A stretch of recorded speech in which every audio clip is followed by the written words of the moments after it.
Chapter 367. The next morning, he woke up. Xianxia glanced at the bright sun outside the window and felt refreshed.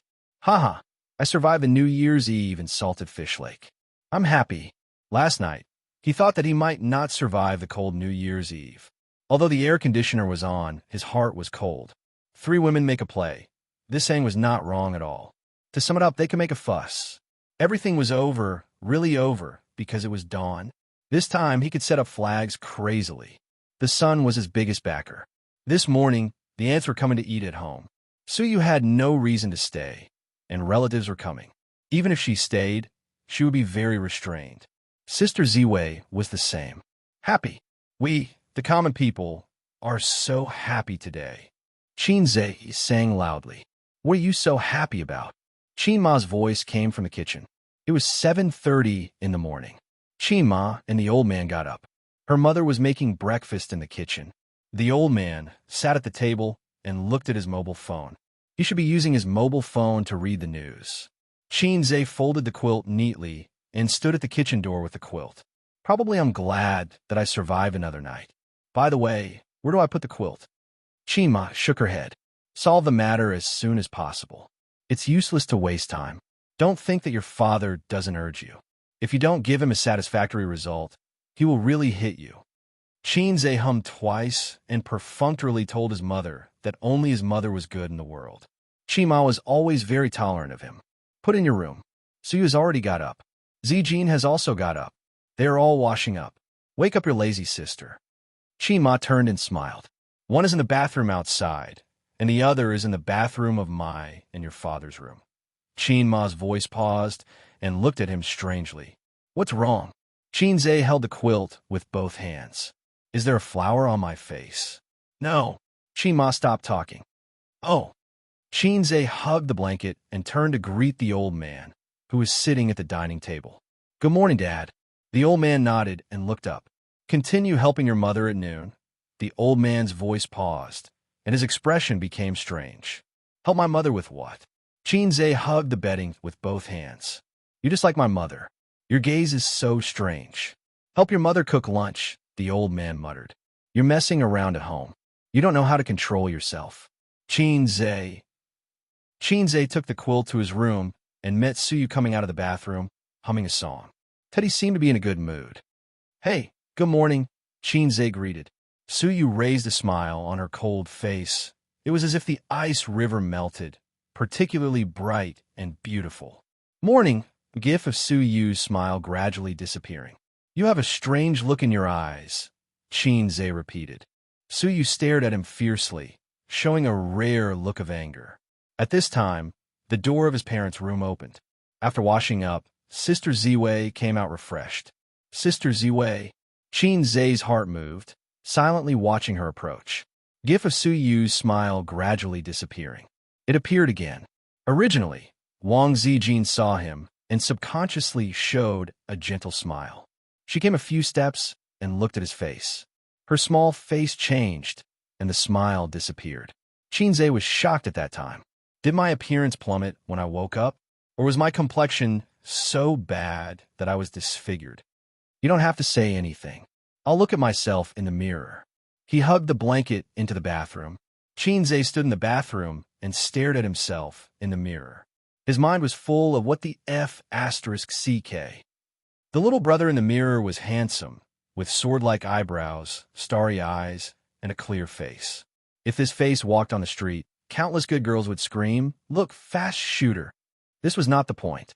The point was that there were 2 bright red lipstick marks on this face, on the left cheek and the corner of the mouth. In addition, Xianxia also found that there was a lipstick mark on his neck. Pills. Xianxia's eyes were suddenly wet. Qin, the veteran of the stage, Zhe. A moment ago, he was still rejoicing. It was dawn, and the bitterness was over. It was all right, and he survived smoothly. As soon as he turned his head, God gave him a slap and said, "Dream on." Who did it? Xianxia's heart was full of anger. This New Year's Eve was not happy at all. The sun came out, and it was still haunting him. At the same time, Xianxia imagined everyone's psychological activities. Qinma, yes, you're my son. You must have had a good time last night. The old man, little red man. You played at home. How did you operate it? He couldn't predict the psychological activities of Su Yu and Wang Zijin for the time being, because he didn't know who did it between the two. Did you have a good time last night? Wang Zijin sneered. Oh, I should ask you this. Su Yu gritted her teeth. Not you? No. I swear to my integrity. And then was it you? No. I swear to my integrity. Wang Zijin and Su Yu looked at each other and stared at Qin Zhe.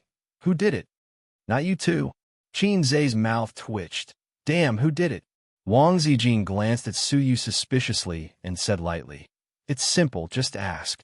She pulled Qin Zhe and pushed open the door of Qin Bao's room directly. Her sister was lying on the bed and sleeping soundly. Wang Zijin half knelt on the bed and raised her small hand to spank her butt. Get up, your brother was molested. Wang Zijin shouted. Qin Bao turned over, frowned, and muttered, I didn't molest him, Wang Zijin. She woke up her best friend and pointed to Qin Zhe's face. Look, did you do it?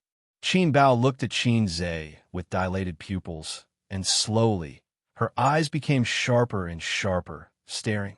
Which little bitch did it? Su Yu said. Well said, which little bitch? Qin Bao glared at him. Wasn't it you? Because you have always liked Qin Zhe, you secretly kissed him in the middle of the night. I've already guessed this kind of plot. Su Yu sneered and said, Do I need to do that? Qin Zhe, oh, this tone word was used particularly well, and it was easy to let people's imagination run wild. Su Yu's language teacher was definitely not a physical education teacher pretending to be. Why not? Qin Bao asked. You can't go on like this. In the next round, you're going to say, because we've already known each other for a long time. Qin Zhe's heart was cold, and he turned his eyes to Wang Zijin.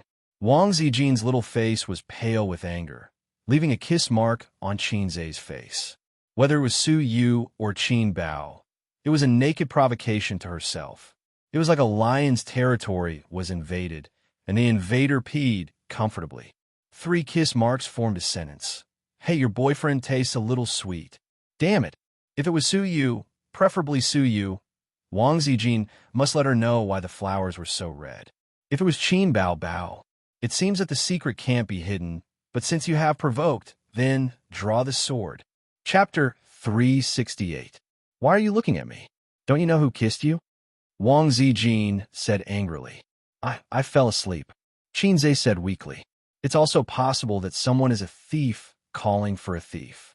Su Yu looked at Wang Zijin meaningfully. This woman, is she aware of the relationship between me and Qin Zhe, and then announced the ownership of the territory to me? Hey, which one of you kissed him? What's so good about kissing this pig? Qin Bao tried to belittle Qin Zhe. Don't you often kiss him yourself? So, only you can kiss your pig, right? Wang Zijin glanced at her. You kissed him, right? I said I often kiss him. Why do I have to wear lipstick? Qin Bao shrugged. Su Yu nodded and thought it was reasonable. Wang Zijin said faintly, Maybe someone is declaring the ownership of the pig, demonstrating. Yes, someone is demonstrating in disguise. Qin Bao looked at Wang Zijin and then at Su Yu. It may also be a signal for someone to attack. Su Yu looked at Qin Bao and said strangely, Even if someone kissed your brother, why are you jealous? Qin Bao raised an eyebrow. I'm not jealous. Wang Zijin, damn, it's almost like a werewolf. Qin Zhe said in his heart, Werewolf, are you going to jump? If you don't jump, I'm going to use my big move. He said, Let's compare the lipstick, or which one of you brought lipstick? Su Yu said angrily, This color of lipstick, all women have it. Sister and Sister Ziwei were silent. Bright red lipstick, the color belongs to the general public, and every woman will have it. Qin Zhe slept for a night, and it was not as bright as when it was first printed. If you want to compare, you may need a pair of sharp titanium alloy dog eyes. Qin Zhe looked at Su Yu again, and finally fell on his sister. He rested his chin on his hand and pondered. Sister Ziwei was so angry that her face turned pale. Su Yu, who was full of jealousy, was trying hard to suppress her unhappiness. He hesitated. Can it be Mom? Qin Bao looked at him in disbelief. Wang Zijin looked at him in disbelief. Su Yu looked at him incredulously. Qin Zhe, just pretend I didn't say anything. Time to eat. Qima knocked on the door. Seeing that they were all together, she glanced at the lipstick mark on Qinzai's face and walked away meaningfully. I'm going to wash my face. Qinzai was embarrassed. In her heart, she wondered if she was a scumbag. However, the way she looked at her mother was full of gossip. Qinzai washed up and came out. The sisters were eating breakfast quietly. There was millet porridge, a few dishes cooked by Qinma, 2 steamed buns, and fried dough sticks. The latter 2 were specially bought by Qinma early in the morning. Qinma's habit was very strange. Obviously, everything was available outside, but she liked to buy half of it and cook the other half herself. Until Suyu left, the case was not investigated clearly. Wang Zijin was staying at their house. Qinma and the old man knew the identity of Qinzai's girlfriend. Only the silly girl Qin Bao didn't know. It was completely normal for a girlfriend to spend the new year at her boyfriend's house. Moreover, it was good to take the opportunity to get familiar with Qinzai's relatives.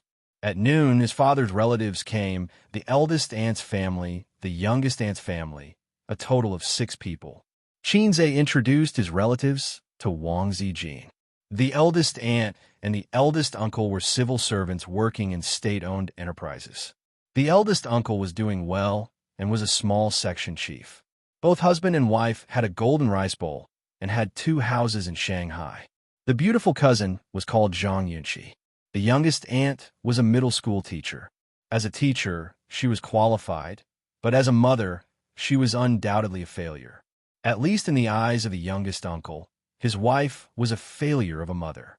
The youngest aunt doted on her son very much, resulting in the rebellious character of the cousin, Jiang Cheng. The youngest uncle was a businessman and earned about 2 or 3 million a year. Zhang Yunqi smiled and shouted, "Sister Ziwei, sister." Jiang Cheng was much more mischievous. He winked and said, "Is this my cousin-in-law? What a beautiful cousin-in-law. Congratulations, cousin." Wang Zijin half-joked and half-seriously said, "I'll give you a red packet later."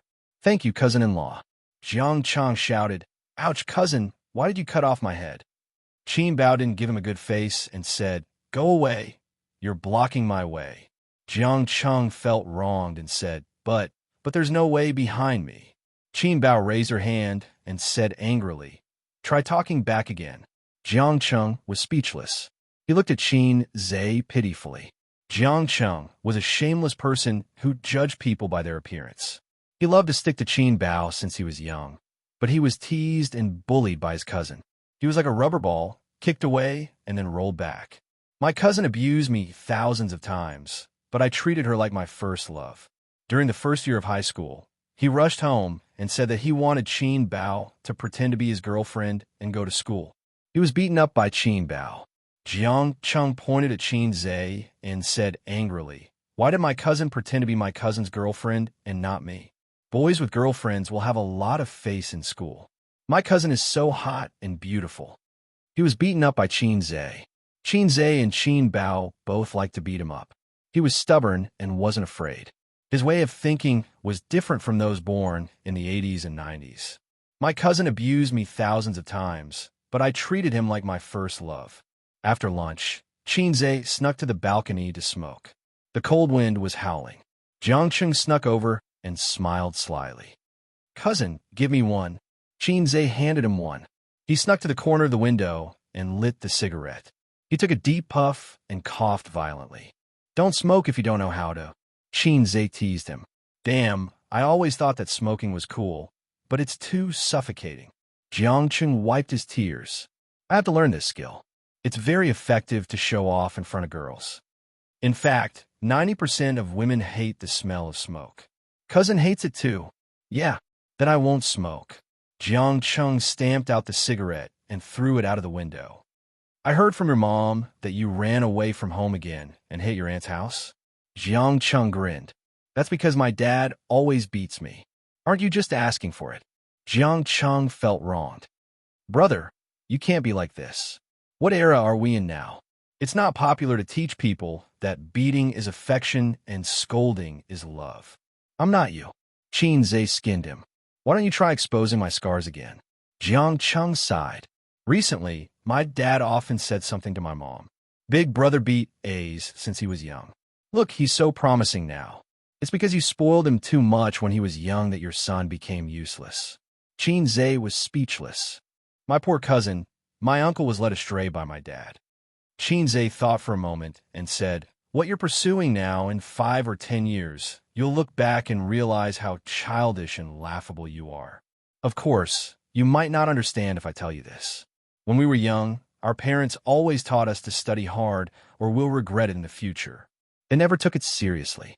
When we grew up and started working, we would know what regret was. But it's too late. It's hard for others to teach you things you haven't experienced. So, I can't be bothered to educate you. Do you want to be as promising as I am? If you want, try to read more books and play less games. It'll be good for you in the future. When I was in school, there were always trash spreading poisonous chicken soup. You can be a boss without studying, and you can make a lot of money without studying. Then you can drink, smoke, fight, and skip classes. I don't know if you still say such things now. Xianxia. Yes, I hear it often. In the future, if someone says that, you can give them a slap and mislead them. The era of lousy people is over. In the future, society will only pay more attention to accumulation and foundation. If you don't work hard when you're young, you'll just be a delivery man when you grow up, Xianxia said. Cousin, delivery men are rich. On Singles Day, they earn tens of thousands a month, Xianxia said. Xianxia, he really couldn't understand the society. Delivery men earn tens of thousands a month, and delivery men earn tens of thousands a month. Forget about the two above. After all, it was hard-earned money. Even the subway beggars earn $1 million a year. I'm just asking if you're frustrated. You have to think about it differently.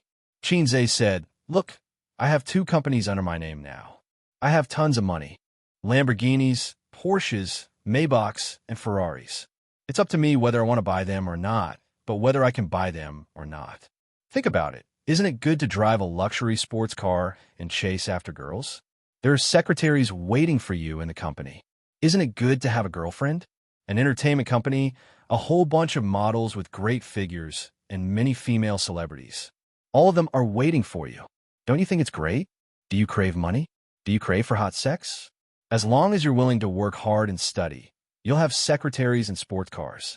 So, young man, set me as your goal and work hard. Xianxia swallowed. Cousin, you better turn around and take a look. Xianxia, I'm not looking. Scram. Xianxia said righteously. I was just joking with you. It's the new year, so let's liven things up a little. Although I have 2 companies, I've always kept myself clean. I don't even look at those flirtatious sluts outside. Young man, you have to have a strong character like me. Do you understand? How strong is your character? Sister laughed charmingly. Probably as strong as a banana. Wang Zijin laughed gently. Sister, gentler, gentler. My ears are going to fall off. Ouch, Sister Ziwei, don't hit my chest with your little fist. It hurts. Xianxia silently watched as his cousin was dragged into the living room. He thought to himself, I'd better walk my own path and let my cousin cry. Liars, they're all liars. I'll never trust my cousin again. Chapter 369. On the second day of the Lunar New Year, Xianxia drove his parents and sister to his grandmother's house. Wang Zijin was left at home because she did not want to go. Waiting for relatives at home and visiting relatives with the Qin family were 2 different things. The former could be a girlfriend, but the latter must be a wife. His grandmother and uncle lived together. It was quite far from Xianxia's house. It was not in the city center, nor was it near the CBD. It was in a more remote location. It was about 40 to 50 minutes away, and there would be traffic jams if it was not serious. There were many people visiting relatives today, and the traffic was very crowded. They left at 8 a.m. and arrived at their destination at 9:30 a.m., Uncle's house. Uncle's house was in a very old neighborhood. The surrounding houses were very old and were very old. Along the way, some places were even being demolished. Half of the old houses were demolished. The construction workers were on holiday for the Lunar New Year, leaving behind dilapidated walls. The car drove into the neighborhood and parked. Xianxia and Qin Bao carried many bags and followed behind their parents. I heard that Ah Guang is back, Grandpa Qin said. He just came back a few days ago. This kid finally knows to come home for the Lunar New Year. Qinma said helplessly. Mom talks about him all day long. He has no conscience. It's good that he's back. You should be more careful. Grandpa Qin said. Will you persuade him later? Qinma said. Forget it. It's not like you don't know my relationship with him. Grandpa Qin snorted. Why do you have such a big grudge? Nonsense. If he didn't snitch on me back then, how would your father know about us? The old man sneered and said, Your father has never even seen me before. He doesn't know anything about my character, so he vetoed me. If your brother didn't speak ill of me, would it be like this? Okay. It's been so many years. You still remember that your character is not good. Qinma muttered. Mom, ever since Dad became a professor, he's been coming to Grandpa's house every few days to show off. It's obvious what kind of person he is. Qinze laughed. Are you itching for a beating? Grandpa Qin turned his head and glared at him. 6th floor, room 607. After knocking on the door a few times, the security door was pushed open. A 13 or 14-year-old boy poked his head out. When he saw Qinma, he was overjoyed. Aunt, you're here. Qinma patted his head, and the family entered the house. The entire house was about 80 square meters and housed a family of 5. Qinze and his sister's grandmother, uncle, aunt, and Su Yu and Su Qing. The TV was on in the living room, and the sound of chopping vegetables could be heard from the kitchen. An old lady in her 70s was sitting on the sofa. She wasn't too old, and her body was healthy. She wore a pair of reading glasses and was watching the TV with great interest. When she heard the sound, she looked over. Mom, Jianzhang and I are here. Qinma smiled. Sis. The handsome man beside the old lady grinned. Any adjective could be used to describe him. Sword-like eyebrows, starry eyes, jade-like complexion, and spirited. In any case, it wouldn't be excessive. This man was Qinze's uncle, Su Guang, and Qinma's younger brother. He was 9 years younger than Qinma, a 37-year-old uncle. If he wore a trench coat and leather boots and had a fight on the streets, he would definitely be able to charm thousands of young women. However, he got married quite early and had a family at the age of 20. You're here. The old lady nodded. She was a cold old lady, but when she saw Qinze, her wrinkled and aged face bloomed into a smile. Her tone also became amiable. A's, come to Grandma. Qinze walked over and held the old lady's hand. Grandma, let Grandma take a good look at you. You've grown taller and more handsome. The old lady's face bloomed into a smile, but immediately turned serious. You heartless little thing. Don't you know how many times you've come to see Grandma today? It's just the new year, and you're not coming? I'm busy with work. Qinze smiled. That's right, Mom. A's is now a big boss with 2 companies under his name. He's busy. The uncle laughed and threw a cigarette to Qinze. A's, when are you going to introduce me to a good job? Why are you giving me a cigarette? The old lady was furious and hit Su Guang a few times. If you like to fool around outside, go ahead. Don't pass those bad habits on to Ace. Ace has been obedient since he was young. Don't you dare teach him bad things. Qinze silently placed the cigarette on the coffee table. He thought to himself, I want to smoke too. Since Qinze was too ordinary since he was young, he was used to pretending to be an obedient child in the eyes of the elders. He would greet everyone he met in sweet talk. He would do whatever the elders said and nod his head. He never disobeyed the elders. Obedient, and sensible were the labels on him. They were the same as mediocre and ordinary. His grandparents loved their grandson very much. The relatives on his father's side liked his sister more. The relatives on his mother's side doted on Qinze more. This had something to do with the preference for boys over girls. His cousin, Su Qing, was also a superborn, just like Qinze. I knew since I was young that A's would definitely be enlightened in the future.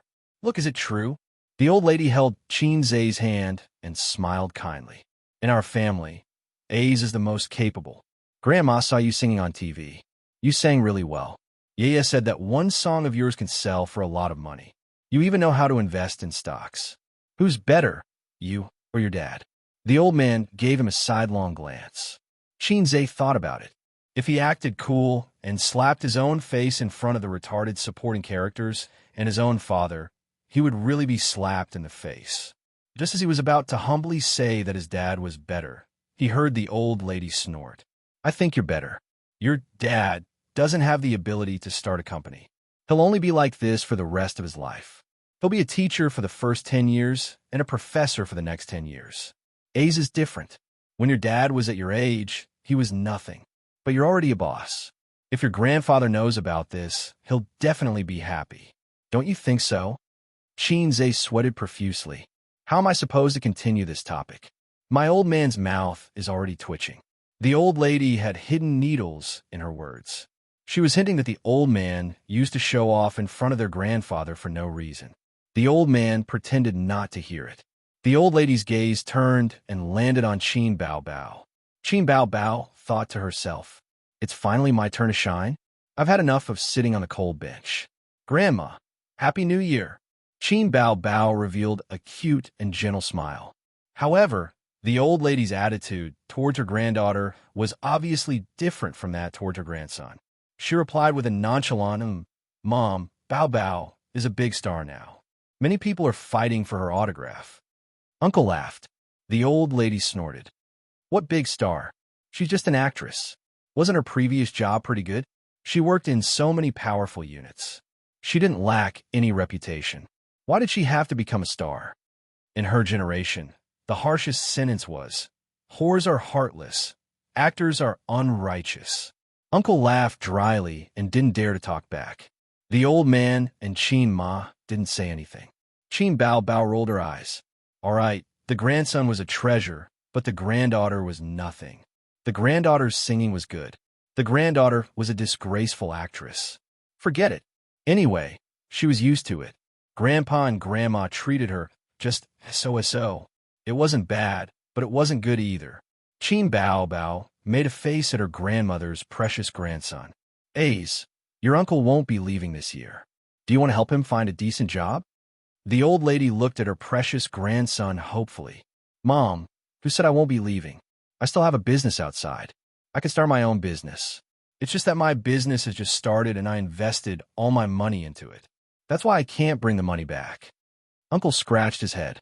He felt that it was embarrassing to ask his nephew to help him find a job. All right.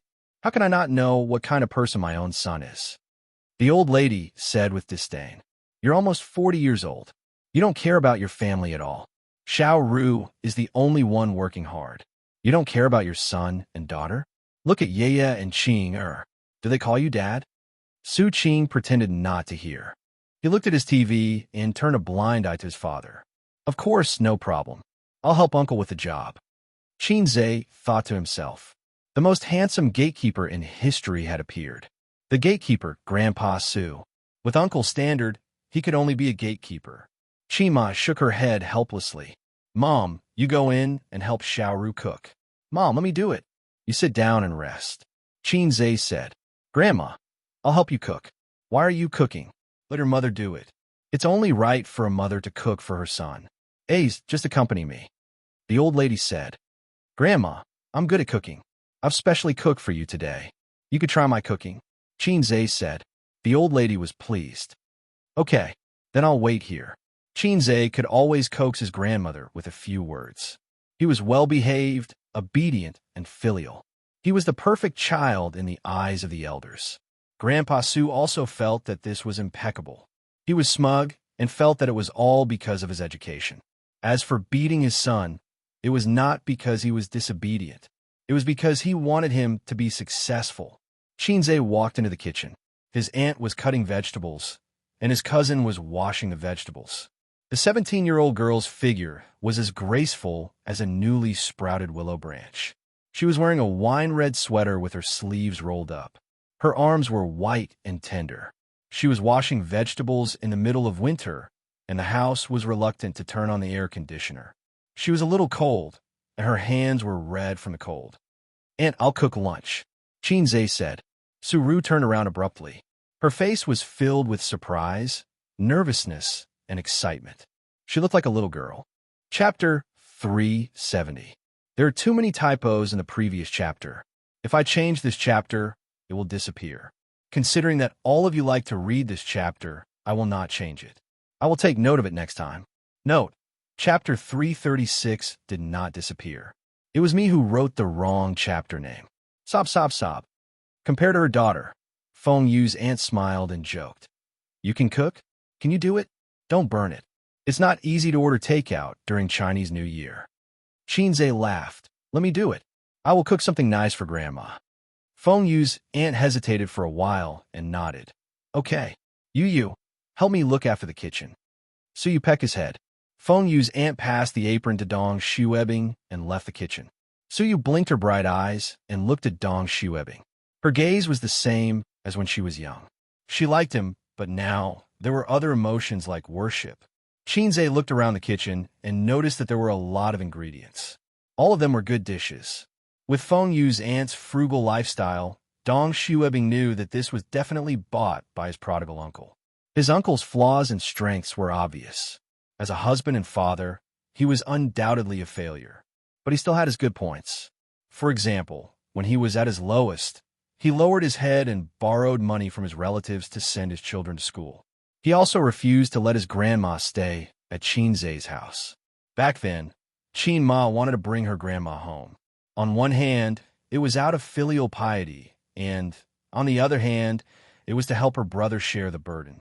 Dong Shuebing still remembered that year. When he was at his lowest, his uncle insisted that he did not care which mother-in-law would stay at her son-in-law's house. If not, why would she give birth to a son?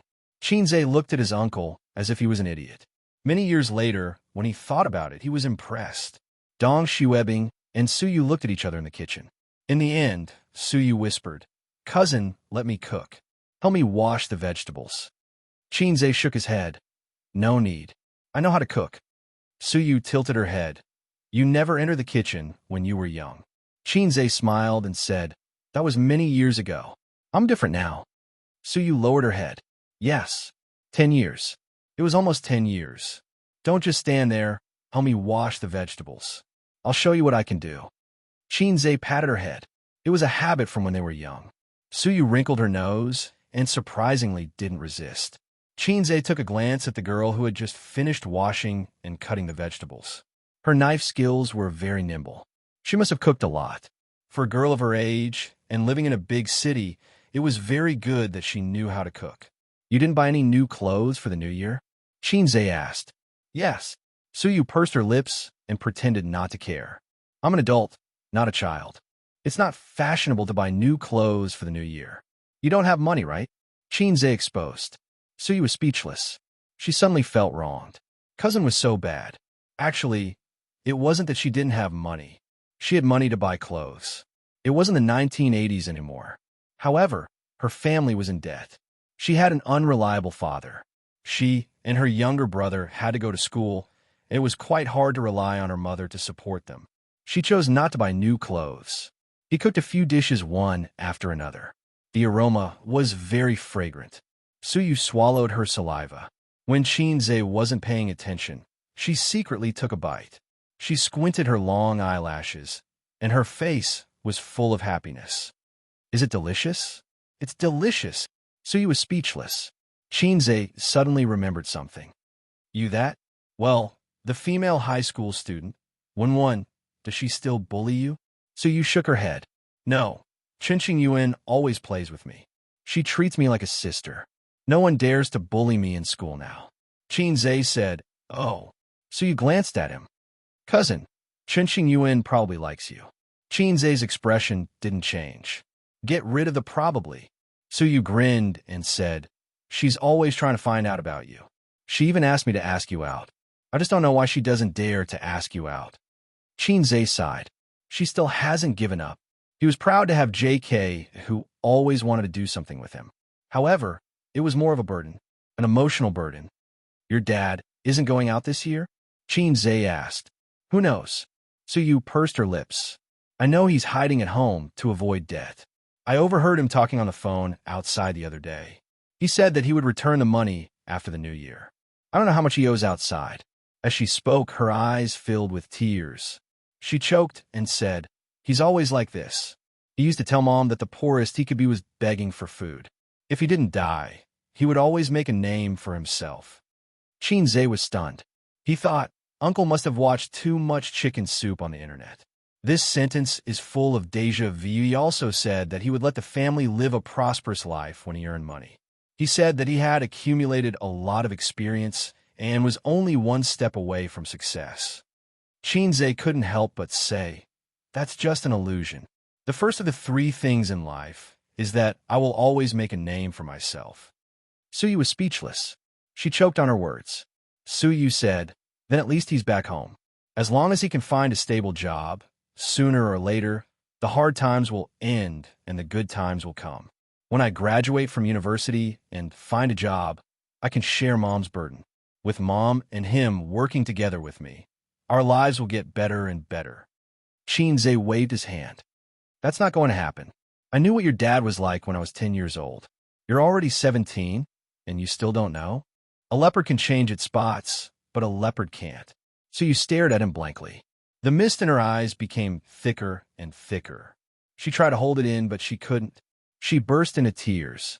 She wiped her tears with the back of her hand. She was sad. Why are you crying all of a sudden? Xianxia was confused. Because I can't live anymore. So you cried. Despair. Hope is right in front of you. Don't despair. Xianxia patted her head and wondered, it's been more than 10 years, and you're only feeling despair now? Why are you so slow to react? Well, I'm not washing the vegetables for you anymore. I'm going to look for Big Ant. So you slapped his hand away and walked to the living room while crying. As soon as she reached the door, she was blocked by Qin Bao. Qin Bao asked blankly, why are you crying? The sister's dressing was very different. Qin Bao Bao was as delicate as a white swan, while Suyu was Cinderella. There was a saying that went like this. Cinderella was chosen by the prince because she was beautiful. Therefore, those girls who fantasize that they were Cinderella should look in the mirror first. Maybe you're actually an ugly duckling. Oh, not even an ugly duckling. At least you have the genes of a swan.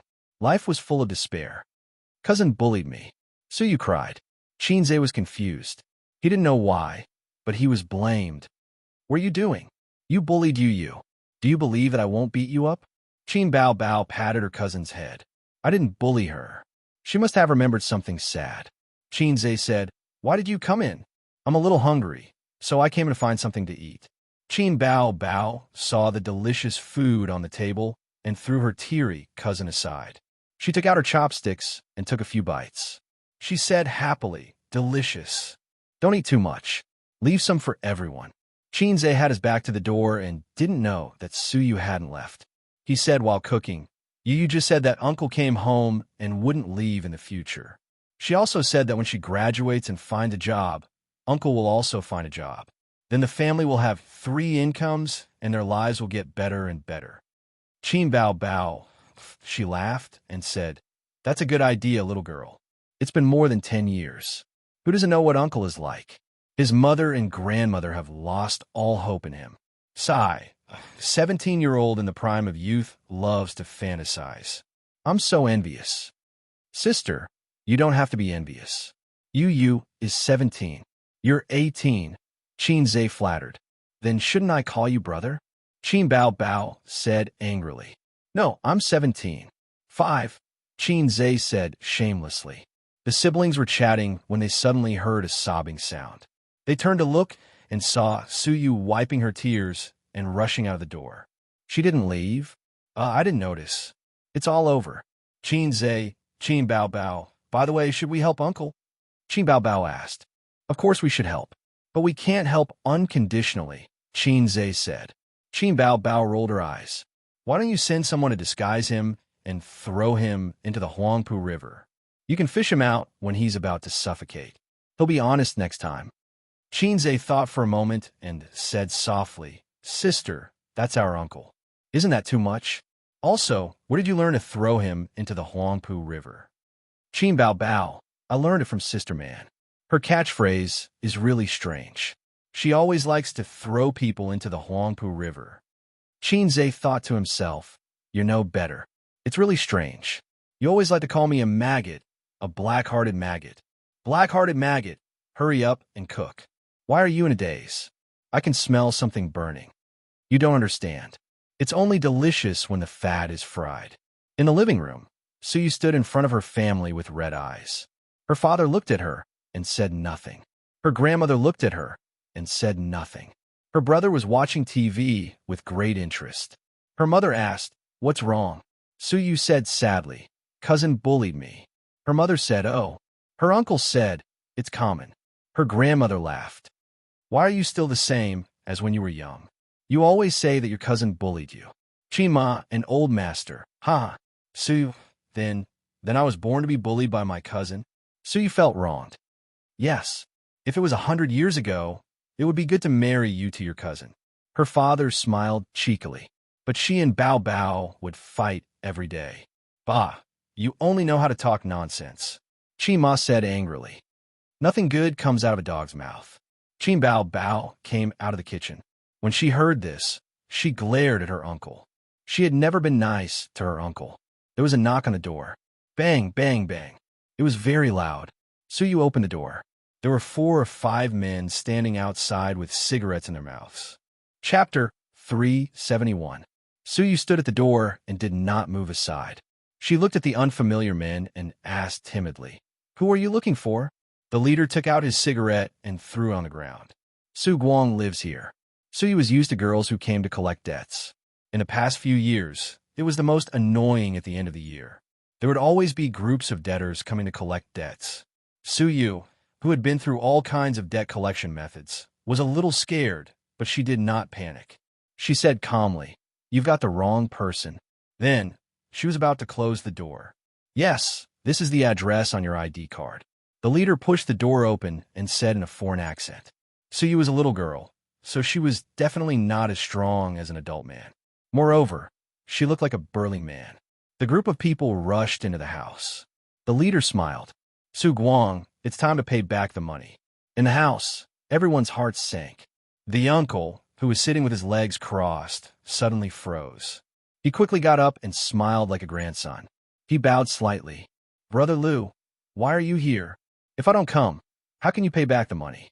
The leader sat down casually. "Didn't we agree to celebrate the new year together?" The uncle looked embarrassed. "Can you be merciful and let me celebrate the new year? What money?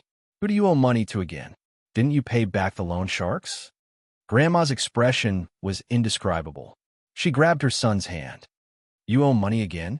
The uncle looked bitter. "Mom, I lost money in the stock market this year."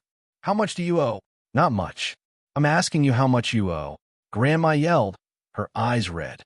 3 million. The leader stretched out 3 fingers and said slowly, "The interest has accumulated. It's now 5 million. 3 million. Even though she knew what kind of person her son was, and even though he had paid back more debts than that, 3 million was enough to crush a family that went from rich to poor. "You bastard. I should have strangled you to death. Why don't you die outside? Don't come back and implicate our children." Grandma hit the uncle hard. "Mom, this is not a gamble. This is called an investment." "An investment?" The uncle defended himself. The old man's mouth moved, and it took him a long time to hold back his laughter. "You will invest." "Excuse me, the finance professor, for laughing." "Brother Lu, how long has it been?" "There's no need for you to come all the way here. I'll definitely pay you back after the new year. We've already agreed on it," Uncle said in a low voice. "I know what kind of person you are. If this drags on, you really won't be able to pay it back. As lenders, we have to leave some leeway for others." Brother Lu laughed and said, "This house is not bad, but the location is not good. After all, it is in Shanghai. It can be sold for 4 to 5 million. His uncle's expression changed. "Bah," Grandma said, "don't even think about it. We won't sell the house. Then return the money." Brother Lu muttered, "Damn old woman. Who are you trying to be unreasonable with? Watch your mouth." Qin Ma frowned. His aunt said angrily, "We don't have money, and we won't sell the house." Brother Lu scoffed. "The one who borrows money is the boss. This trick won't work here." His aunt's aura weakened. "You still want to beat people up?" "Nonsense, we won't do anything illegal. Your house is not bad. We will stay here. It's tiring to run around outside during the new year. We can even eat good food." Brother Lu clicked his tongue and said, "You don't say it's really good." Brothers, go to the kitchen and serve the dishes. The specialty of lenders, mystery, chewing gum technique. If they don't return the money, they will stay here. Brother Lu said, Brother, let me teach you a trick. It's best to borrow money during the new year. We will stay here with you. When our relatives and friends come to visit, we will borrow money from them. It's okay if we don't have money. Let's think of a solution together, right? As he spoke, Brother Lu pulled up his sleeves and revealed a hideous tattoo. Everyone's face turned pale. Grandma said, Let me tell you, loan sharks are not protected by the law. Be careful, we will call the police. Brother Lu was not afraid at all. Come. Pass the phone to her. Let her call the police. One of the underlings threw the phone on the table. Call the police. Whoever is afraid is a coward. The group of people laughed. Brother Lu rolled his eyes and said disdainfully, Loan sharks are not protected by the law. Are legal terms and conditions protected? What if the police come? Is the law not allowed to collect debts?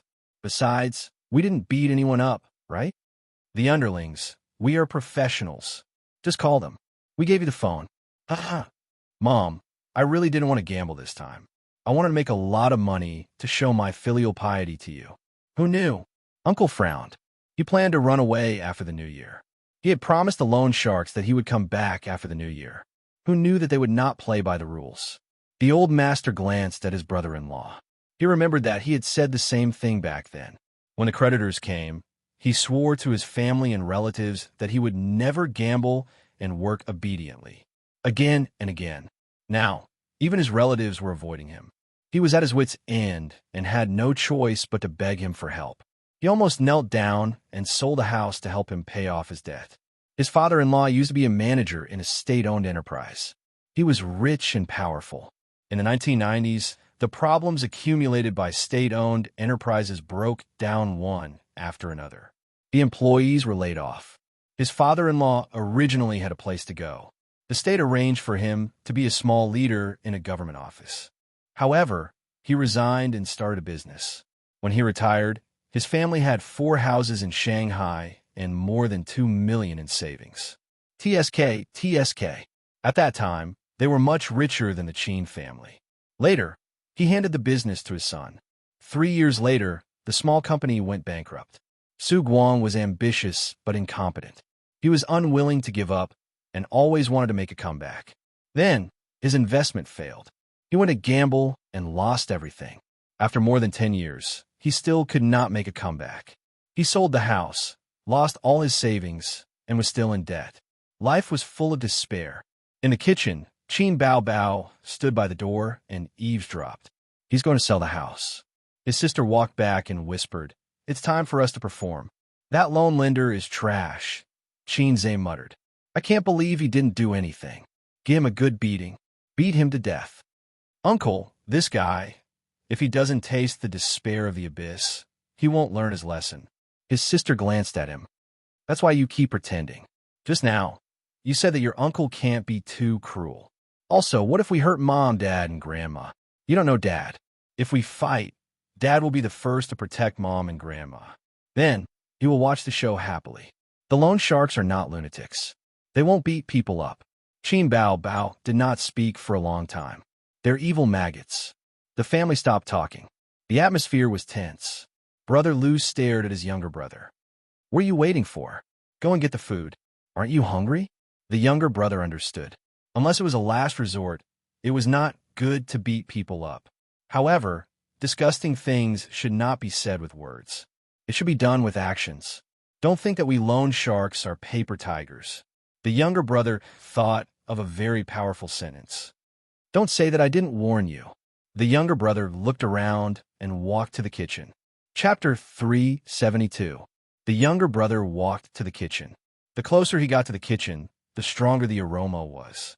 It was not easy for them to run all the way to collect debts.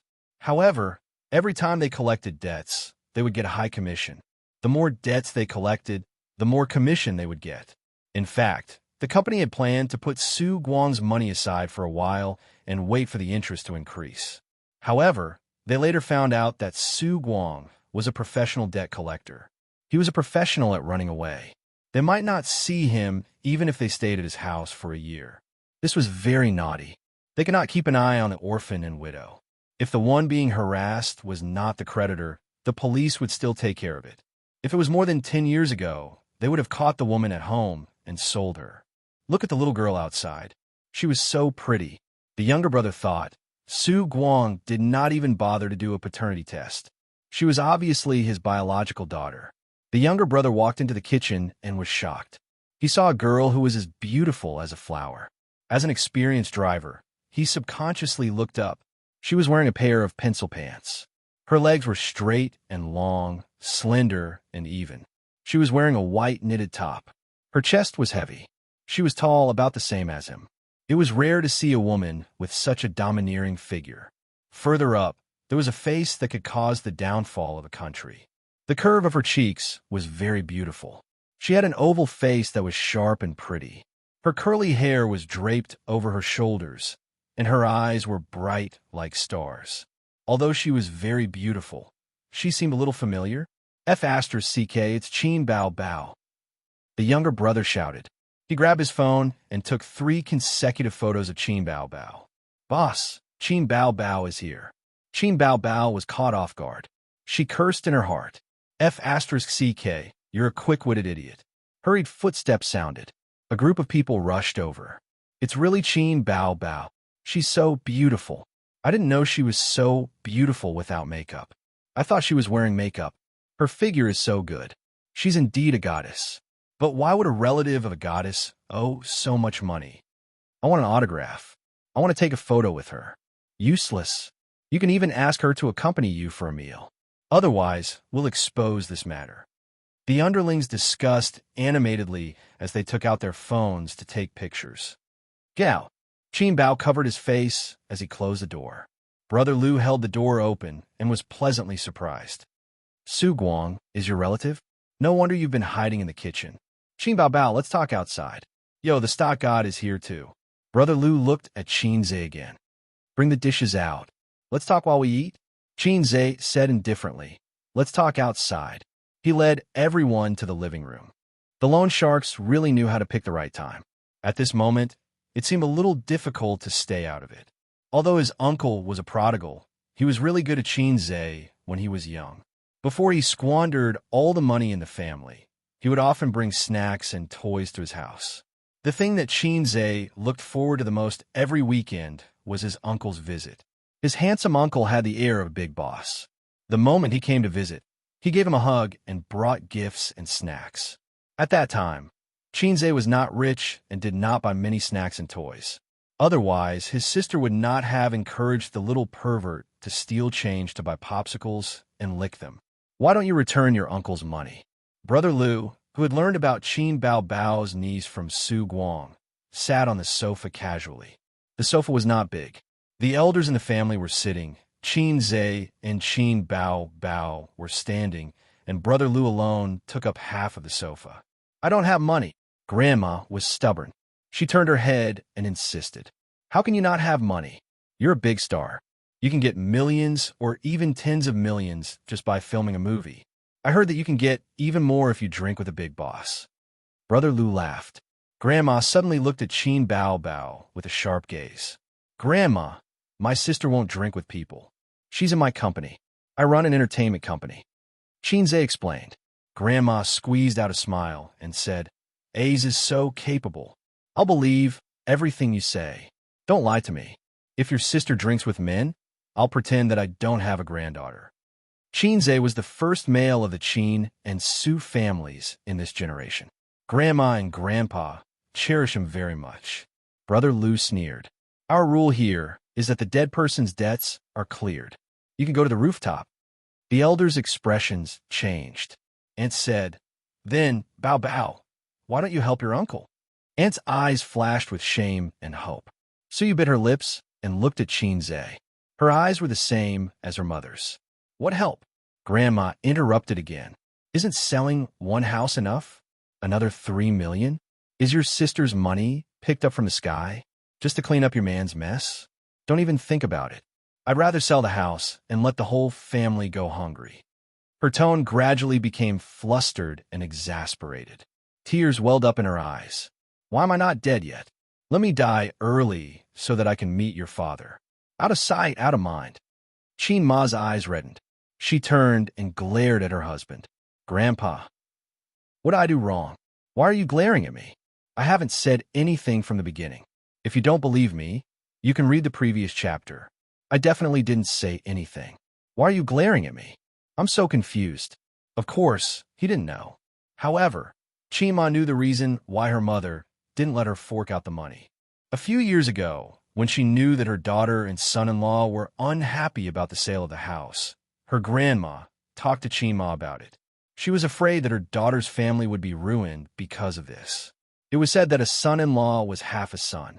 However, he wasn't a biological son after all. Even if he was a biological brother, he wouldn't throw money away like this. A house was worth a few million. No matter how generous one was, they would still have objections. At that time, Qin Zhe and Qin Bao Bao were both young. If they were to divorce because of this, the child would be the one suffering. Now, he was already in his 40s. After so many years, there was another 3 million. Who said that people in their 40s and 50s wouldn't divorce? Aunt's already weak aura instantly disappeared. She silently wiped her tears. Su Yu lowered her head sadly. Su Qing glared at her father. I think you should pay it back. 3 million isn't a lot to you. Brother Lu looked at Qin Bao Bao and then at Qin Zhe. He said, we've already taken the photos. How much do you think it'll sell for on the internet? Think about it. Qin Bao Bao's relative owes huge loan sharks, or Qin Bao Bao leaves her relative in death, man silent, woman crying. It's not good for your reputation either. I know you. The internet says that you're a clean stream in the entertainment industry. There are no scandals or messy things. If it's exposed that you're stingy and that you're indifferent to your own uncle's plight, your image will be ruined. Qin Zhe resisted the urge to complain. He thought to himself, you were the editor of the breaking news department last time? Actors nowadays are most afraid of having their image ruined. Look, when you have a girlfriend, your image will be ruined. Actors will keep a low profile. When you remarry, your image will be ruined again. You'll keep a low profile again. If you keep a low profile for half a year or a year, how much less money will you earn? Brother Lu sneered. Brother Lu cheered himself on in his heart. He said those words in front of Qin Bao Bao and Qin Zhe with a fake smile. He felt that he had transformed from a debt collector into a big shot in the entertainment industry. In the future, he could even brag. Qin Bao Bao is nothing. During the new year, I even looked down on her. In front of the big star, I'm actually so impressive. 666 Qin Bao Bao looked at her younger brother. This matter was quite troublesome. 3 million was not a lot to the siblings now. The key was that with her uncle's unscrupulous character, she felt that she would be done for if she had to clean up his mess again. But if she did not help, after all, he was her mother's biological brother. If she did not help him this time, her aunt would probably get a divorce, right? Her grandmother was old and needed someone to take care of her. Her cousins were still in school. Divorce would be a troublesome matter. When the assets were divided, it was not certain who would get the house.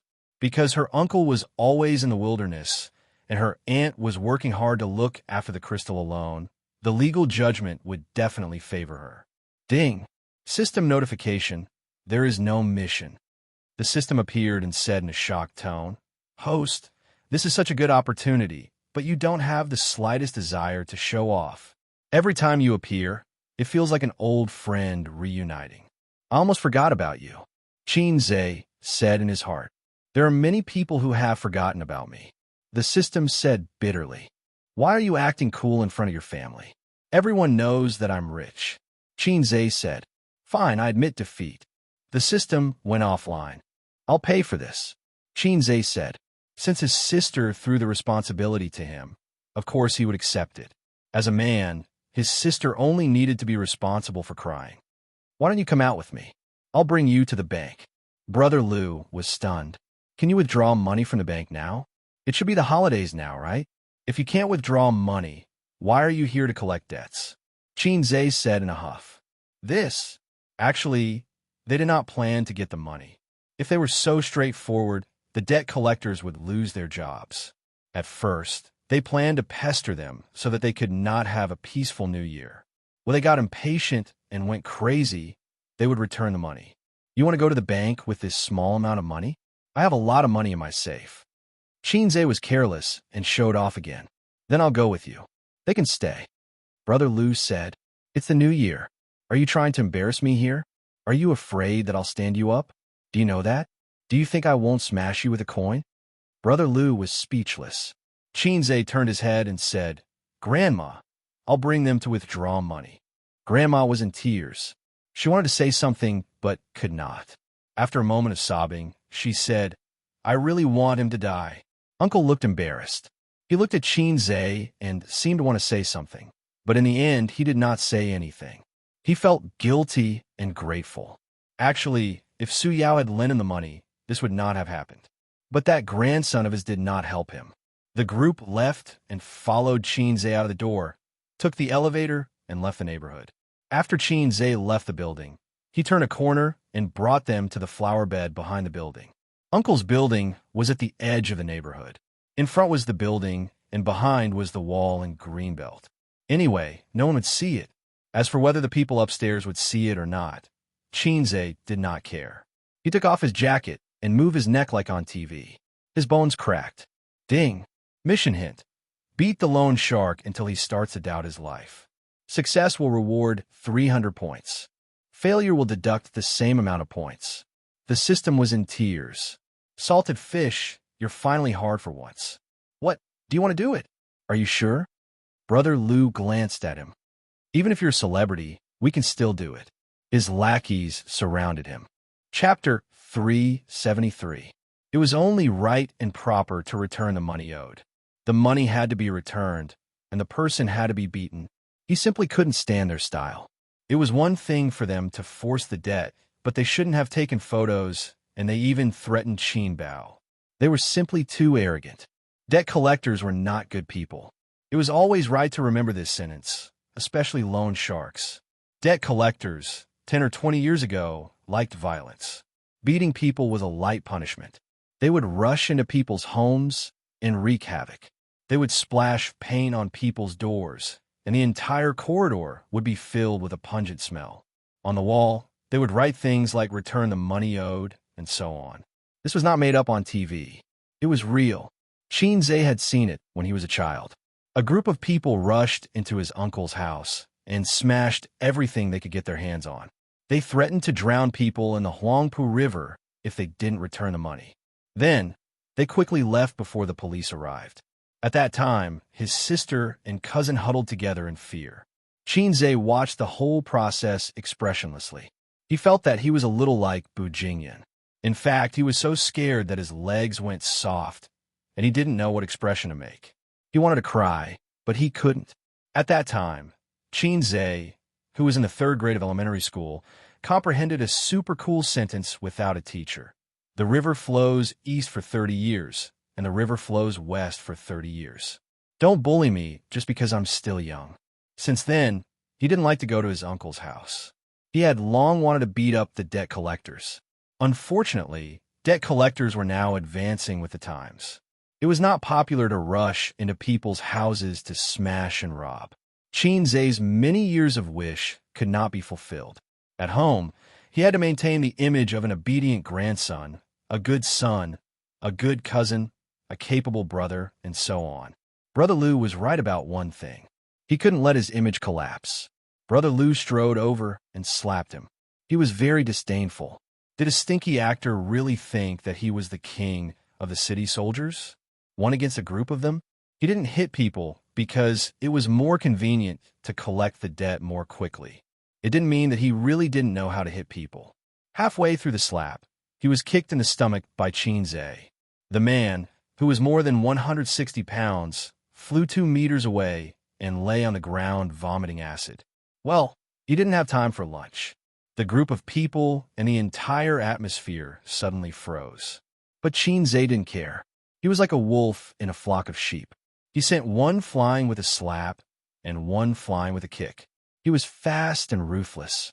There were almost no roundhouse kicks, high kicks, tombstone smashing hands, and all kind of fancy dodging skills. A real fight relied on speed, accuracy, and ruthlessness. When Xianxia first got beaten up at the entrance of the internet cafe, he already knew that the tricks in the martial arts novels and the tricks in the movies were all fabricated. It was only after the fight that he realized that it wasn't even a warm-up. He wasn't panting or sweating at all. Everyone was dumbfounded. They didn't even have time to react. How did they get wiped out so inexplicably? Xianxia walked to Brother Lu and squatted down. Are you surprised? Are you surprised? Brother Lu's eyes were filled with fear. What the F*** CK? Is this guy really a soldier king? In addition, there was hatred. You're finished. You're a celebrity. How dare you hit us? We're going to expose you. We're going to call the police. Xianxia slapped him on the head. Go ahead and call the police. Let's see if the police side with you or me. You have to believe that I have the ability. Expose you? You don't even have evidence. Go ahead and expose me. He threw the phone in front of Brother Lu and sneered. Whoever doesn't call the police is a coward. Brother Lu didn't pick up the phone and said unwillingly. Even so, the loan contract still has legal effect. You still have to pay the money. I didn't say that I won't pay the money back. I'll pay the money back. I'll hit you. Xianxia patted his face. How many years have you been in this business? For years. How many have you forced to commit suicide? Brother Lu didn't say anything. Xianxia peeled the skin on his head again. He hit him especially hard. He covered his head, and his body trembled for a long time. 2. Brother Lu said. 1 in 2 years. Impressive. It's their own fault. It's not my fault. Xianxia said, take out your phone. Huh? Brother Lu didn't react. He slapped him. Take it out. Although he was a little confused, he had to take it out obediently. Xianxia threw it on the ground and stomped it. Take photos. Take them out. Take them all out. One by one, they were all crushed. He stepped on one and scolded, take photos. When he stepped on one of the phones, he added another kick. The guy who kicked him rolled his eyes. Accompany you for dinner, right? Do you want Qin Bao Bao to accompany you for dinner? No, I don't. My sister is so beautiful. Don't you want this? Another kick. Big brother. Spare me. Just now in the kitchen, Xianxia wanted to beat him. A group of losers took photos of his sister, commented on her figure without restraint, made fun of her, and even wanted Qin Bao Bao to accompany them for dinner. Either they were arrogant or Xianxia couldn't lift the knife. This group of losers was quite rich. They were all using the latest model of Pair Mobile. When he stepped on the last person, the guy cried, Big brother, I didn't take any photos. Can I not step on them? Xianxia looked at him disdainfully. Give me a reason not to step on them. We have to take a taxi. Xianxia was speechless. Aye. Damn you, Didi hailing taxi. He stomped on them. Damn it. He was almost speechless. Finally, he remembered the business. He asked the underling who almost made him speechless. Are you doubting life? Huh? Aye. Why would I doubt life? The underling was confused. You're not pregnant, right? He slapped him and asked again. Are you pregnant? Yes, I'm pregnant. The underling cried. Xianxia asked the next one. Are you pregnant? Yes. What about you? Yes, I'm pregnant. I'm pregnant too. I'm pregnant too. Ding, mission completed. Reward, 300 points. The system's emotionless voice ended, and then said, Congratulations, host. You've successfully made a group of men pregnant. Xianxia, after beating them up and venting his anger, it was time to think about returning the money. Xianxia said, Did you bring the loan contract? Yes. Brother Lu explained. This time, the boss gave us a death order. If we don't get the money back, we won't go back. So I brought the contract with me and left it in the hotel. Okay, you go back to the hotel and get the contract. The rest of you, follow me. I'll go get the money. Big brother. We don't have a car. What? No car. Xianxia suddenly felt that this group of debt collectors was very low. They were like the system. Damn you. The system scolded. I forgot that this low can read my brainwaves. Brother Lu explained, We're not from Shanghai. It's too far away. We took the high-speed rail here. If we drove, we would need 2 cars. The gas and toll. The high-speed rail is more affordable. I was speechless again. Big brother, can you give me a ride? The hotel is a bit far. My phone was smashed by you, so I can't take a taxi. Do you have to take a taxi to go out? When there was no taxi, did you go out by foot? Xianxia was furious. Damn it, this group of debt collectors came to tease me. It's the new year, so I can't take a taxi. Xianxia slapped him again. Fortunately, there was no one. Otherwise, the handsome show in front of people would become a taxi, and it would explode. Do you have nothing better to do than to send someone to a hotel? If I did that, my status would drop to 0.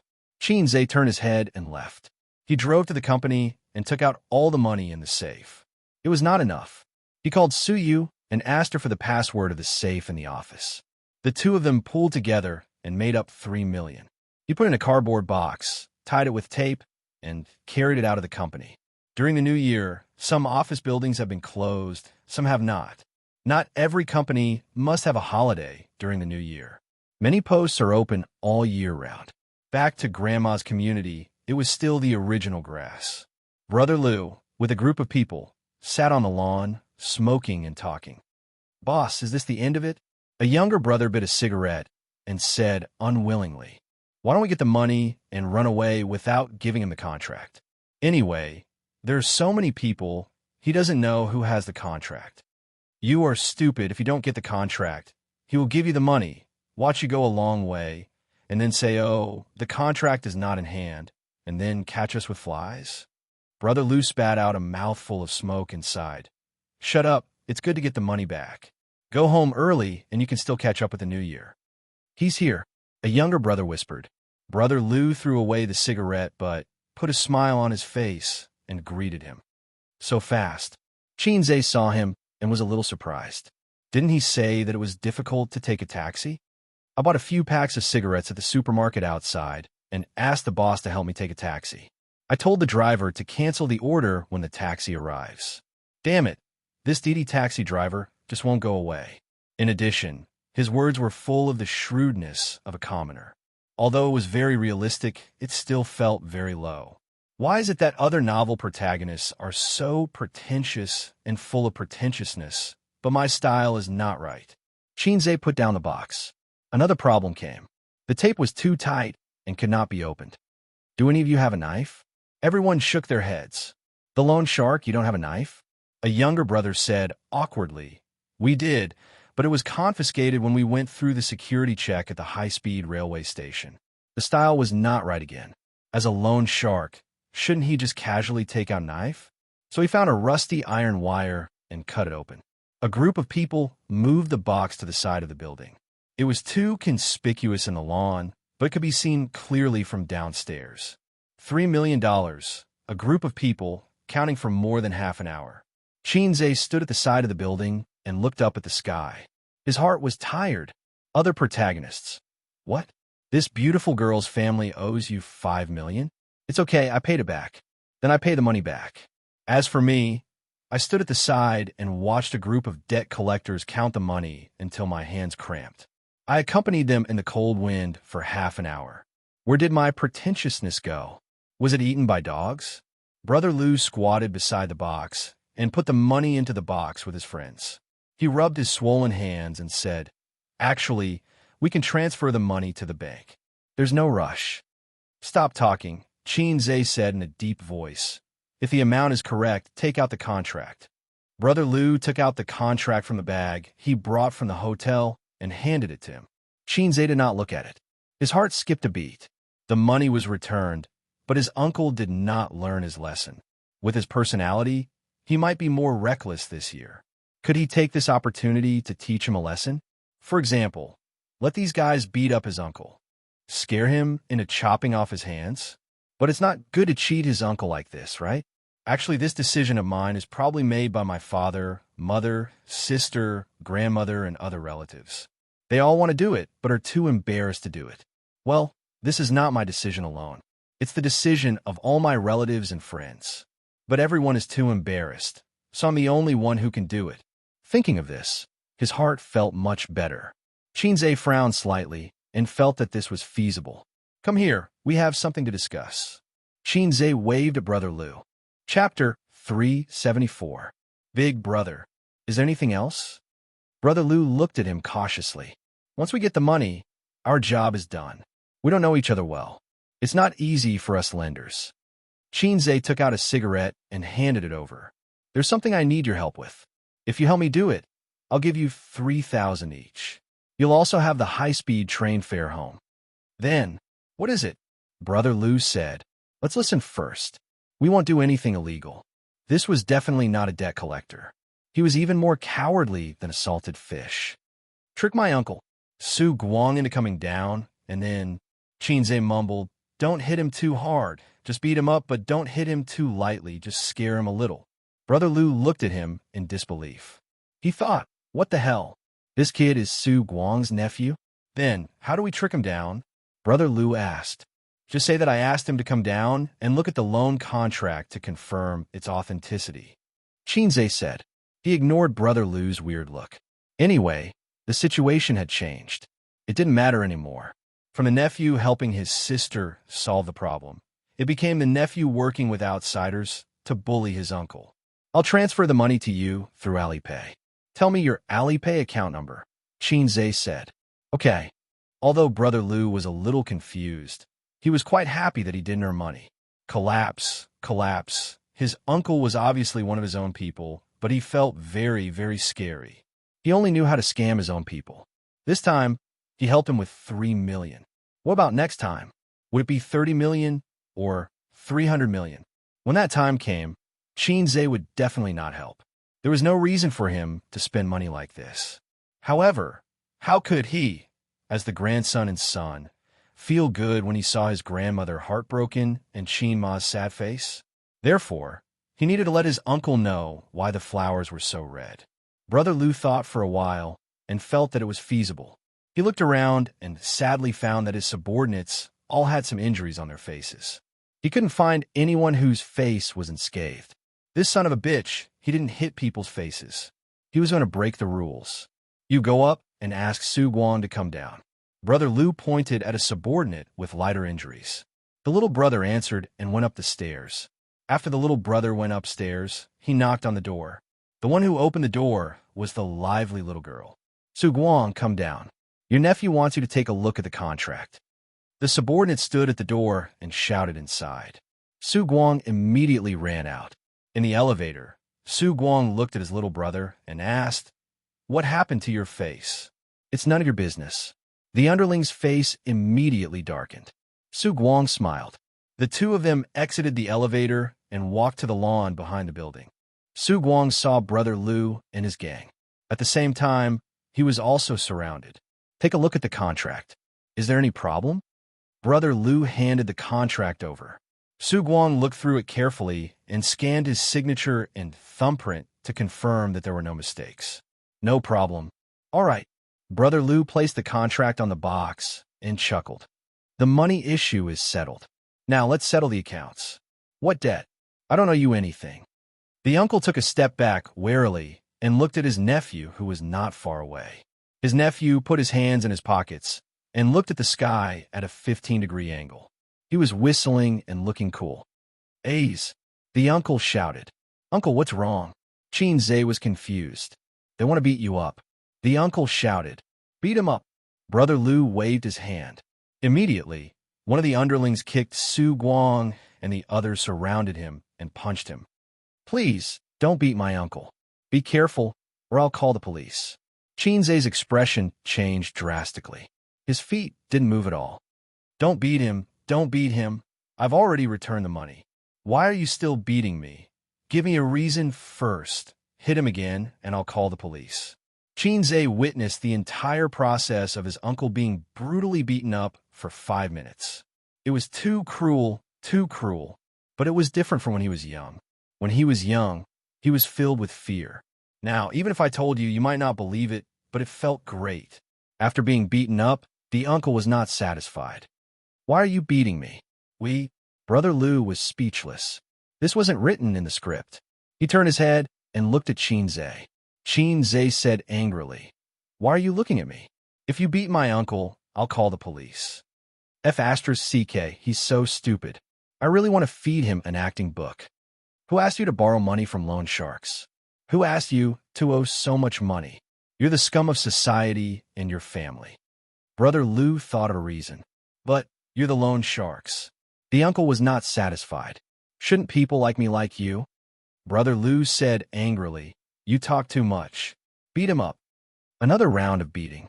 Seeing that it was about time, Xianxia slowly took out his phone. I'm calling the police. Brother Lu received the signal and immediately stopped. He waved his hand. Brothers, let's go. The underlings carried the box. When they passed by Su Guang, they threw the contract at him. The group of debt collectors left in a hurry, waving their hands and not taking away a single piece of cloud. In a supermarket not far from the neighborhood, Brother Lu handed the boss a cigarette. Boss, is there a place nearby that sells mobile phones? Go down this road. There's a Leasy mobile phone store. I don't know if it's open or not, the boss said. Thanks. The few of them carried the money through the market. The underlings were confused. Boss, this is the most confused day in my debt collection career. Brother Lu was silent for a long time. I feel like I met a lunatic. What should we do now? Buy a mobile phone first, then go back to the hotel and call the company to send someone to pick us up? With so much money, it's not easy to take the high-speed rail. In the neighborhood, Xianxia helped the uncle up and sat by the lawn. The contract was thrown aside. Do you have a cigarette? Su Guang rubbed his chest and gritted his teeth in pain. His handsome face was intact, but his body had been ravaged for 10 minutes. It hurt like hell. Xianxia handed the cigarette over with a lighter. Su Guang lit the cigarette, then picked up the contract and lit it. He watched the flames rise from his body, and finally, a pile of ashes was left. Uncle, there won't be a next time, Xianxia said in a low voice. Next time, even if you're forced to the rooftop, I won't help you. Don't be like this. I'm your mother's only brother. I'm your grandmother's only son. Can you bear to see her send off her son? Su Guang grinned. The veins on Xianxia's forehead throbbed. He said in a low voice, I can't bear it. But even if I can't, I'll still choose to do so. It's better to end the pain quickly than to prolong the pain. I'll pay for Su Qing and Su Yu's education and take care of your grandmother. You can leave in peace. Really? Su Guang retracted his cynical expression and looked at him. The truth. Xianxia nodded and said word by word, the truth. Huh, you're just like your father. The uncle pursed his lips. That spicy radish didn't say anything just now.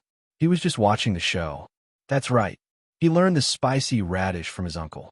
When he was young, his uncle always said, your father is a spicy radish. Although I've been a jerk these few years, I didn't treat you badly when you were young. Do you need to find someone to beat me up? The uncle's expression was bitter. His uncle saw through him. That Brother Lu's acting skills were really bad. Xianxia didn't feel embarrassed at all. He snorted and said, you're my uncle after all. It's not good for a junior to beat up an elder. I just want you to know the pain and stop making mistakes. The uncle laughed. I've been hiding for so many years. I've been beaten up many times. When have you seen me change for the better? Damn, this shameless son of AB****. He's still so smug. Xianxia really wanted to beat him up. After finishing his cigarette, the uncle said shyly, have another one. No, Xianxia said in a bad mood. You're so shy. You're running around and losing money. If you continue to gamble, if you continue to be reckless, even the gods won't be able to save you. The uncle was stunned. He gave a thumbs up. That rhymes pretty well. I've learned something new. Xianxia, Dad, I finally know why you slap him every time you see him. The uncle blew out a puff of smoke. He looked at the sky and sighed. In 2004, when you were just in your third year of primary school, your grandfather handed his business over to me. At that time, our Su family wasn't that rich. After all, we didn't ride on the wave of reform and opening up. But at least we accumulated more than 2 million yuan. It wasn't a small amount. Your grandfather told me, Su Guang, it wasn't easy for our Su family to come out of a small town in the countryside. It wasn't easy for me to accumulate this family business either. Now that it's in your hands, you have to support it. Don't ask for 100 generations of glory. You can't be rich for more than 3 generations. It's good enough if you can be rich for 3 generations. The sky was deathly pale. Xianxia looked at his uncle, and his uncle looked at the sky. His uncle's eyes were also deathly pale. Chapter 375. When I was young, my family was poor. We lived in the countryside. Back then, we didn't get paid and had to go to the cafeteria to eat. We had 2 sets of clothes a year, sewing and mending, and had a simple meal. Let me tell you something you don't know. Your grandmother actually gave birth to many children.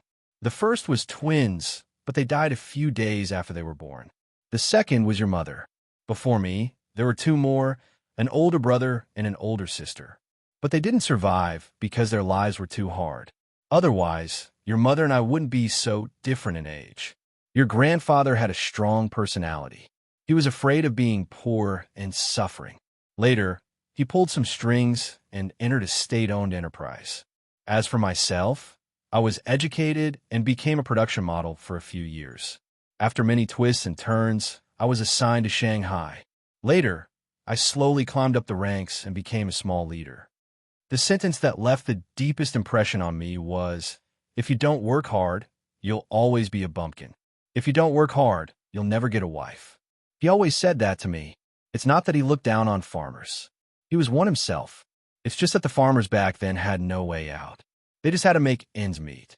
Xianxia thought to himself, Grandpa is so inspirational. Your grandfather also said that although that bastard Qin Jianzhong looked serious and was evil on the surface, his character was passable. As a family, conflicts are inevitable, but don't forget to support each other. He didn't expect his grandfather to affirm his grandfather's character. He remembered his grandfather saying that after he got Qin Ma pregnant, his grandfather called him a despicable scum. In fact, his uncle did often come to visit him and his sister with gifts. After he handed over the business to me, I ran around every day for a few years, receiving and delivering goods. Sometimes, I only slept for 4 hours a day. It was tiring, but it was fulfilling. I felt that my son, who didn't have any education, was quite promising. He successfully took over my family business and guarded it well.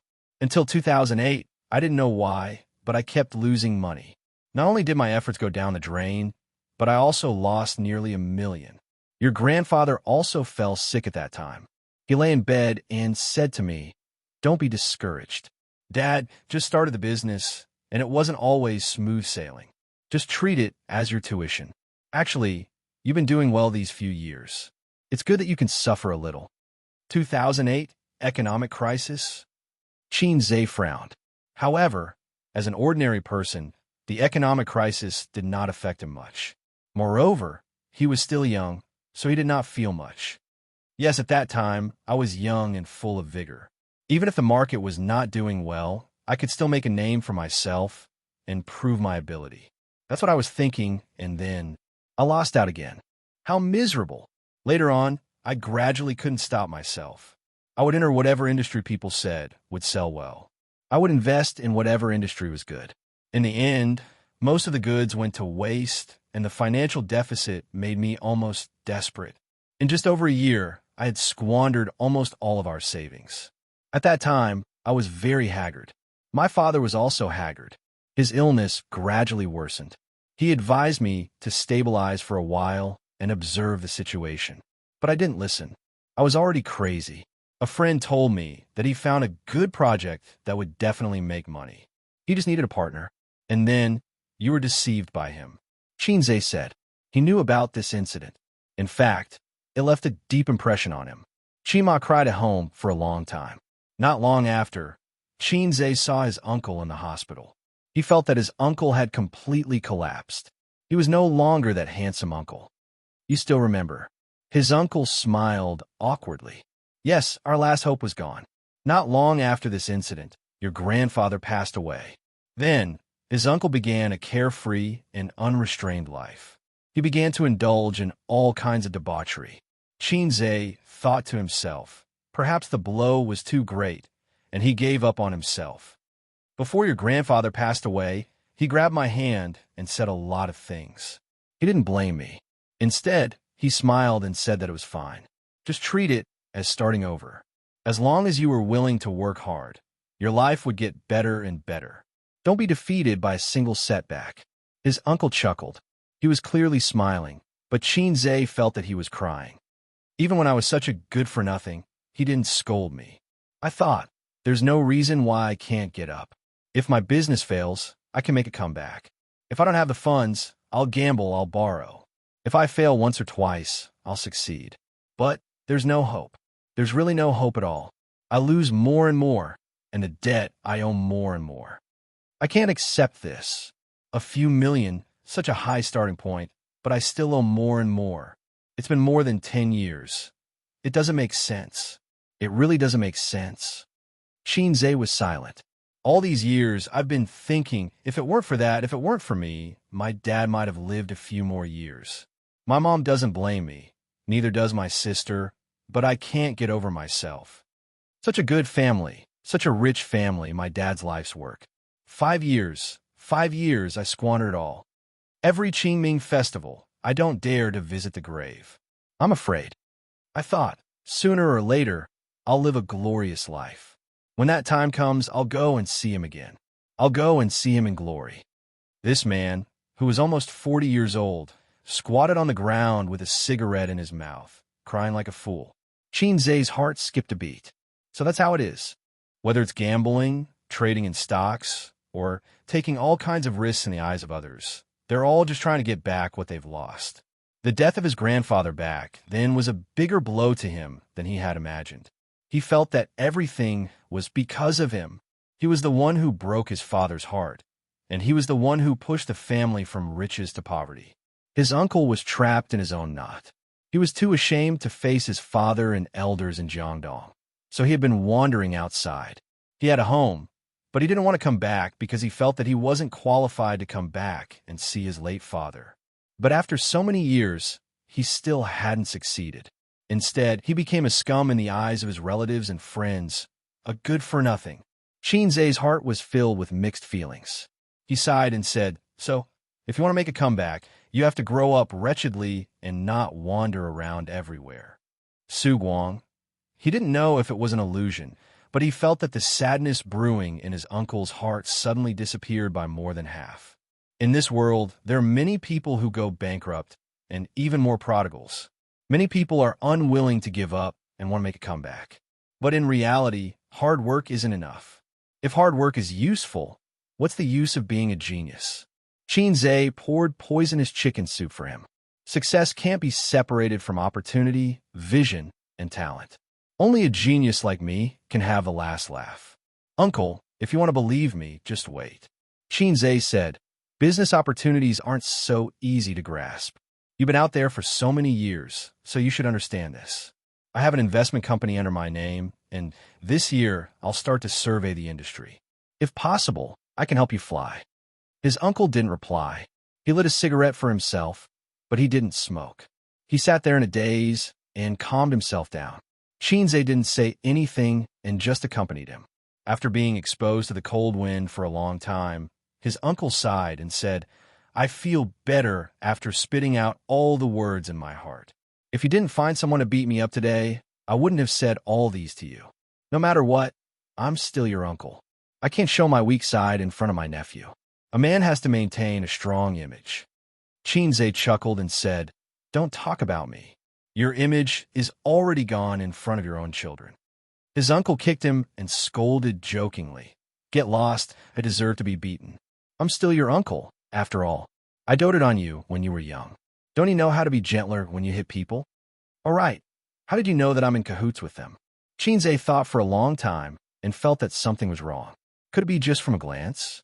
If his uncle had such astuteness, he wouldn't have been so weak for so many years. "Isn't that obvious? I saw you hitting them upstairs. When I turned around, they hit me, and you stood there pretending to be a coward." "I'm not stupid," his uncle said angrily.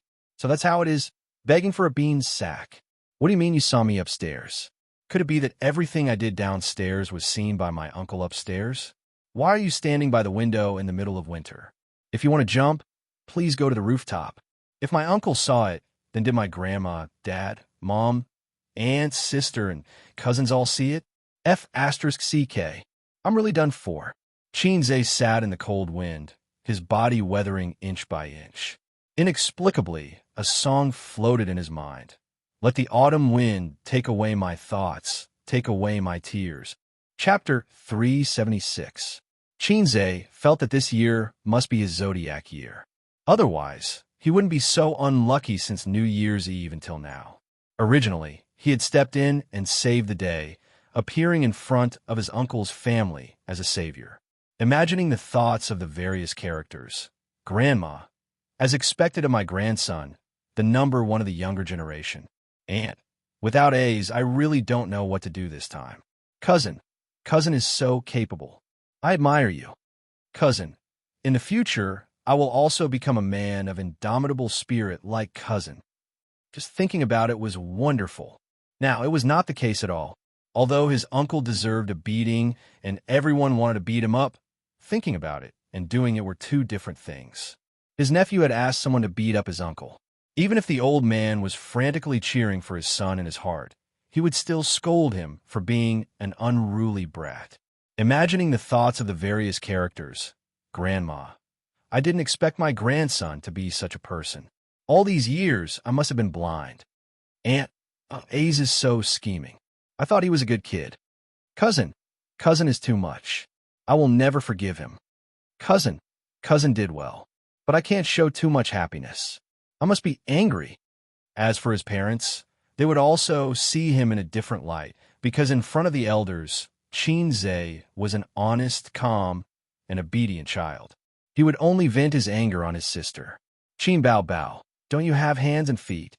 Qin Bao Bao scram. Qin Bao, do you believe that I will press you to the ground? And so on. Occasionally, he would even slap his sister, but his sister seemed to be enjoying it.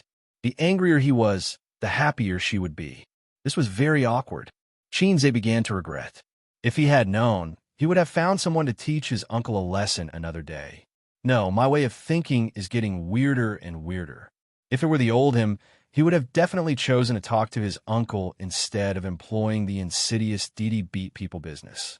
Since when did I become so black-bellied? It must be Sister Ziwei's fault. After being with her for so long, I unknowingly became a black-bellied person, always thinking of using underhanded means to do things. Yes, it was all Sister Ziwei's fault. Grandma, Xianxia was stunned. His uncle nodded. Of course I saw it. I even said that A's is really good. His fighting skills are even better than the loan sharks. Xianxia was speechless. Then he would turn around and act like a grandson and send someone to beat up his uncle. He took the elevator nervously and arrived at the door of the 6th floor. Xianxia was thinking about how to redeem his image. Haha, I'm just kidding. Uncle patted him on the shoulder. I saw it when I was smoking by the window. The others didn't know. Otherwise, how could there be no movement upstairs after I was beaten up for so long? Uncle had a look of satisfaction on his face as he took revenge. Wait a minute. Xianxia heaved a sigh of relief. At the same time, he remembered something. Uncle, can I ask you something? What is it? Uncle took out the key from his pocket. Do you know Su Yao? Uncle froze in the middle of taking out the key. Xianxia caught a glimpse of shock and panic in his eyes, but it quickly disappeared. Yes, I do. He's my childhood playmate. Can you tell me about him? What's there to say? I haven't seen him for decades. I almost forgot about him. But how do you know him? Uncle shrugged, inserted the key into the keyhole, and opened the door without changing his expression. Xianxia kept silent. Uncle was smart and took out the key to open the door, so he couldn't continue asking. A's is back. Is everything settled? Aunt couldn't wait to ask. Xianxia nodded and said that it was settled. She was relieved and looked conflicted, wanting to laugh and cry at the same time. Grandma called Xianxia to her side and nagged for a long time. She scolded Uncle as she talked, but Uncle lowered his head and let his mother scold him. Xianxia glanced at him. He didn't know if Uncle listened to him. He wanted to see if Uncle would stay at home after the new year or sneak out again. Also, he felt that his cousin's starry eyes were so hot that he was a little restless. That night, they stayed at Uncle's house for dinner. Xianxia cooked again. Suyu quietly squeezed her mother away and helped him. While he was cooking, Xianxia stuffed a bank card into her pocket. It's not much. Just treat it as pocket money. Change your phone. It's still early for a 17-year-old girl to come into contact with cosmetics, but you can dress up more exquisitely. You can keep this money and spend it slowly, or you can pay for your school fees. It's up to you. Suyu held the bank card and lowered her head. Her tears were falling. Her sister, who had sneaked in to eat, saw this scene and said angrily, "What's wrong? Are you bullying Yu again?" Suyu waved her hand. Her crying face was slightly red. She explained, "Cousin didn't bully me." "So you're touched?" Qin Bao Bao glanced at her and patted the dog's head with a smile. "Do you want to repay your cousin?" Suyu nodded vigorously. "If you want to repay me, the best way is to devote yourself to me. You don't have to think about that.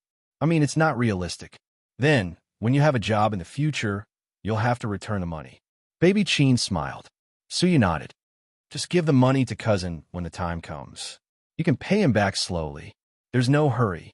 Qin Bao Bao said, "Cousin's wife money is all managed by cousin." Although Suyu didn't understand why cousin's wife money was managed by cousin, she still nodded obediently. "Help cousin make a cup of black tea." Qin Bao Bao sent Suyu out of the kitchen. She rolled her eyes coquettishly. "How much did you give her?" "Not much, just 20,000. "Are you unhappy?" Qin Zhe said. 20,000, no more, no less." Qin Bao Bao knocked on his head. Yu is very sensitive and has strong self-esteem. Don't give her money all the time. You'll make her feel pitiful. If you give her money in the future, just tell her to pay it back when she has a job in the future. Or ask her to come to our company to take a few modeling photos as repayment. "Sister, you're so thoughtful." Qin Zhe flattered. "I'll help you wash the vegetables." Qin Bao Bao rolled up her sleeves. No, no, no. Wait for Yu. "Why? Are you looking down on me?" His sister raised her eyebrows. He didn't have any self-awareness at all. "If you wash the vegetables, I have to wash them again myself." Qin Zhe said, "No, I'm just afraid that you'll be tired." His sister snorted. "Then I'll go outside and watch TV." She felt that what he said just now was strange. For a moment, she couldn't figure out what was wrong. After dinner, they said goodbye to their grandmother and returned home. For the next 2 days, Qin Zhe's family ran around and paid New Year's greetings everywhere. Qin Zhe said tentatively, "I'm going back to Zhejiang province to pay New Year's greetings today." Qin Ma said, "Why are you going? You never went in the past years. You're not familiar with that place." Qin Zhe said, "I'm returning home in glory. I'm so successful now. Of course, I have to go." Qin Ma said, "Don't make trouble. Children should stay at home." She didn't agree no matter what. Qin Zhe said in his heart, "If you don't agree, I'll use force." But on this day, he received a call from Suyu. "Hubby, I miss you so much." Same, same. Qin Zhe asked about her recent situation. Suyu said, "It's okay. I'm following my dad around to pay New Year's greetings. Hubby, come and stay at home tonight." Qin Zhe said, "After the New Year, I'm running around every day. How can I have time?" "Master, come on. Call me Hei's King." "No." Suyu giggled and said, "Master Eel, I need an injection. I'm hanging up." "Don't. My mother is back. We made an appointment to go to Grandma and Grandpa's house today. As the son-in-law, you should meet your mother-in-law." Qin Zhe was speechless. Suyu laughed and said, "She's my mother anyway. You're in and out of my body, and I'm in and out of your body. I have to meet her, right? And Grandpa and Grandma occasionally remember that they have me, their granddaughter, and they'll urge me to find a partner, although they're just saying it." Qin Zhe's nose twitched. "What time is it today? Come over now. I'll send you the address." Suyu's tone was joyful. After hanging up the phone, Qin Zhe said, "Mom, I have something to do today. I'm going to a friend's house to pay New Year's greetings. I want to accompany you to Zhejiang province." "Ah, whose house are you going to?" Qin Bao Bao asked.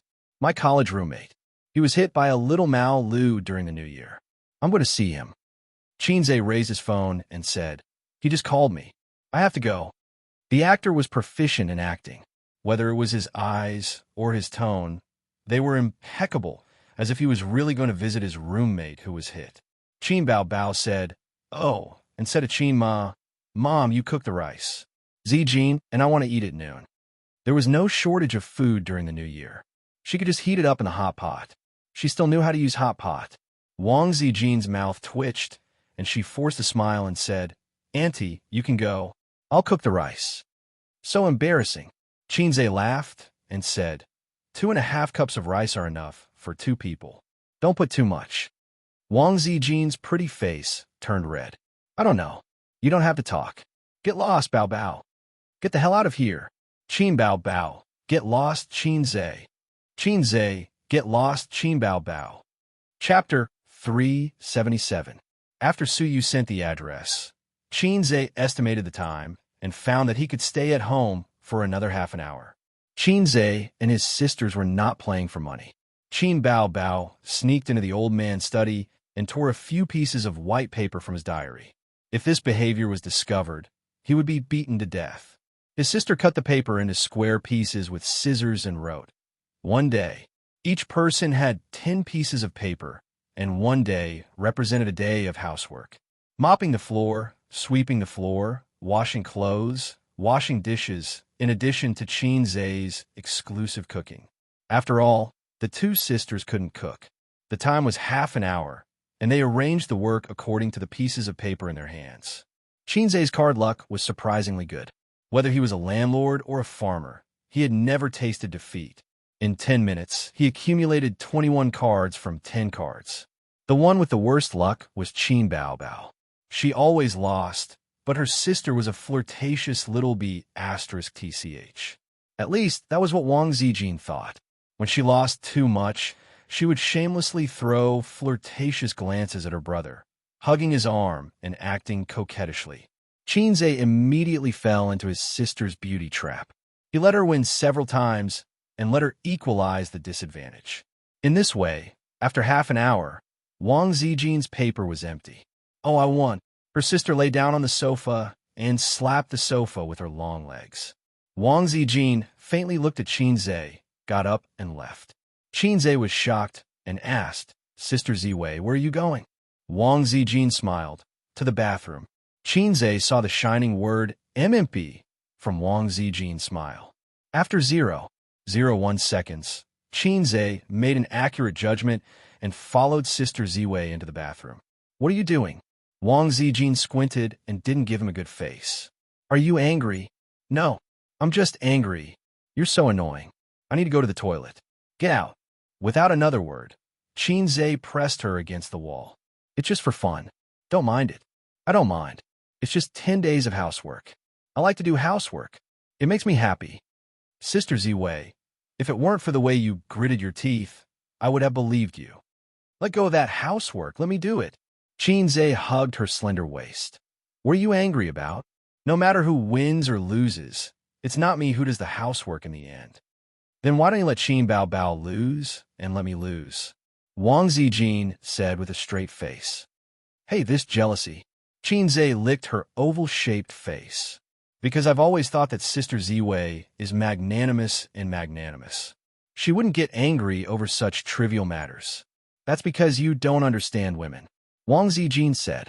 She lowered her head and glanced at her chest. "Not as magnanimous as your sister.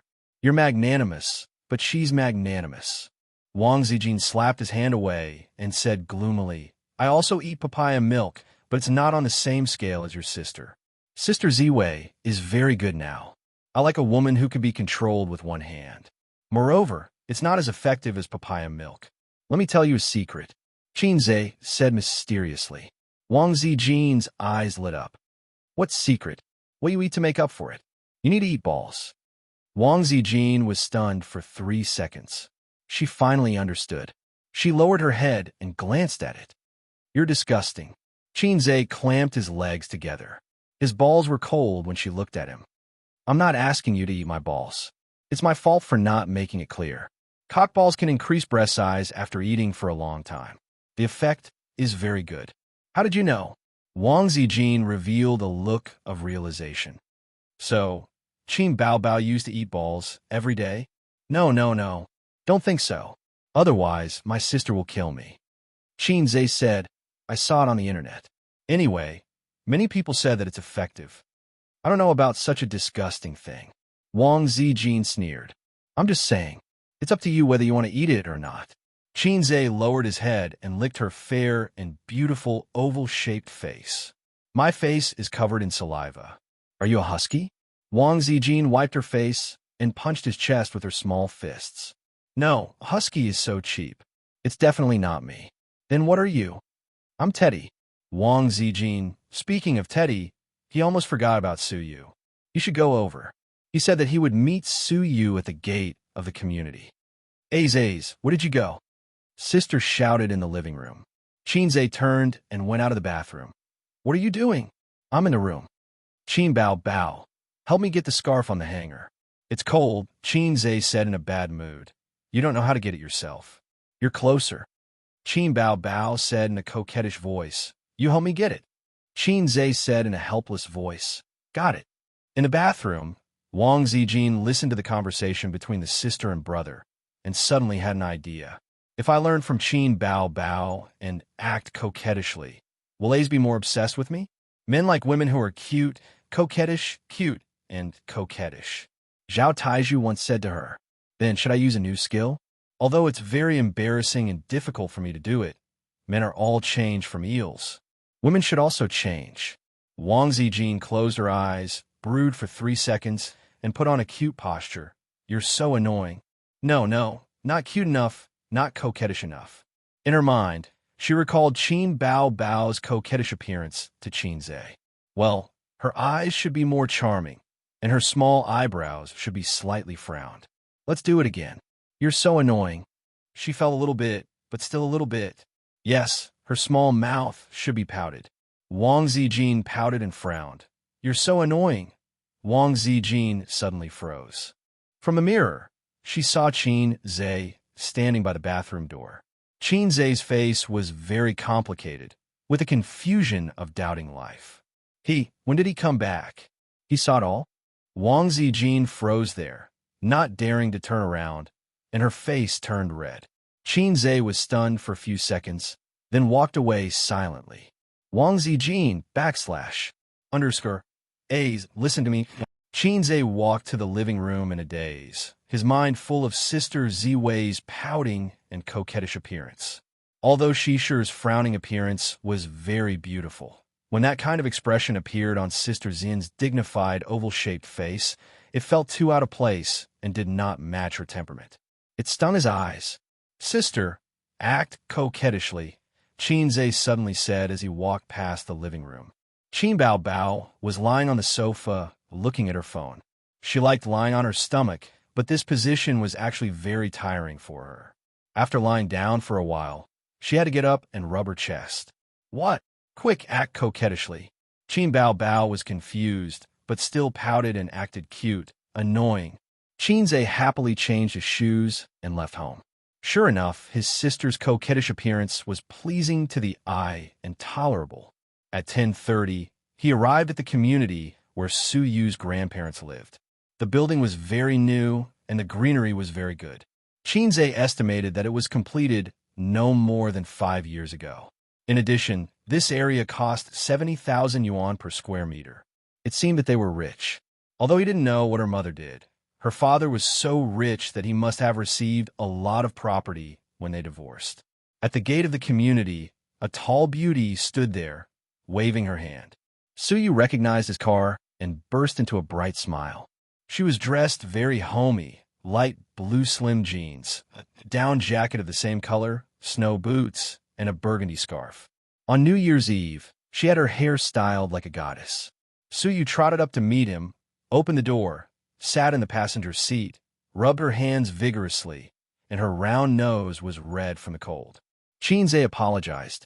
I'm late. Su Yu's teeth chattered. It's okay. I only waited for 15 minutes. It's just that my hands are a little stiff and I didn't bring my gloves down. Qinze held her small hand. It was cold. He suddenly remembered a joke on the internet. A real man should stuff a girl's cold hand into his crotch. You feel good. I feel good too. Because a man's balls like cold and fear heat. Did you buy a gift? Su Yu asked. Yes, very ordinary healthcare and nutrition products. Qinze said. Su Yu smiled sweetly. Enough. My mother is also here with her family, and my uncles and aunts are here, a big family. Su Yu said. So many people? Qinze was stunned. Is it because of me? What are you thinking about? Su Yu rolled his eyes and said, My mother is here. My mother lives abroad, and it's rare for her to come back. The key is that my mother's red envelope is big. She gives the younger generation a red envelope of 500,000 yuan every year. My uncles and aunts also want to borrow some money from my mother when she comes back. Xianxia, how do I feel, Philistin? Suyu said, of course, my grandfather's family is just an ordinary family. My father was also a poor boy, so he and my mother married with equal social status. You don't understand. A barely well-off family has a rich man with assets of more than 100 million yuan. That kind of atmosphere of eating and taking. My family can't escape the rut. Your family is much better. My aunt and her husband are middle-level managers of state-owned enterprises. My aunt's family is doing business and is not short of money. The house where my grandfather and grandmother live now was bought by my mother for 8 million yuan. Then my uncle and aunts fought to write their names on the real estate certificate. Anyway, my mother won't fight with them. Xianxia nodded. I can understand. My uncle's family is like this. The money they borrowed from my family is nearly 10 million yuan. The house in the past, according to the current house price, plus the 3 million yuan a few days ago, was almost 10 million yuan. My mother doesn't feel disgusted. She doesn't care if my brothers and sisters take some money from her, hundreds of thousands or millions. Suyu said, when she divorced, she got a lot of money. Later, she started her own business. My foreign stepfather met her when she was doing business. He is also rich, and he is a China expert. As she said, she blinked her eyes and smiled like a ghost. But they are not as good as you. The two of them together have only 1 billion yuan in assets. They all know that I left my father's company, but I didn't say how I am doing now. Xianxia said, why? Suyu curled her lips. My father cheated on me and had an illegitimate child. My grandmother and grandfather's family hate him, and the granddaughter who grew up with my father, of course, doesn't love me much. We only see each other a few times a year, and we don't have a deep relationship. My mother has a new family and a mixed-race grandson. In the past, when she wanted to borrow money and had trouble, she would come to me, but after I resigned, my uncle and aunts didn't contact me. It's true that your grandmother doesn't love you, and your uncle doesn't love you. Chapter 378. A child from a single-parent family would only see his father a few times throughout the year. It was normal for his maternal grandmother to not dote on him and his uncle to not love him. Suyu herself was used to it, so when she talked about these things, she didn't show any sadness. It was her biological parents who really hurt her. A father who regarded his son as his heir, and a mother who wholeheartedly ran her new family. She was superfluous in any way. Sometimes the father may think, this daughter is really annoying, thinking about competing with his son for the position of heir every day. Sometimes the mother may think, this daughter is really annoying, thinking of the failed relationship experience when she saw her. Who knows? In a beautifully decorated house, more than 100 square meters, Suyu's grandfather was called Ding Yukong. He was a thin old man with white hair and an old-fashioned and serious look. Her grandmother also had white hair, thin and small, with a mole between her eyebrows. Both of them were 80 years old. There were 4 people in the second generation of the Ding family, 2 sons and 2 daughters. Suyu's mother, Ding Yun, was the second. Suyu had 6 siblings, 2 of whom were married, and those who were not married also had a partner. The 3 generations of the Ding family, about 20 people, were gathered together. The family sat in the living room and chatted. The 2 babies were sleeping soundly in their mother's arms. As they chatted, the topic turned to Suyu. Eldest aunt gossiped, Xiao Yun, you resigned from her father's company in the middle of the year. Do you know about this? I heard that it was not very pleasant. Youngest aunt complained, I wanted her cousin to work in her company, but it failed. Now Tsong is still working in a small company. I can't count on her.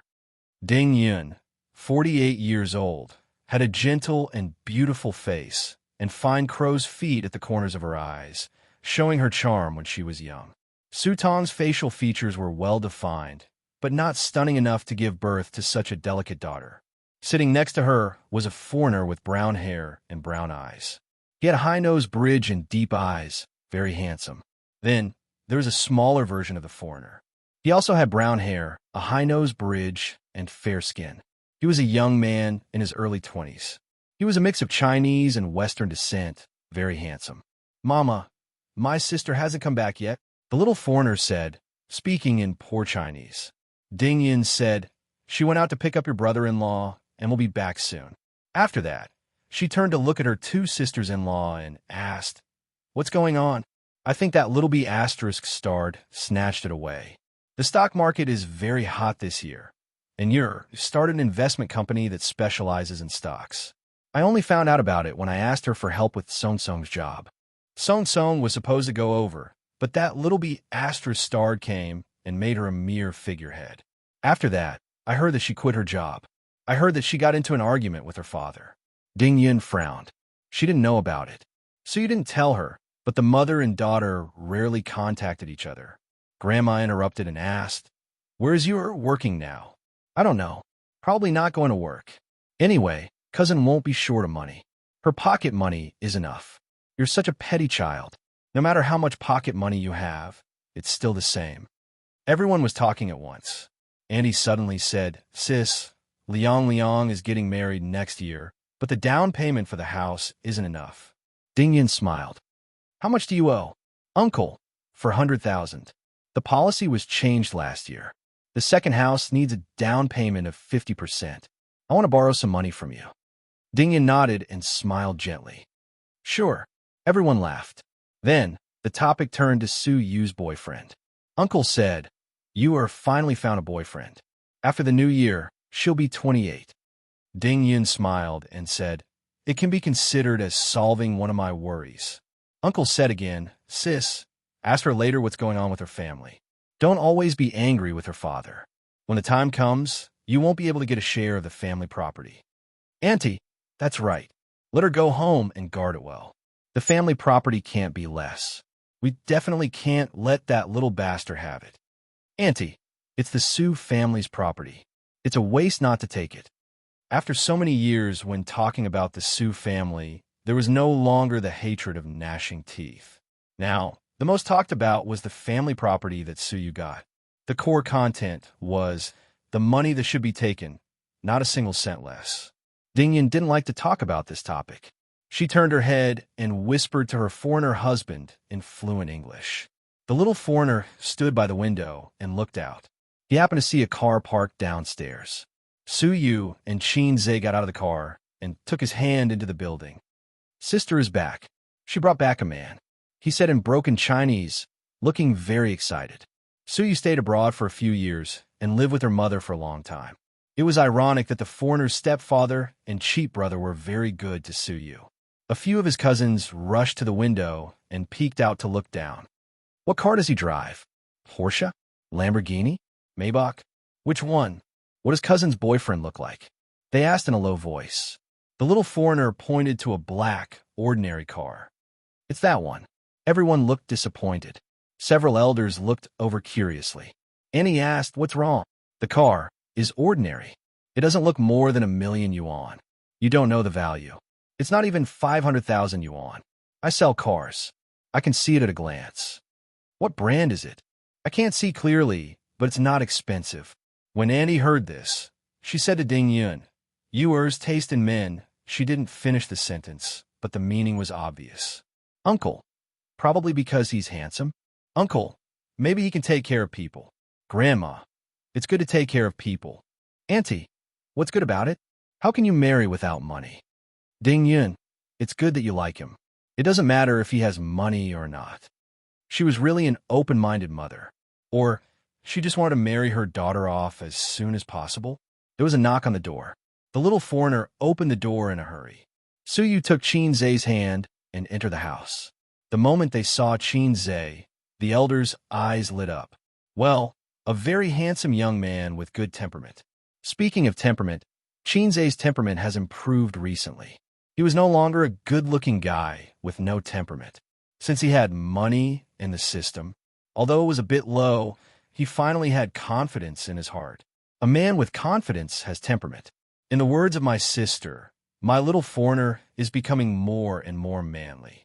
Sure enough, Yu's taste in men was based on their appearance. Grandma. Su Yu led Xianxia to her family and introduced him to them one by one. "This is my boyfriend, Xianxia." Several young people were dumbfounded and stunned on the spot. Then, Su Yu introduced her family to Xianxia. First uncle, first aunt, second uncle, second aunt, third aunt, third uncle, and finally her biological mother and stepfather. This is my brother. You can call him Ada. So you said. Dingyan looked at Xianxia with a smile. First impression, well, not bad. Grandpa said in a deep voice, Young man, what do you do? And he, Hey, I feel that he looks familiar. Mom, he is Xianxia. The cousin whispered. I know he is Xianxia. Auntie replied angrily. Then, a cousin of Suyu said, But I don't know who Xianxia is. As she said, she looked at Xianxia with starry eyes. Yes, as a 25-year-old star chaser, Xianxia, a high-quality little fresh meat, was also one of her targets. Absolutely high quality. Most of the other little fresh meats personas came from movies and TV series, or forced personas. Xianxia's persona was real, 24K pure gold persona. Rich and talented. Nickname is not to be said. It is embarrassing to say. Xianxia's aunt understood and said in surprise, Xianxia, this name sounds familiar. Are you a celebrity? The elders in the room had different expressions. Grandpa and Grandma were stunned and then frowned. His uncles and aunts were all shocked. Kind of understand, he is good at writing songs. Singers in the entertainment industry dream of his songs. The cousin worshipped. He is also the god of stocks, very good at trading stocks. A cousin said, he is also a big boss, has 2 companies. Xianxia is super famous. A cousin's wife said, very rich, richer than Annie, richer than cousin's family. The cousin said, his cousin was Suyu. This time, the look in her eyes was different.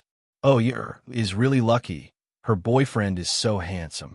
Annie piled up a smile on her face. It's time to eat. Let's eat.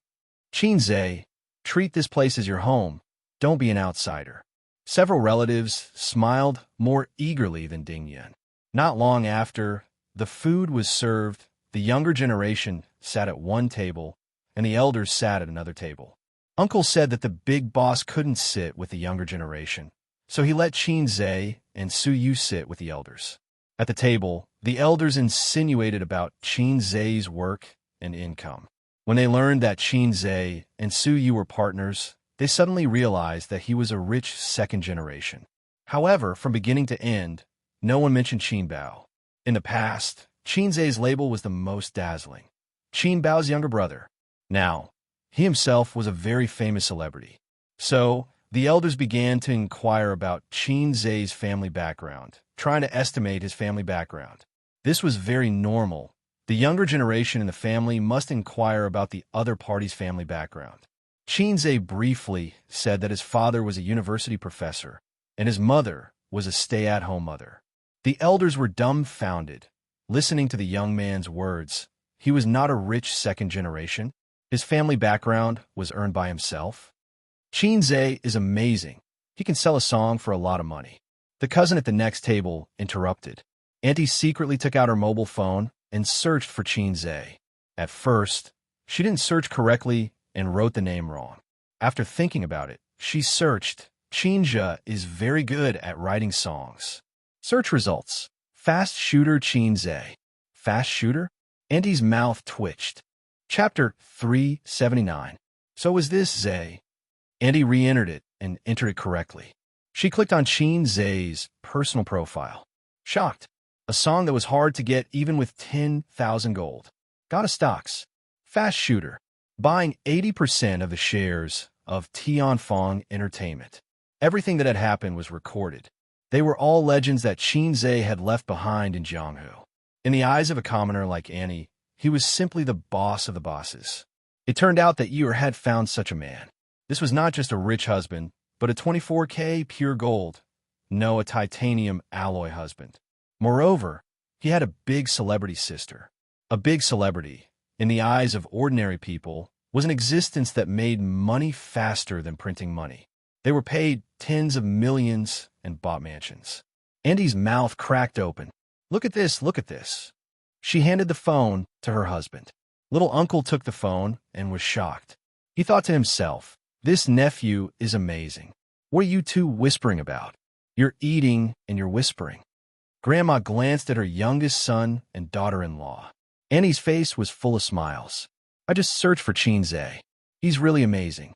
Grandma was suddenly interested. What do you mean? Auntie glanced at Suyu. You found such a good boyfriend.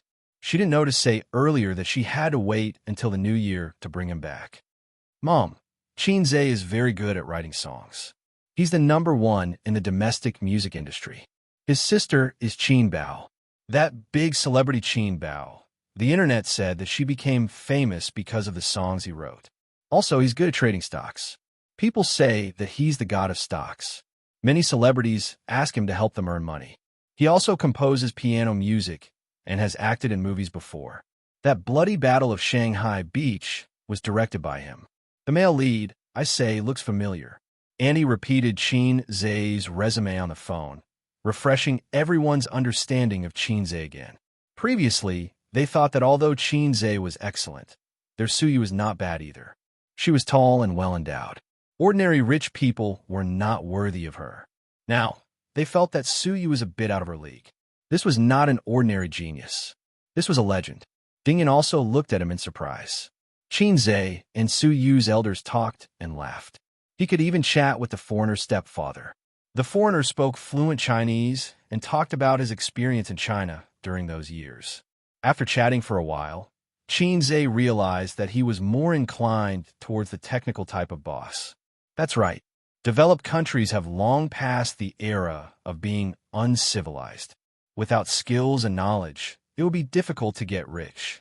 This was unlike China, where no matter how high one's education level was, one could instantly become a boss if they found connections or business opportunities. This phenomenon was gradually decreasing with the changes of time. In another 10 or 20 years, those fellows who claimed that studying was useless would really be useless. Suyu sat beside him obediently, poured wine for him, picked up food, and smiled. It was probably the happiest thing for a woman to see her man talking and laughing with his family. From the beginning to the end, her conversation with her mother did not exceed 3 sentences.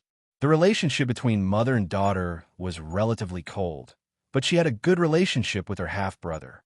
As time passed, the woman and the child finished their meal while the man was still drinking and chatting loudly. The little foreigner took Suyu and walked to the guest room. He opened his laptop skillfully and logged into the game.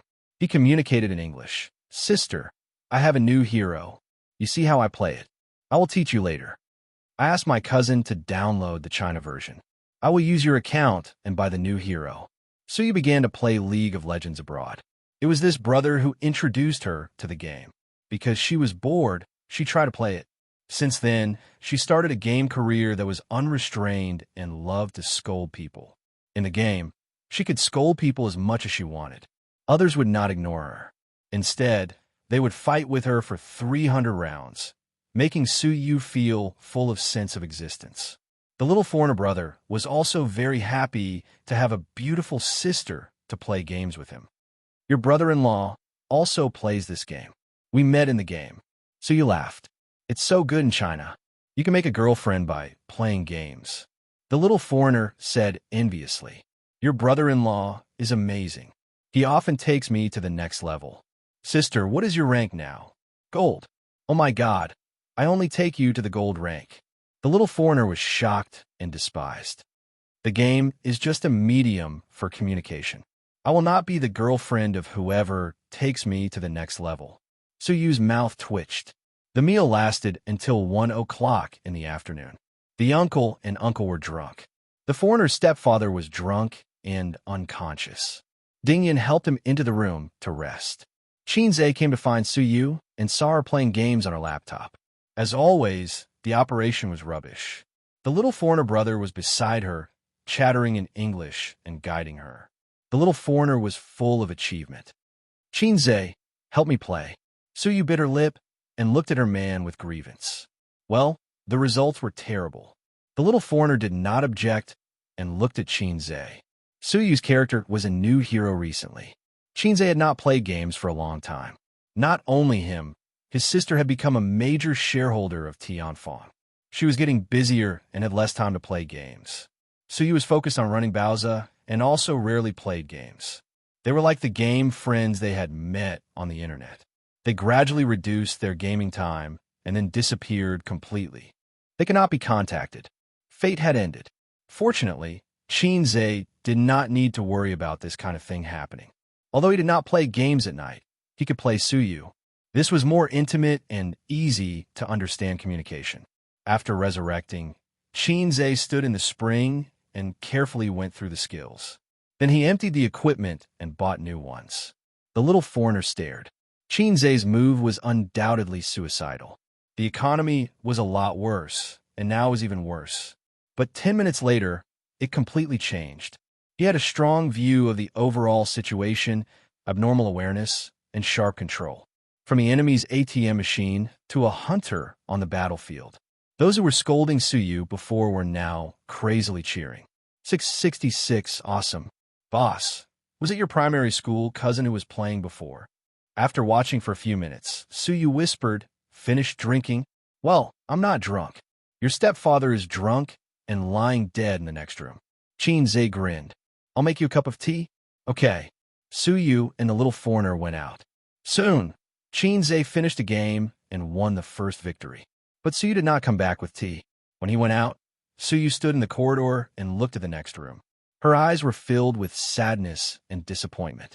Her thin shoulders seemed so weak at this moment. Xianxia stood beside her and looked into the room. The foreigner was drunk on the bed. His wife was taking care of him. The mixed-race son was sitting on the bed, playing with his mobile phone. Sometimes he looked up and talked with his mother. The mother had a loving and gentle smile on her face. What a harmonious family of three. The warmer the atmosphere in the room, the lonelier the girl outside seemed. Xianxia suddenly understood how she felt. The feeling of, my home is no longer my home, and I can't integrate into their family of three, no matter which side it is. He filled in for himself. My mother is my mother, and my father is my father, but my mother is not my mother, and my father is not my father. That feeling was too heart-wrenching. He watched as his mother laughed and doted on his son in another family. He watched as his father laughed and doted on his son in another family. Obviously, they're also my parents, but where is her position as a daughter? Suyu felt her waist tightened, and then she was fiercely rubbed into his arms. She looked up in amazement and looked at Xianxia. You have me. Xianxia stared at her. His voice was soft and solemn. I will always be here. Suyu's eyes were moist and tears slid down, but her smile was sweet and happy. She put her arms around Xianxia's neck, tiptoed slightly, and stabilized Xianxia's lips. In the room, Ding Yin felt something and looked sideways. She was stunned at first, and then her smile relaxed. Some people, it's not that they don't love, but they can't give too much love. Some things, it's not that they don't pay attention to, but they just want each other to be well. Chapter 380. Shujia Town, Zhejiang Province. Shujia Town was developed from a gathering place of clans. 100 or 200 years ago, those with the surname Su might have been the same ancestor. After several changes, the town expanded, but those with the surname Su still accounted for most of the population. Shujia Town was not a big town, let alone rich. It was located in a hilly area with green mountains behind it. Outside the town were continuous fields. Because it was a bit far from the national highway, it didn't catch the development bus. The neighboring towns used to be poorer than Shujia Town. In the past 10 years, factories have been built and countless people came to the town. There were supermarkets, shops, internet cafes, KTV, and everything else. The locals could live a rich life, even if they rented out their houses. A dozen kilometers away was a different life. Fate. Half of the people in Shujia Town were still farmers. But many people had left the town. Some made a fortune in other places and didn't come back. Some returned home and built big villas in the town. Sulan's family had been doing well back then. They had moved to Shanghai, and their household register had followed them. They had settled down in Shanghai. Except for the older generation, the young people nowadays didn't remember Qin Ma's family. Every spring festival, Qin Ma would come back to visit some of her uncles. In recent years, she had been less and less. She couldn't keep the old people. When he returned to Shujia Town this year, the atmosphere was completely different. Not only were the older generation amiable, some of the younger generation that he had never met before had also gathered together. Some of them had rushed over from the town, while others had rushed over from the nearby villages. This year, there was a legend in Xianxia town. Those who were related to Su Lan said, "You know Qin Bao Bao, right?" "Yes." "You know Qin Zhe, right?" "Yes." "He's from my Grey Tant's family. They're my relatives. They're the daughter and son of my second uncle's daughter. They're the daughter and son of my aunt's daughter." Whether it was Qin Bao Bao, a first-tier big shot and the queen of traffic, or Qin Zhe, the #1 fast shooter in the music industry and the god of stocks, there was basically no young people who did not know them. Qin Ma and Old Masterly bought gifts from the supermarket in the town and delivered them one by one. They were not in a hurry. Every time they visited a house, they would stay and chat with the elders. Then, they would give red packets to the younger generation. The gifts were not heavy, but the red packets were heavy. Although it was said to be a small gift from Qin Zhe and Qin Bao, it was actually Qin Ma and the old man's own money. Qin Bao Bao and Qin Zhe often came back to pay New Year's greetings when they were young. After they grew up, they almost never came back. It didn't matter in previous years, but this year there were old people sighing and complaining, saying that no matter what, they had to come back and take a look. Although they had settled in other places, this was still their roots. In fact, Xianxia town was Qin Ma's roots. It had little to do with Qin Bao and Qin Zhe. However, Qin Ma smiled and said that she was busy this year and could not find time. They stayed for dinner at Qin Ma's second uncle's house. An old man in his 90s lived alone. His son had moved to the city and would only come back to visit him during the new year. This year, the old man's son went to his daughter-in-law's house for the new year, leaving him alone. Knocking on the door of the yellow mud house, the old man stood shakily at the threshold. His old face was full of wrinkles, but his eyes were still clear. He said in a trembling voice, "Little Lon." It was not because of joy or emotion, but because he was old and his voice was trembling. "Granduncle, I'm back to see you." Qin Ma helped him into the house. "It's about time you came." The old man slowly walked to the table and sat down. "You're the only one who still comes to see me, because Granduncle often picked fruits for me to eat when I was young," Qin Ma said with a smile. At noon, Qin Ma cooked. Grandpa and the old man sat by the threshold and chatted. The so-called chat was Grandpa's one-sided chatter. The old man could understand Mandarin, but he could not speak it. Besides, Grandpa did not understand dialects. The meal was relatively light. It was placed on the small black table. There were 2 vegetables, 1 meat, and 1 soup. After eating, the old man asked in a muffled voice, "Why didn't your 2 children come?" "They're busy with work." Qin Ma said, "Your son's name is Ace, right?" The old man smiled. His face was full of wrinkles. "Su Guang has been very naughty since he was young. He looks handsome. Your son is more like the grandson of an old cow." Grandpa ate in silence. He did not understand. Qin Ma frowned slightly and gave a perfunctory yes. In the afternoon, the 2 of them left Xianxia town along the wide road. After walking for 100 meters, they turned into a rugged mountain road. There were black fields on both sides. In the distance, there was a white Xing Wang temple. It was not big. After passing through the Xing Wang temple, they walked for another 10 minutes and arrived at the cemetery of Xianxia town. The cemetery was surrounded by a tea forest. The waist-high tea trees stretched as far as the eye could see.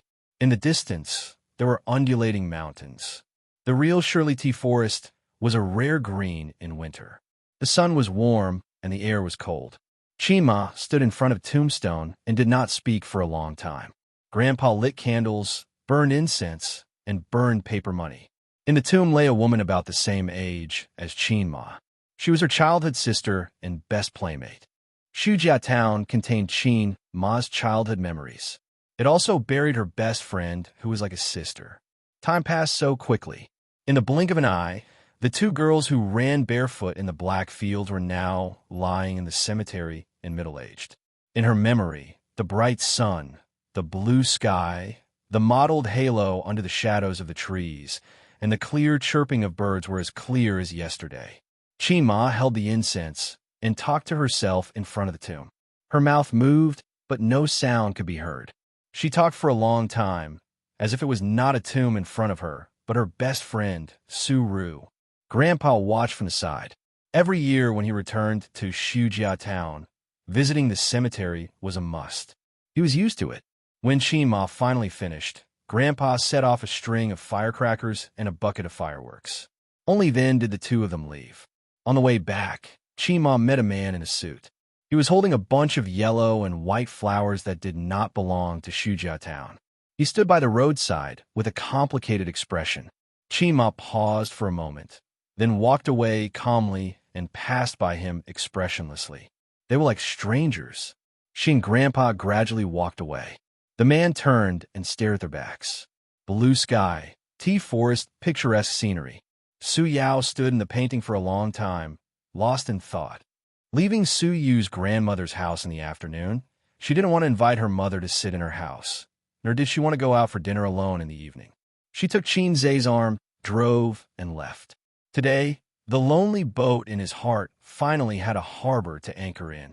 So you can calmly give up some of the indispensable feelings of others and give up the tangled and sad past. Qin Zhe drank wine and leaned on the co-pilot's seat with his eyes closed. So you concentrated on driving. The car sped on the highway. She smiled and said, "Husband, I'm hungry. Didn't you just finish eating?" Qin Zhe wondered, "But I'm still hungry." So you blinked. She was already at the age of a young woman. Now she really became a young woman. Between her frown and smile, there was a coquettish charm that was not there in the past. "I see," Qin Zhe nodded. "It's my thoughtlessness. I didn't bother you.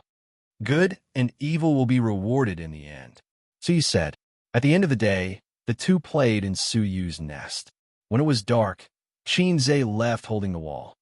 "System, you said I would become a teddy, you big liar." Qin Zhe burst into tears. "You lied to me. You lied to me." His eyes were red and his heart was broken. "I didn't lie to you. Your fighting ability has surpassed 80% of men.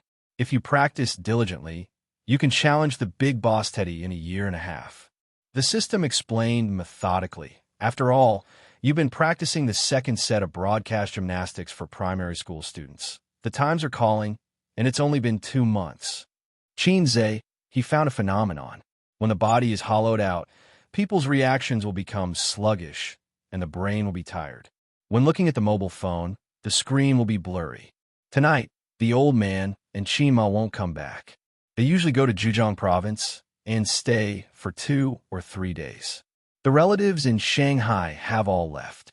Qin Zhe didn't have any teachers or close friends to give New Year's greetings, so he drove directly back to his sister's luxurious house. Qin Bao Bao and Wang Zijin were already at home. Sister was wearing home clothes, opening champagne, eating snacks, and watching health programs. Sister Ziwei was dragging the floor bitterly. As soon as she saw Qin Zhe come back, Wang Zijin suddenly burst into tears, and sadness flowed like a river. These days, the nanny was on vacation, and the house hadn't been cleaned for several years. Needless to say, elder sister must have taken advantage of Qin Zhe's absence to bully elder sister Xian. Wang Zijin was too arrogant. She admitted defeat. If it were baby Qin, she would act coquettishly and drag things out until her baby brother came back. Then, she would hand over the work to her capable brother. When washing the mop, Wang Zijin stretched her waist and said with a bitter face, "Ouch, my waist is broken. I feel the same." Qin Zhe deeply understood. I mean, working hard every day. I do the same. Then work harder. Sister will massage your waist tonight," Wang Zijin said with a smile. Actually, she wanted Qin Zhe to massage her, but she was shy, so she changed the way she said it. After doing the housework, he had to help his sisters cook. Qin Zhe felt it was unfair. There was only effort and no return, and it was annoying. After dinner, when his sister fell asleep, he sneaked to Sister Ziwei's room. Wang Zijin lay on the bed and patted the spot beside her. "Sister's waist is broken. Quick, massage it." "Aren't you going to massage it for me?" "Massage is mutual. You can help me first. I've been tricked by you." After half an hour, Wang Zijin closed her eyes comfortably. "It's your turn, but I'm so comfortable. I just want to sleep. How about I reward you by sleeping with me tonight? Can I really?" "Yes." Wang Zijin's cheeks were red, and her voice was as soft as a mosquito's. "You can massage it." She didn't know if Xianxia heard her. He crawled under the blanket, hugged Wang Zijin's waist, and buried his face in her hair. Wang Zijin's heart was beating fast. She froze in Xianxia's arms and didn't dare to move. She was afraid that his hands would touch the forbidden place. That feeling of anticipation and hesitation. She thought about where her bottom line was. Well, she definitely couldn't take off her clothes. She couldn't touch the forbidden place. Yes, this was her bottom line. Then, she heard a snoring sound. Snoring? Wang Zijin looked sideways and found that the little guy had fallen asleep. Wang Zijin, damn, this salted fish. Chapter 381. Xianxia woke up naturally at 7 o'clock in the morning, half an hour later than his usual 6 o'clock. He was probably exhausted from last night. Wang Zijin was lying in his arms with her face buried in his chest. Her messy hair covered her face, and one of her legs was on his waist. She was sleeping soundly. She had turned off the air conditioner when she went to bed. Perhaps she felt cold in the middle of the night, so she subconsciously moved closer to the heater beside her. Wang Zijin's body was very soft, unlike his sister's. His sister's body was very elastic and flexible, especially her small waist.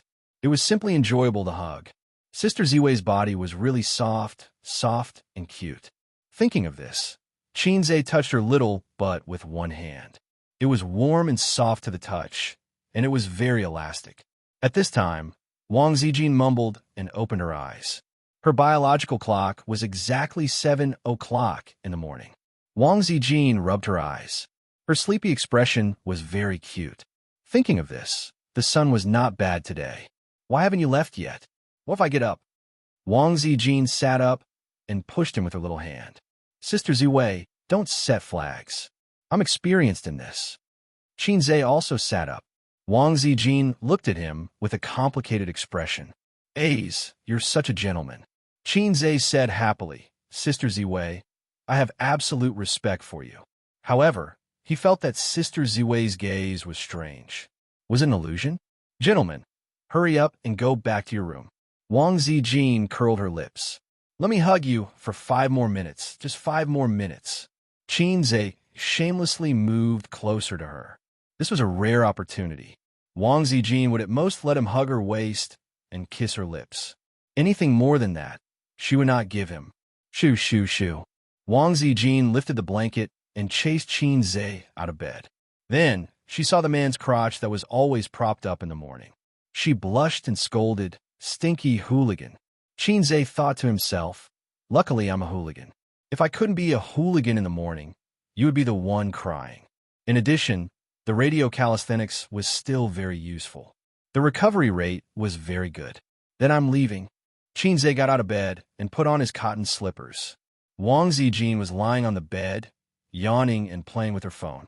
She crossed her feet that were wearing cotton socks, and her small but was very curvy. After leaving Sister Ziwei's room and closing the door, she turned around and saw the door of the big bathroom open. Her sister walked out with messy hair and squinted eyes. Why did you come out of Zijin's room? Qin Bao Bao glanced at him. I woke up late today. When I woke up, I can't wake her up. Let's do morning exercises together later. Xianxia was so scared that he peed his pants. The small tent shrank back with a chirp. Oh, I want to go back to sleep. Wake me up at 8 for breakfast. Her sister squinted and turned back to her room. You have a toilet in your room. Yes, I forgot. I thought I was at Mom and Dad's house. I forgot that we were back in our own house. Qin Bao Bao scratched his head and slammed the door. Elder's sister must be muddle-headed from her sleep. Obviously, he was being intimate with his girlfriend. Why did it seem like he was having an affair? He was scared, but Wang Zijin was also scared to death. The style was completely wrong. He always felt that Sister Ziwei was the little wife, and his sister was the husband. He was the old man next door. Hey, thinking about it this way, the style was actually very similar. Xianxia, the Spring Festival holiday passed quickly. Tens of millions of people flocked back to Shanghai. After the Spring Festival, there was a railway boom. The internet complained incessantly. Netizens complained that they didn't want to go back to work and lamented that the holiday was short. Bao's company group had more than 200 people. The company's total number was less than 10 people. Now, It expanded wildly, and the number of people skyrocketed to more than 200. Su Yu's ability to manage the company was absolutely first class. However, she admitted that she was almost at a bottleneck. If the scale continued to expand, it would be very difficult for her. Therefore, she wanted to discuss with Xianxia and promote a general manager from the senior managers. The two of them talked about the 108 postures during the break. I'm going to work tomorrow. I'm so tired. I want to stay at home and mold. Every time the holiday ends, I'm very homesick. I've already carried my bag and set off silently. Brothers, see you tomorrow. See you tomorrow. Li Linfeng, the manager of the investment department, said, at the beginning of the new year, everyone continue to work hard and take care of each other. With that, he sent a red envelope. Thank you, boss. Thank you, boss. Long live boss.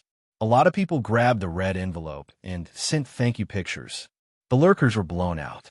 Soon, the second manager jumped out, copied and pasted Li Linfeng's words, and sent red envelopes. After the 6 managers sent red envelopes, more than a dozen team leaders took over and sent red envelopes. The group was raining red envelopes. Xianxia didn't say a word and silently grabbed red envelopes. If he was lucky, he got dozens of yuan. If he was unlucky, he got a few yuan. Happy. He couldn't help but think of the words on the internet. In the past, he didn't even look at 1 or 2 yuan. Now, whoever sends more than 50 yuan will cry with joy and shout, "Thank you, boss." The times are regressing. After snatching for a long time, someone suddenly at him. Li Linfeng. Xianxia, boss, it's your turn to send red envelopes. Boss Qin, please send red envelopes. Boss Qin, please send red envelopes. Boss Qin, we want red envelopes. In an instant, there were dozens of EDS. Xianxia didn't want to bother. The employees were making a fuss in the group. As the boss, it wasn't convenient for him to chat. But Li Linfeng obviously didn't want to let him go. Boss Qin, I saw that you snatched every red envelope just now. In that case, Xianxia sent out a red envelope without hesitation. Oh, F*CK, 20 yuan? I'll give you 50 yuan. Aye. 1 yuan. The poor employees were crying. Other managers had red envelopes of a few hundred yuan. You, on the other hand, only got 5 yuan? Big boss. Xianxia sent a red envelope. In 3 seconds, all 20 red envelopes were snatched. 10 yuan. 10 yuan. It's all 10 yuan. Li Linfeng, wiping sweat. Jiang Jinhua, wiping sweat. Wang Guqing, wiping sweat. All the employees, wiping sweat. Xianxia sent a red envelope. In 3 seconds, all the red envelopes were snatched. Boss Qin, you can't do this. Still 10 yuan? 10 yuan. 10 yuan. Ha.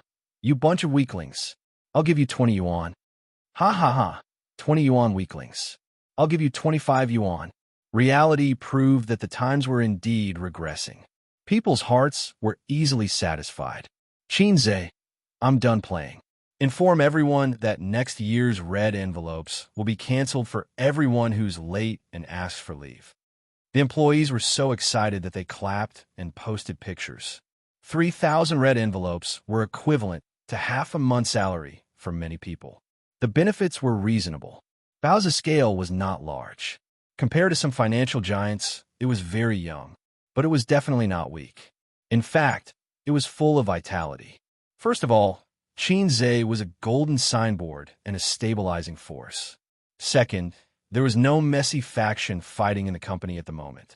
Even if they didn't get along like a family, at least they were living in harmony and working together. As for the future, they could talk about it later. Xianxia had the low-level system, which meant that he could be in charge of the company alone. He didn't need to attract investment or recruit talents with shares. Maybe he could build a business empire. Although his system was unreliable, it was still a system. With the low-level system, he could control the world. Ha. Ding. Task released. Host, please build a business empire within 2 years. If you succeed, you will be rewarded with 100,000 points. If you fail, the corresponding points will be deducted. The system sneered. What? Xianxia was dumbfounded. The words business empire were used too many times, just like, I'm in charge of my own destiny. The young people kept saying, build your own business empire. Just a few seconds ago, Xianxia was also one of the young people. What was a business empire? The literal meaning, business empire. In layman's terms, it was rich. It was big. Business empire, in the past, had a more layman's meaning. The top 500 companies in the world could be called a business empire. 2 years? What a joke. The low-level system would only provide him with some creativity. It wouldn't create something out of nothing, asking him to build a business empire brick by brick. How could he live? This was an impossible task. It was certain that he would be deducted 10,000 points. 10,000 points. The ending was that the system left him. He went from being the protagonist of Long Out Yin to being a passerby. Please, Xianxia exclaimed in shock. Sir System, please listen to my explanation. Carefully your ass. The system scolded. I wasn't asking for it in my heart. It was purely fantasizing. Can you tell the difference between the two? Xianxia said hurriedly. The former is setting up a goal to achieve. The latter is knowing that it's impossible to achieve or it won't be achieved in a short time. So it's fantasizing in your heart. Okay, then cancel the mission, the system said in a serious tone. So straightforward. Xianxia was surprised. The system could operate like that? A mission issued could be canceled at will? This low-level system could defy the program? Besides, I'm not low-level enough to fall out with you. I'm just comparing to know my place. Unlike those lowly systems that cause trouble all the time. The system found a reason for itself, then quickly changed the topic. The mission just now didn't come from the program. It was just me saying it casually. Casually? Xianxia remembered that the system's tone just now seemed to be sneering.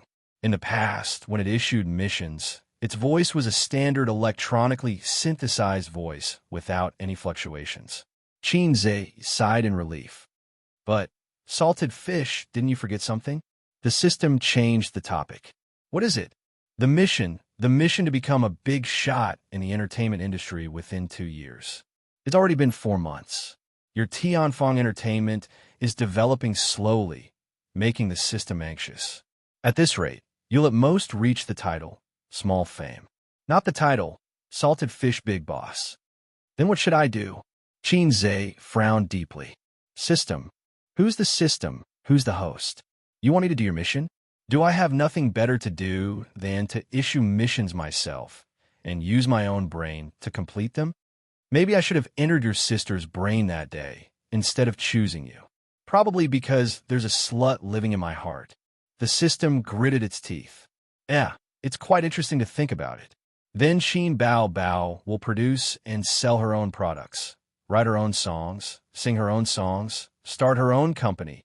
And with her beauty, she'll definitely attract hatred everywhere. Today, she'll fight this person. Tomorrow, she'll fight that person all the way out of the country, all over the world. Just thinking about it makes me sick. Xianxia's imagination was running wild. I think she'll be the first to fight you. Why? She'll send you to Europe for treatment. Chapter 382. Since Tianfeng Films took over, they had taken in a few famous celebrities. For example, Li Wei, a B-list celebrity in the film industry. There was also a C-list male celebrity and 2 singers between B-list and C-list celebrities. Just taking in these celebrities would cost a lot. That was why Chan Qinghong borrowed money from Qin Bao, and Qin Bao discussed it with her brother. On the one hand, she wanted to use the opportunity to educate her best friend. On the other hand, she really had no money. Now, these celebrities were on the right track and developing well. The company tried to allocate resources to them, but it felt like something was missing. Xianxia lay on the sofa and fell into deep thought. During this period, he had been thinking about the development path of Bao's company. Now, it seemed like Tianfeng was the main development target. After all, he had a mission. Just then, his phone started ringing. It was a piece of entertainment news. Blockbusters are gathering in April this year. He clicked on it. The content was roughly like this. Famous director Zhang Chu's new work is coming. September New City. We'll meet you in April. Popular Queen XX is teaming up with popular teen idol XX. Fantasy masterpiece Soul Breaking Song will be released in April. Famous director Ko has been preparing for his new film for 6 years. Martial arts master will meet you there.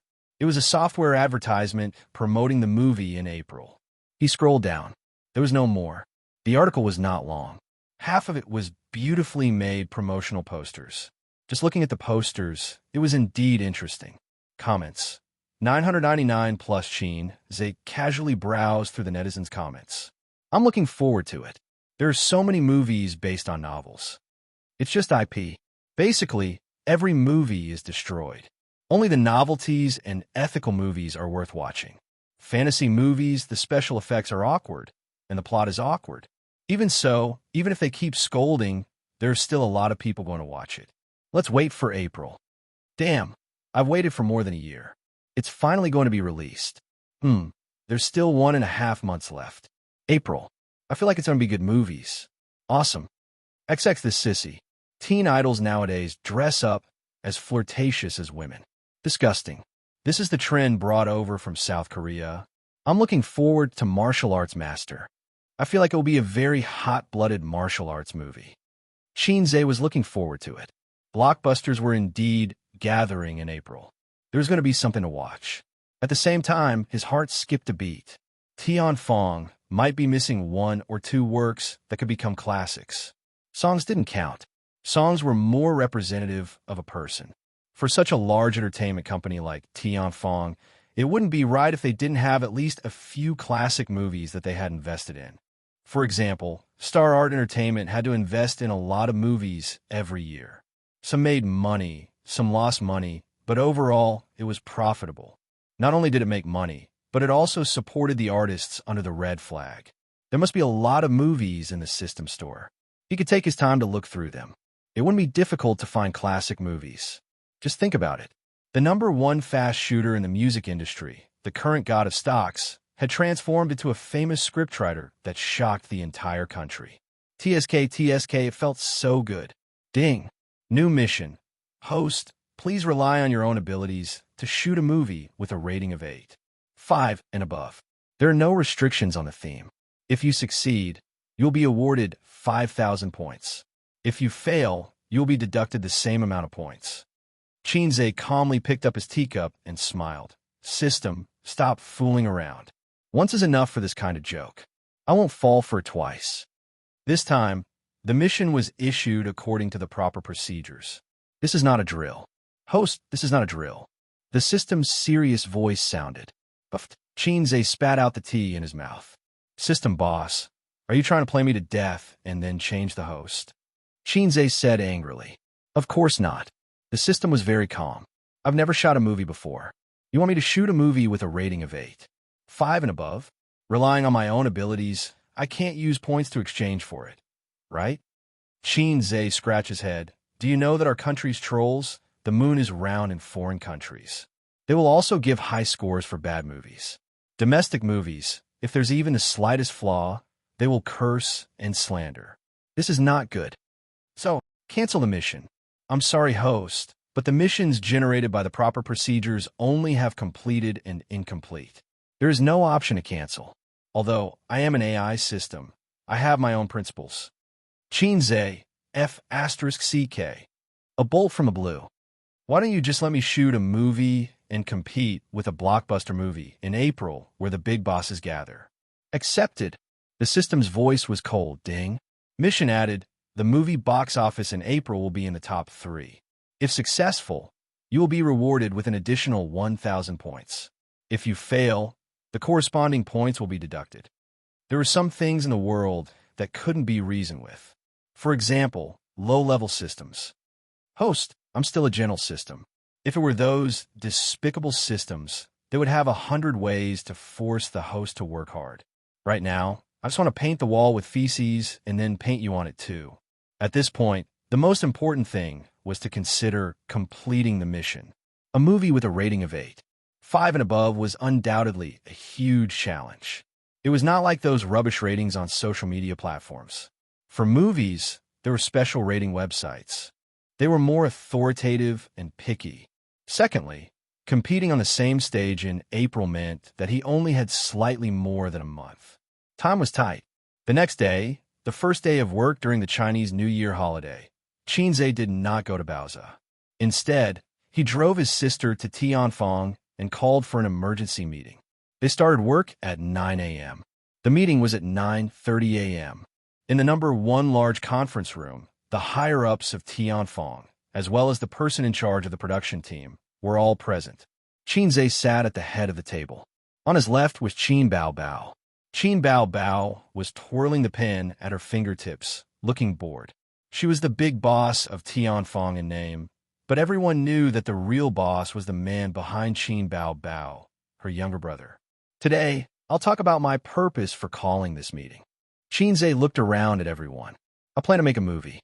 I want to release it before the end of April. The time is a bit tight, but I hope to ensure the quality. Does anyone have any suggestions? Below the stage, more than a dozen faces were stunned. But since the boss had spoken, the underlings could only follow the topic.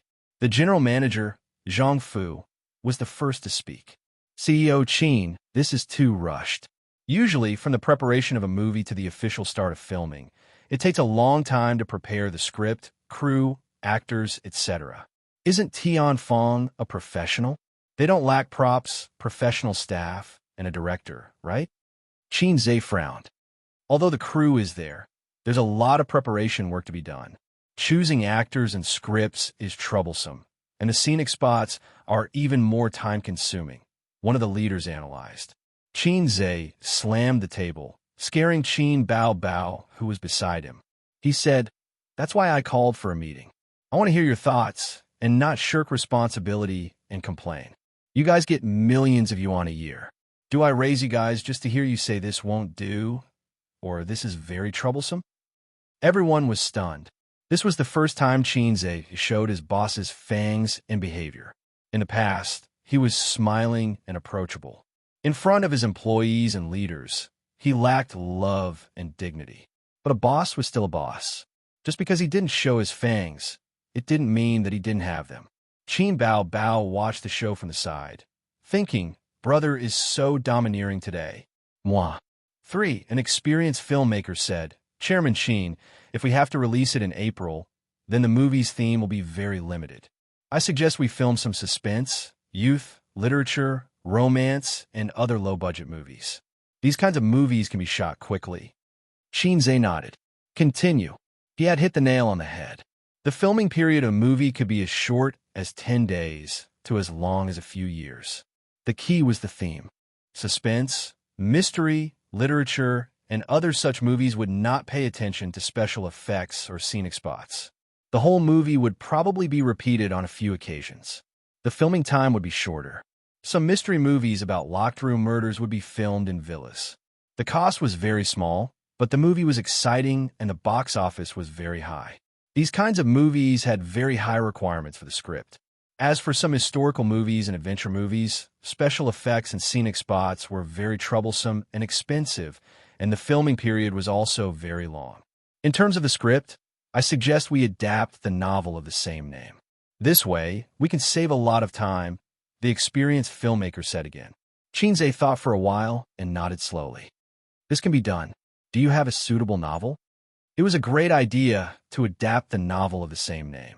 Not only would it have a very high fan base, but it would also save the time of writing the script. It was convenient, affordable, and cost-effective. Therefore, it was popular nowadays to adapt novels into movies and television dramas, and then the scriptwriters would polish and modify them. It would greatly save the filming period. However, it also caused a phenomenon. Almost everything that was filmed was destroyed. It was very rare to restore the original work to its original state. It was because the production team was too unskilled and did not put much effort into it. It was also because the scriptwriters could not get the charm of the novel and modified it beyond recognition. Chapter 383. The senior filmmaker smiled and said, "That's not difficult. There are many novels with high traffic online. Boss Qin, you can ask the marketing department to contact them. If there's a clear direction, we can choose it today." In this day and age, efficient filming was the last thing to be afraid of. In today's society, everything was about efficiency, including making money.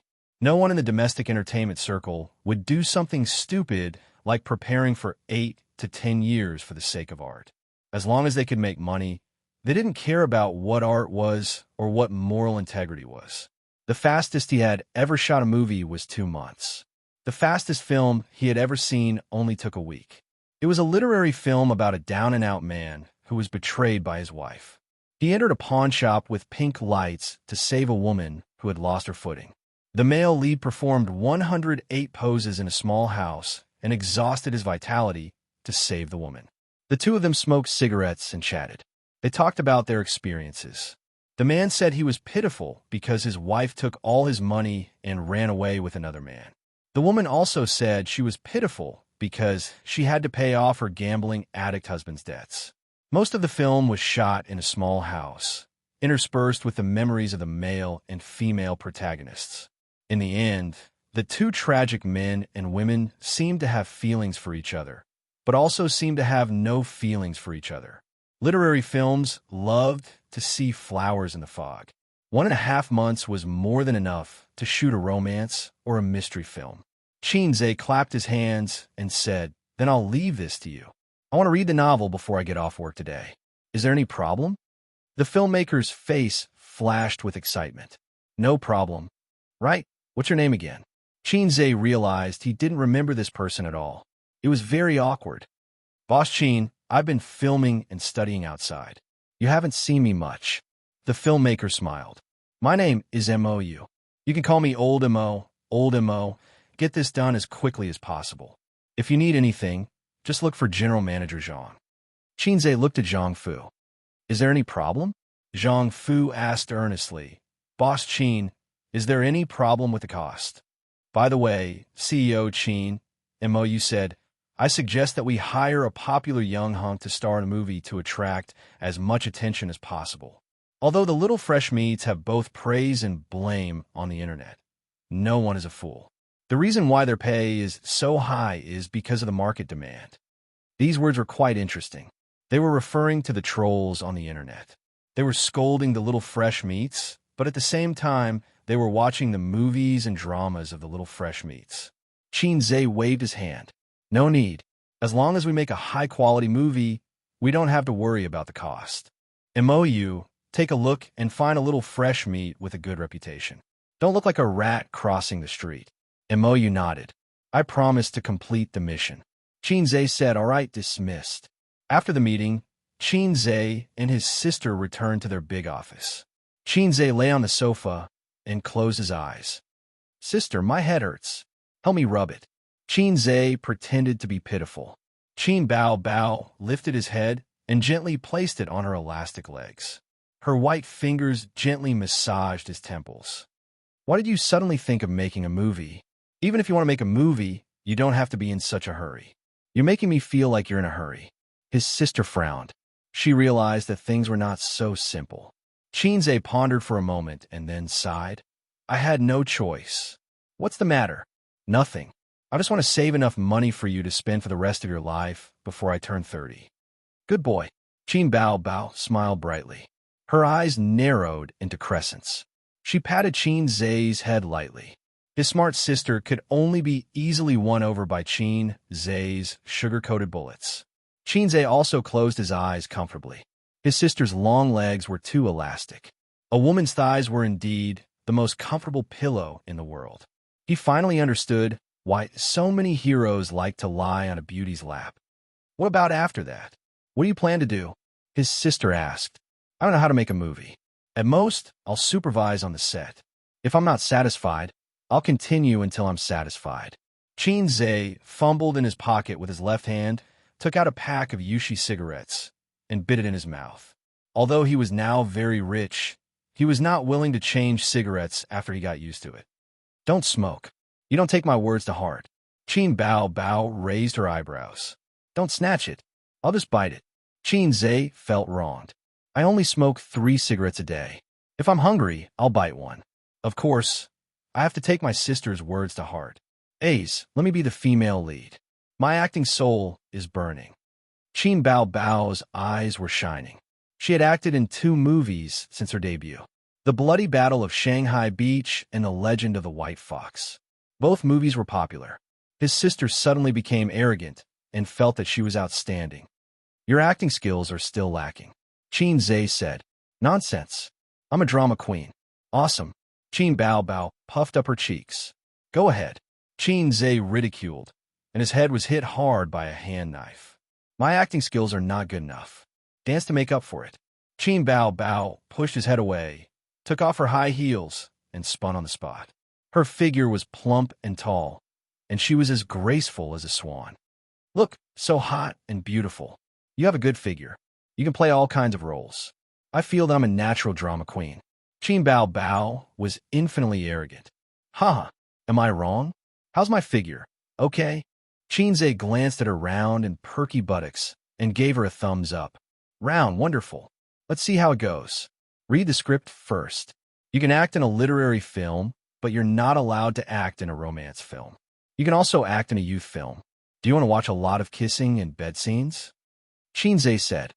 There's nothing wrong with kissing and bed scenes. Just think of it as a dedication to art. His sister smiled playfully. I'll kill you. Xianxia stared at her. Oh, the little red guy is jealous. Qin Bao Bao sat on his lower abdomen and smiled.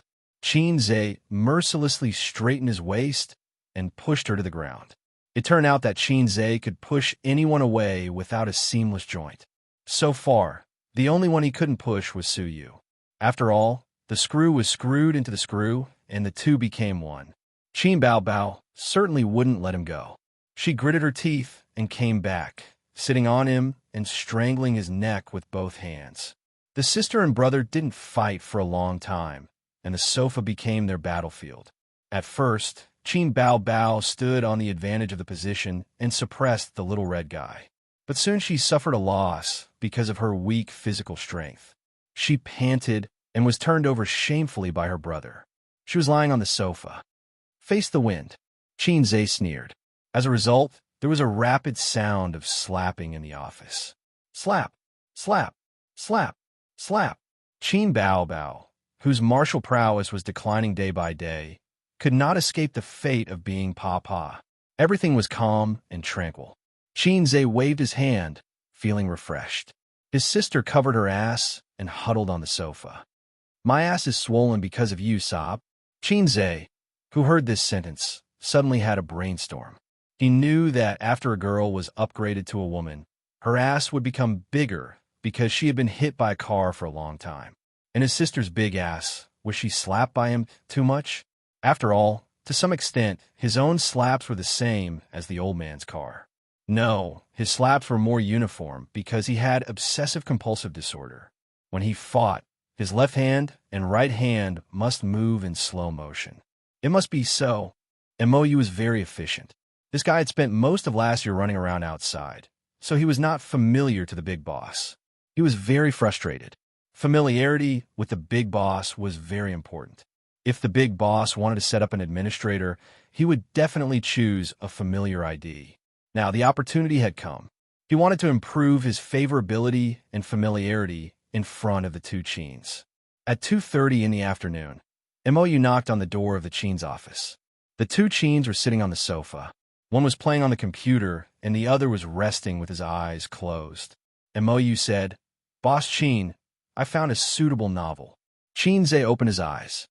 What novel? MOU said, It's called If I Become Memories. Xianxia was stunned. He felt that the name was very familiar. MOU said, It was a popular novel last year. It has already ended. I happened to read it too. There were 3 reasons for choosing it. First, the author's original intention was to sell the copyright. Therefore, it is very convenient to adapt it. Moreover, it can show the original novel in the movie. Second, I just called to ask. The movie copyright of this novel is still available. It has not been sold. Third, this is a romance novel that combines literature, school, and youth elements. The plot is very rich. Xianxia nodded. Sounds good, but I want to read the novel first. MOU said, It's a pity that there is no physical book. Otherwise, I can go and buy one. Xianxia said, Is there an electronic version? If there is, I will read it on my phone. Also, from the name, It seems to be a tragedy? There is an electronic version. Mo nodded. Of course, it is a tragedy. The theme of this novel is, I hope that all the lovers in the world will eventually become siblings. What did you say? Xianxia was dumbfounded. Actually, the novel's setting is very old-fashioned. However, the writing is good and the plot is good. Mo said, the male and female protagonists are long-lost siblings. They have the same father, but different mothers. This is the plot that often appears on TV. Actually, he's your older brother, younger brother. Although it is a little melodramatic, it has cheated waves of tears. It has a lot of fans. Xianxia, Qin Bao Bao. Chapter 384. The mission given to Xianxia by the system was to shoot a high-quality movie with his own ability. He really didn't know why the system would give him such a mission. Perhaps Xianxia had been a salted fish for too long and was unwilling to accept it, so he wanted to clear his name. In any case, the movie and the point store could not be exchanged for. Time was tight, so adapting a novel was undoubtedly the fastest and best choice. However, this novel made Xianxia speechless and nervous at the same time. I don't think it's appropriate. How could a movie like this pass the censors? Qin Bao Bao frowned. No problem. This is not a taboo novel, Mo said. The siblings looked at each other. For some reason, they saw stars in each other's eyes. This is not a taboo novel? Then what the F***CK is a taboo novel? This kind of theme is very popular in Korea, but it's also very popular in our country. Duan Gongzi's novel is still being remade. There's also a famous novel by a certain big shot in the Republic of China. It's a novel disguised as art, and it's about lovers becoming siblings in the end. Mo said confidently. This is a youth sadomasochistic novel. The wrong time, the wrong person, and it inexplicably tugs at the heartstrings deep in your heart. Xianxia said in his heart, someone come and press down on old Chow's coffin. Also, President Qin, this novel is in the top 3 best-selling novels. The fan base can be converted into box office sales to a certain extent. The key is that it's relatively short, ending at 300,000 words. It's not like other novels that can easily reach millions. From a scriptwriter's point of view, this is the best choice, Mo said. Xianxia turned and asked his sister, do you still want to be the female lead? Qin Bao Bao tilted her head and thought for a while. I'll read the novel first, okay? Xianxia said, discuss with the production team and confirm the cast list as soon as possible. Also, if we look for little fresh meats, will it affect our reputation? Xianxia pondered. This was a problem. Little fresh meats were the product of market demand. Even if their reputation was bad, it was fine as long as they could make money. However, his movie had a rating requirement. It couldn't be lower than 8.5. In fact, if the little fresh meats show off their acting skills, they'll be able to get better reviews. In this regard, we need to check it out ourselves. Many production teams don't actually have high expectations for the little fresh meats' acting skills. That's why there's a bunch of lousy movies. But even if it's a lousy movie with little fresh meats acting in it, it's still profitable. On this point, Xianxia felt that he could keep a check. If the little fresh meat did not act well in the production team, his scalp would be shaved off. All right, hurry up and do it, Xianxia said. Mo nodded and left the office. Xianxia and his sister were reading novels on their phones. If this novel were to be placed in an online novel, it would be a proper female-themed novel. The main character was a female. However, a female novel was the best choice for television adaptation. It was easier to film than a male novel that could easily destroy the world. Xianxia basically didn't read female novels. Women would enjoy the intrigue of the otaku family, but men would think, damn, so boring. However, when he really immersed himself in this novel, If I Become Memories, he found that the writing was unexpectedly delicate. The plot was not exaggerated, and the delicate writing style was humorous. It was very good. Xianxia went online to check. The author was a very famous female writer from the 1980s. She took the traditional route of physical publishing. No wonder her writing was so solid. Xianxia finished the 300,000-word novel in 2 to 3 hours. The female protagonist was called Xianxia.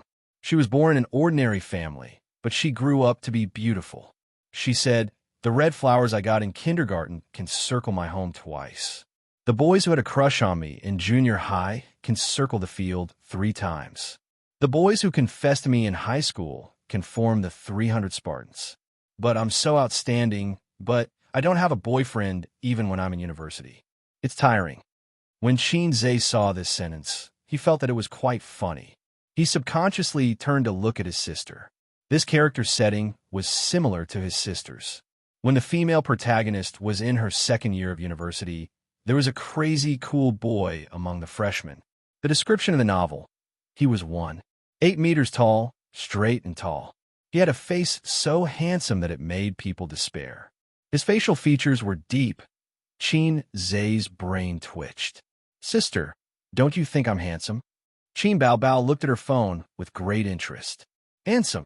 Is he handsome enough to make you despair?" "Crazy." It seems that the distance between the male protagonist and me is only the word despair.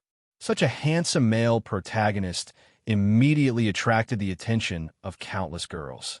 He was named as the school beau. On a certain afternoon, when one was thinking about eating and eating, the female protagonist and her roommates went for a walk in the field. They found that the basketball field was surrounded by many girls who were screaming excitedly. Her roommates also screamed, "Mo Chunfeng, he's playing basketball." Mo Chunfeng, the male protagonist's name. Sure enough, a name like mine can't be the main character. Xianxia pursed his lips. The female protagonist was dragged by her roommates to watch the male protagonist play basketball. There was a psychological description here. The female protagonist was amazed by the male protagonist's handsomeness, but the female protagonist wasn't moved at all. She was very calm. The female protagonist with a heart as calm as still water. Female protagonists were all like this. They had the ability to clear their hearts. Then, a ball flew over and hit the female protagonist's roommate. The male protagonist came over and said coldly, "Are you okay?" The roommate was instantly infatuated. "I'm fine." The male protagonist picked up the ball and turned to leave. The female protagonist's brain twitched. She stuck out her chest and said, "Stop right there. What's the matter? You're not going to apologize after hitting someone." The male protagonist's face darkened. It was as cold as ice, but it made the girls' hearts beat faster. Facing such a charming man, the female protagonist didn't move at all. She was really determined. "Then, I hit you. You should apologize for hitting my friend." "Boring." The female protagonist scolded angrily. "Scumbag, shameless." She dragged her roommate away. The male protagonist looked at her back silently. "This woman is a bit interesting." He smiled evilly. "Sister, look at me," he said. Qin Baobao looked up. "What's the matter?" Xianxia smiled evilly. Qin Baobao. Xianxia smiled evilly twice. Qin Baobao. Xianxia smiled evilly 3 times. Qin Baobao. "Is your face cramping?" So what was the meaning of this evil smile? Xianxia's mind was full of crap. The whole novel was more than 300,000 words. Xianxia finished reading it in 2 hours. The plot in the early part was shallow, but it got better in the middle and later part. After reading the ending, he was actually quite touched. Even he, who didn't read romance novels, felt that it was good. There was a reason why this book was so popular. "Sister, this book feels good. Why don't we film it?" "Okay." Qin Baobao looked up. "Why are you crying?" Xianxia asked. "It's too touching. You only know how to make me cry." Qin Baobao sniffled. Her eyes were red. "I want to play the female lead." Xianxia thought for a moment. Okay, the novel was not bad. It was not as dirty as online novels. The theme was youth, love, and school. The character design was very similar to his sister. It was not a problem for her to play the role. Xianxia thought to himself, "It's decided then. If this novel was filmed well, it would definitely make his sister famous. Anyway, I'm not the male lead. I can film it as much as I want. It's better than filming the bloody battle at Shanghai Beach. If my parents want to watch it, I can take them to the cinema. As long as it was not too bad or awkward, a movie with a slightly sad tone would have a good reputation. This was the route that literary films took. Similarly, the quality of the actors would also increase. However, a movie that was not popular did not suit his mission. The system's mission was to call it good and then call it good. Therefore, the filming method of this movie could not be too literary. It had to suit the taste of the public. He had to make this clear to the director. It was not that there were no youth romance movies that used a small budget to achieve a big box office. There were such examples in the past. 2 days later, the revised script was out. At the same time, the actors were basically gathered and the crew was officially established. The male lead was a popular young hunk. He was not as handsome as Xianxia, but was more beautiful than Xianxia. Inexplicably, Xianxia thought of a saying, different from those flirtatious sluts outside. You're more flirtatious than them. When the young hunk heard that he was going to work with Qin Bao Bao, he was very happy and happily accepted the movie. Before signing the contract, he had to read the script first. Besides the male lead, Xianxia left the other supporting roles to the artists under Tian Fong. However, just a day before the filming officially started, MOU, as the director, had just finished mobilizing the actors. There was a problem with the actors. The young hunk's manager requested for a raise before the filming started. Otherwise, he would not sign the contract. MOU asked him how much he wanted. Raise it to 100 million. The little fresh meat's manager replied on the phone, his tone full of conviction. MOU did not agree or reject him. He said that he had to ask his superiors. MOU told Xianxia about this and said, I heard that a production team wanted to sign him. They offered 100 million and the other party agreed. They really have all kinds of idiots. Qin Bao Bao frowned. In the current market, there were not many young hunks who dare to ask for 100 million for a movie. This was definitely not a price that a young hunk should have. In the film industry, a few $100 million investment was considered a blockbuster. It was not like you were the only one filming the movie. There were other actors, crew, post-production, and other miscellaneous expenses. If the box office was not high, it would be a flop. MOU. CEO Qin, do you want to increase it? Qin Bao Bao, let's change it. MOU. But the other young hunks, A-listers, all seem to have their schedules. Those who are not A-listers are not as good. Also, the pay is high. Why don't we use this? Qin Bao Bao was about to say something when Xianxia waved his hand and said loudly, Ask him to get lost. MOU. Then we can only delay the filming. I'll see if there are any suitable male leads. Xianxia frowned. At most, delay it for a day. Time is points money. We can't delay it for too long. Although he did not know why his boss was so anxious, it was too difficult to find a suitable actor in a day. Those who could not fulfill his boss's test would not get a raise or promotion. MOU pondered. The filming was going to start tomorrow. Where could they find a popular young hunk? It was not easy to sign a celebrity. They had a lot of work to do and needed to contact their management companies first. Then, the management companies would help them screen or ask for their opinion. Therefore, it was very troublesome to sign a young hunk in a day. How good would it be if Tian Fong already had a popular young hunk? Chapter 385. MOU suddenly realized something. A popular young hunk? Wasn't there one standing right in front of him? He was a popular young hunk who knew how to write songs and compose piano pieces. He was also a famous stock god who had countless fans who wanted to bear his children. Moreover, he had experience in movies. The Bloody Battle of Shanghai Beach was the #1 movie at the box office. MOU had seen it before. His acting was 999 likes. Boss Qin, why don't you play the male lead? MOU suggested. Qin Bao Bao's eyes lit up immediately. Me? Xianxia paused. I don't think that's a good idea. I'm not an artist. MOU smiled. Didn't you act in the Bloody Battle of Shanghai Beach? Your acting is good. You found a suitable male lead in one day. Boss Qin, it's not that I'm kicking the ball, but it's really difficult.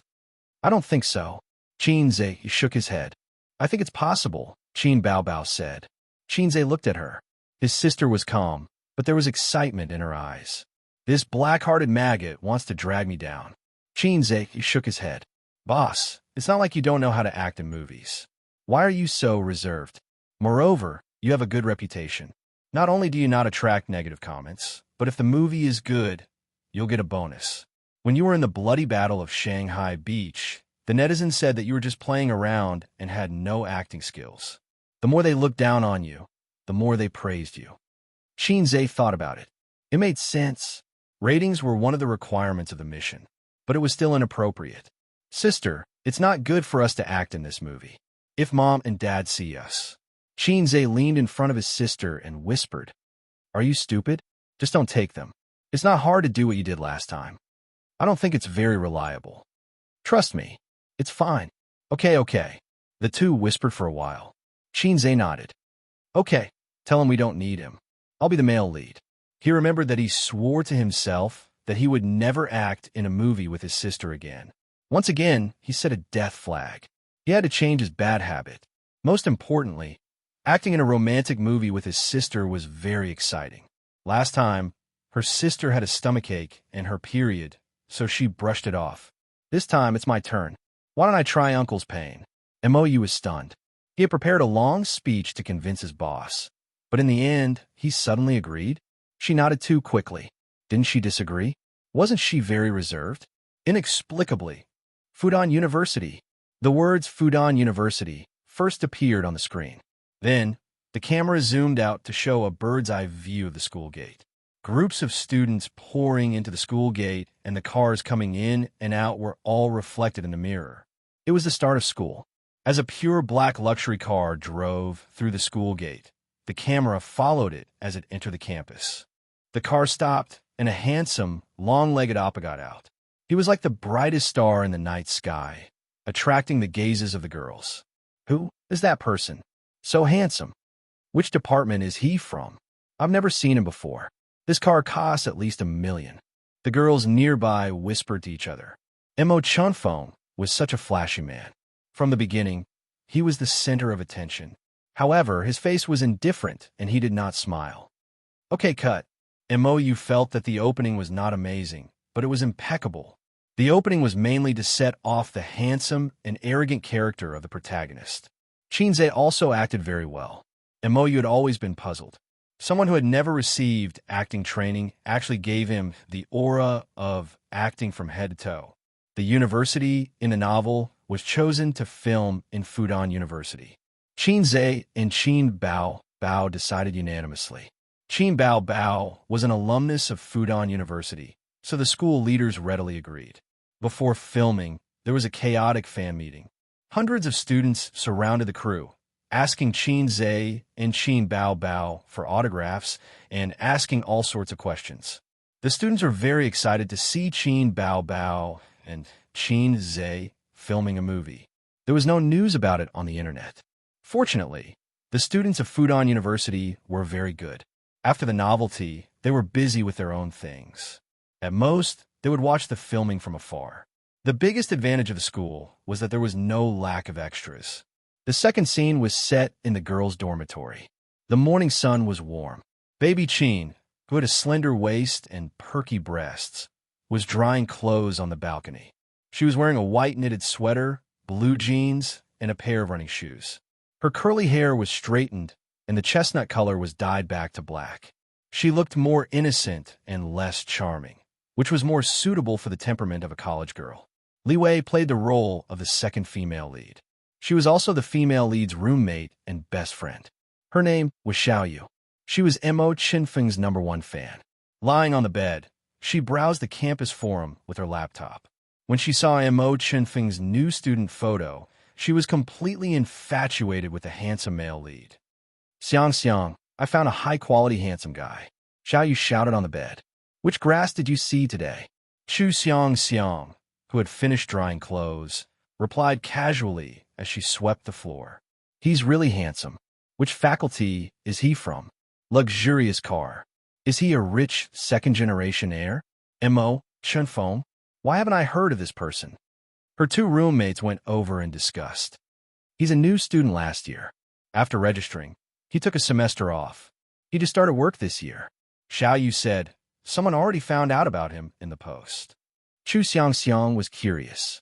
She took a look and was slightly stunned. He seemed to be, indeed, very handsome. Cut. This scene is over. Mou is very satisfied. Everyone is in good shape today. Let's try to shoot more scenes. The next scene is on the basketball court. Under the accompaniment of the school teachers, they cleared the set, found extras, and started shooting. The plot of this scene was the first meeting between the male and female lead. The first meeting between the female lead and the first meeting between the male lead were a little similar. Either the female lead hated the male lead or the male lead hated the female lead.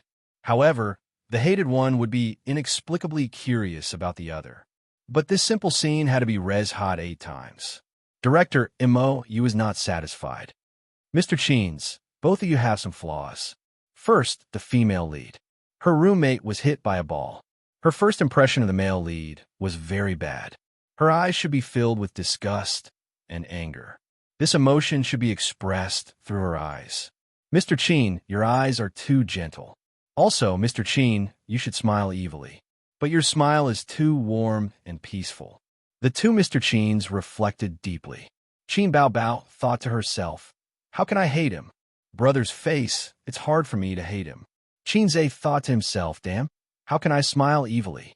In his mind, he imagined a big-breasted and long-legged sister lying on the sofa, crying and showing a scared expression. Then he raised his hand and slowly approached. Cheen Zhe's lips curled up. Yes, that's the smile. Mou clapped his hands. An evil and cold smile. Perfect. They continued shooting. The basketball court scene was res-hot. Cut. Mr. Cheen, your expression is still not right. It's not you, it's you. Mou frowned and felt irritated. He comforted himself. She's the boss. I can't get angry. The first you was Cheen Zhe, the second you was Cheen Bao Bao. Sister's expression was still not right. They took a 3-minute break. Cheen Bao Bao wore a coat and sat on a small chair by the field. Her face was gloomy and her lips were pursed. Cheen Zhe walked to Mou and said, Director, just call my name and Cheen Bao Bao's name on the set. It's easier to remember. Also, I'll talk to her. If it doesn't work, we'll pass this scene. Mou smiled bitterly and nodded. Cheen Zhe held 2 bottles of mineral water and squatted on his sister. He comforted her. It's okay. If it doesn't work, we'll pass. Cheen Bao Bao felt wronged. I can't grasp the details in your eyes. Cheen Zhe curled his lips. Useless. Cheen Bao Bao was stunned. She wanted to hear her brother coax her with gentle words. Cheen Zhe sighed. Sister Ziwei is so smart. If she acts, she'll get the hang of it quickly. Cheen Bao Bao was speechless. She looked at Cheen Zhe in disbelief. Cheen Zhe continued to fan the flames. I like Sister Ziwei the most. With that, he got up and left unhurriedly. Director, let's do it again. Cheen Zhe deliberately shouted. Let's do it again, straight through. The scene was quickly shot, and the ending was unexpectedly perfect. Mou felt that Cheen Bao Bao had brought the scene to life. There was anger in her fierceness and hatred in her anger. Perfect. Life was wonderful. Some things were predestined when they first met. Just like Chu Xianxia and Mo Chanfeng in novels. The first time they met, Chu Xianxia didn't leave a deep impression in Mo Chanfeng's heart. He just felt that this girl was interesting. The second time they met, it was in a quiet library. The afternoon sun shone in through the floor-to-ceiling windows and shone on the campus students. Chu Xianxia bought a cup of coffee and planned to read while enjoying the peaceful afternoon. Opposite her, the handsome Mo Chanfeng sat at the brown solid wood square table. The young master also came to the library to read. The girls around him secretly sized him up, but they didn't dare to approach him because of the school beau's cold temperament. Mo Chanfeng was so handsome, but there were also people who secretly looked at him. For example, the girl opposite him. She sat in front of the floor-to-ceiling windows, and the warm sunlight was her background. To like a girl, it probably only needed a casual touch. For example, the girl sitting in the library reading under the sunlight was demure and elegant. Her fingers were crystal clear under the sunlight. Mo Chanfeng gradually became infatuated. The camera gave him a close-up. His gaze had to be interesting, as if he had discovered something new. The smile at the corner of his mouth was exquisite. It was the kind of smile of a CEO. Chu Xianxia, let's have dinner tonight. Mo Chanfeng took the initiative. But the female, Lead ignored him. She glanced at him, ignored him, and continued reading. Is this your coffee? Mo Chanfeng asked. Yes.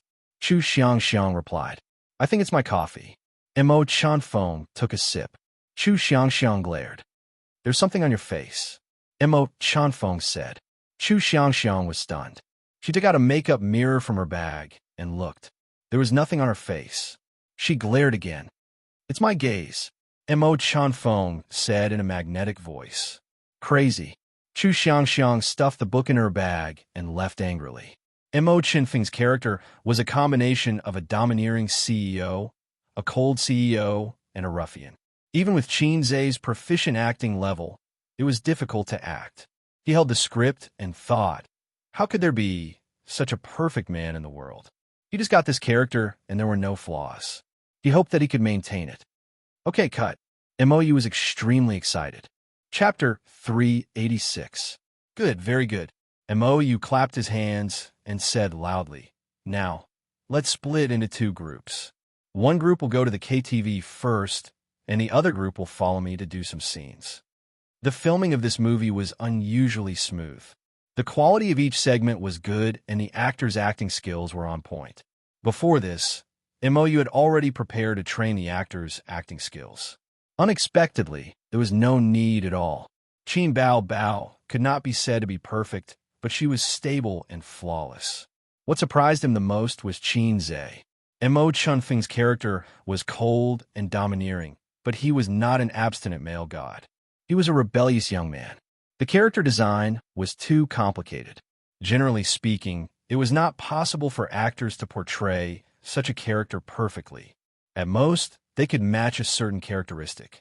But until now, Qin Zhe had brought this character to life. However, this was just the beginning. As the plot progressed, there were many places where the acting skills would explode. It was not certain if he could control it. When Chu Xianxiang returned to the dormitory, she was still angry. She was about to complain to her roommates about Mo Chanfeng when she suddenly heard cheers in the dormitory. She pushed the door open. What are you so happy about? Xiaoyi came up and danced. Our dormitory is going to have a social gathering. Dormitory number 2. You definitely won't be able to guess who it is. Dormitory number 3. It's Mo Chunfeng's dormitory. They just contacted us. Chu Xianxiang, she did not want to go, but she was forcefully dragged by her roommates and went. Chu Xianxiang was a gentle and obedient girl. She was surprisingly resilient. Otherwise, she would not have chosen management as her parents' request and not her favorite history. The social gathering was, of course, Mo Chunfeng's treat because he was the one behind it.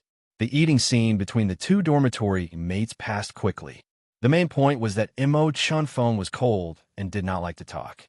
Chu Xianxiang sat upright and did not look at him at all. It showed that their relationship was very awkward. The main point was singing in the KTV. Mo Chunfeng changed his cold arrogance and became a microphone hog. In novels, songs were not just mentioned. The author described the song name, but it could not be used here. Or rather, it was inconvenient to use it. Because even if Qin Zhe sang a few lines casually and put on the big screen, it would involve copyright issues, and he would have to pay copyright fees. Can't you sing a new song? Qin Bao Bao asked expectantly. Everyone in the room turned to look at Qin Zhe. There's no new song. How can it be so easy to write a song? Qin Zhe righteously refused. Am I seeing things? Everyone was curling their lips. His voice was very magnetic, thick and heavy, but it also had the texture of a cold collision. To hell with the adjectives. Anyway, that was how it was described in the novel. When Qin Zhe tried to mimic the voice of his ideal character, everyone was stunned. The female lead, the supporting characters, the lighting technician, the director. MOU even forgot to shout cut. Qin Zhe put down a microphone and looked around. He thought to himself, this operation is a little tricky. The skilled book, ventriloquism, wasn't wasted. Director, wouldn't it be too much to film the entire song? Do we need to cut it? A staff member asked. No, there's no need to cut it. Let's just give the audience time for one song. MOU waved his hand. In the room, the dazzling lights were turned bright, and the music was turned off. MOU walked over. Next is the kissing scene. Do we need a stunt double? No, get lost. Although Xianxia wanted to say that it wasn't good to blatantly ask for a kissing scene with his sister, he had to be reserved. He looked at his sister. His sister met his gaze and blushed. Xianxia was speechless. Hey, why are you blushing? You're making me anxious. There's so many people watching. Xianxia said, there's no need for a stunt double. As an actor, I shouldn't use a stunt double unless it's absolutely necessary. I don't want to be like those little fresh meats who only know how to copy pictures and use stunt doubles. With such a noble reason, the staff was in awe. Xianxia was indeed not an ordinary little fresh meat. He was a little fresh meat with professionalism and integrity. The dazzling lights flashed and the noisy music played. The camera was aimed at the door of the room. Mo Chenfeng, who had drunk a lot, pushed the door open and walked towards the washroom. After a while, Chu Xianxiang came out, and they bumped into each other at the washroom door. Chu Xianxiang's face was stiff. When they brushed past each other, an arm wrapped around her waist, and she bumped into a firm and warm chest. Beside her ear, a voice reeked of alcohol. Woman, has anyone ever told you that you're very good-looking? The hot breath was mixed with the smell of alcohol. Her brother's gaze was aggressive, sharp, and domineering. The way he looked at her seemed to be saying, Woman, don't run away. You mine. Qin Bao Bao blushed, her heart thumping wildly in her chest. She knew that other men would never be able to give her this feeling. Therefore, when Xianxia's hot lips were sucking on her soft lips teasingly, Qin Bao Bao went soft in his arms and hugged his neck out of habit. Cut. Mou quickly stopped them. This part won't do. The female lead definitely doesn't have a good impression of the male lead. CEO Qin, if you were kissed by a strange man, would you hug his neck and kiss him so intensely? I don't mean anything else. I just want to say that you have to resist and be angry. Qin Bao Bao stuck out her tongue and said softly, last time when we were filming, sister hugged the little pervert like this too. I'm used to it. It's different this time. This time, you're acting as a pure girl from a humble family. You're not pretentious or flirtatious. Xianxia said, then let's do it again. Qin Bao Bao nodded. Xianxia turned his head and said, Director, we're ready. Mou waved his hand and asked the staff to prepare the clapper. Ready, action. With a bang, the clappers started shooting. Mo Chenfeng hugged Chu Xianxiang's waist, his gaze aggressive. Woman, has anyone ever told you that you're very good-looking? As he spoke, he lowered his head and kissed her. Chu Xianxiang twisted her body in his arms and found that she couldn't break free. She went soft in his arms and kissed him, and Mou silently covered his face. This scene definitely couldn't be done. They had to do it again. In his heart, he thought that this wasn't a forced kiss. This was clearly a golden couple hitting it off. Cut. And Mou said, No, it's not done. CEO Qin, you can resist more violently. You can't break free from a man's embrace, even if you twist your body. Clapper, ready, action. It's still not done. How could you hug his waist just now? You said you were going to resist. Action. Cut, it's still not done. CEO Qin, you should resist. You're being kissed by a strange man. You should punch his chest with your little fists. A 2-minute scene had to be shot repeatedly for 40 minutes. Mou's heart was about to break down. The KTV company had already come to negotiate with them several times. The opening time was delayed again and again. The crew had no choice but to pay more. Xianxia and Qin Bao Bao kissed until their lips were numb. Xianxia glanced at her moist and bright red lips. They were slightly red and swollen. He said, It's about time. Are we done with this scene? Qin Bao Bao also felt that it was enough. She was satisfied. She replied with an N and pretended to be ashamed. I'm sorry, director. I'm not very familiar with kissing scenes. I promised to complete it this time. This time, Qin Bao Bao struggled with all her might. In order to make it more realistic, Xianxia kissed her slightly swollen lips with all his might. She probably felt the burning pain. She struggled even harder and punched his chest with her little fists. Mo Chenfeng stepped back. He covered his mouth and frowned in pain. He was bitten hard by Chu Xianxiang, and there were traces of blood. This was something that didn't happen in novels. Very good. This scene is done. Mou shouted cut and revealed a relaxed smile. This is very good. It's more perfect than expected. At this moment, he saw Qin Bao Bao's slightly red and swollen lips. He immediately ordered the crew. Hurry up and bring ice water to Chairman Qin. Hurry. Mou was in awe. Although Chairman Qin wasn't a professional, his professionalism and persistence were something that no young person in the entertainment industry had. He could rely on his face to make a living, but he relied on his ability. Chairman Qin was more hard-working than he thought. That's it for today. Everyone, pack up your things. Mou ordered. Today's filming was over. He turned around and saw Qin Zhe pass him a cigarette. He quickly accepted it, and the two hid in the toilet to smoke. How was it? Qin Zhe asked. He lit the cigarette for him. Mou was flattered. He lowered his head and sucked on the cigarette. He slowly exhaled a puff of smoke. He didn't pat his chest and promise anything. After thinking for a long time, he said, "Currently, it's not bad in all aspects. The more low-budget a romance film is, the more details and plot are important.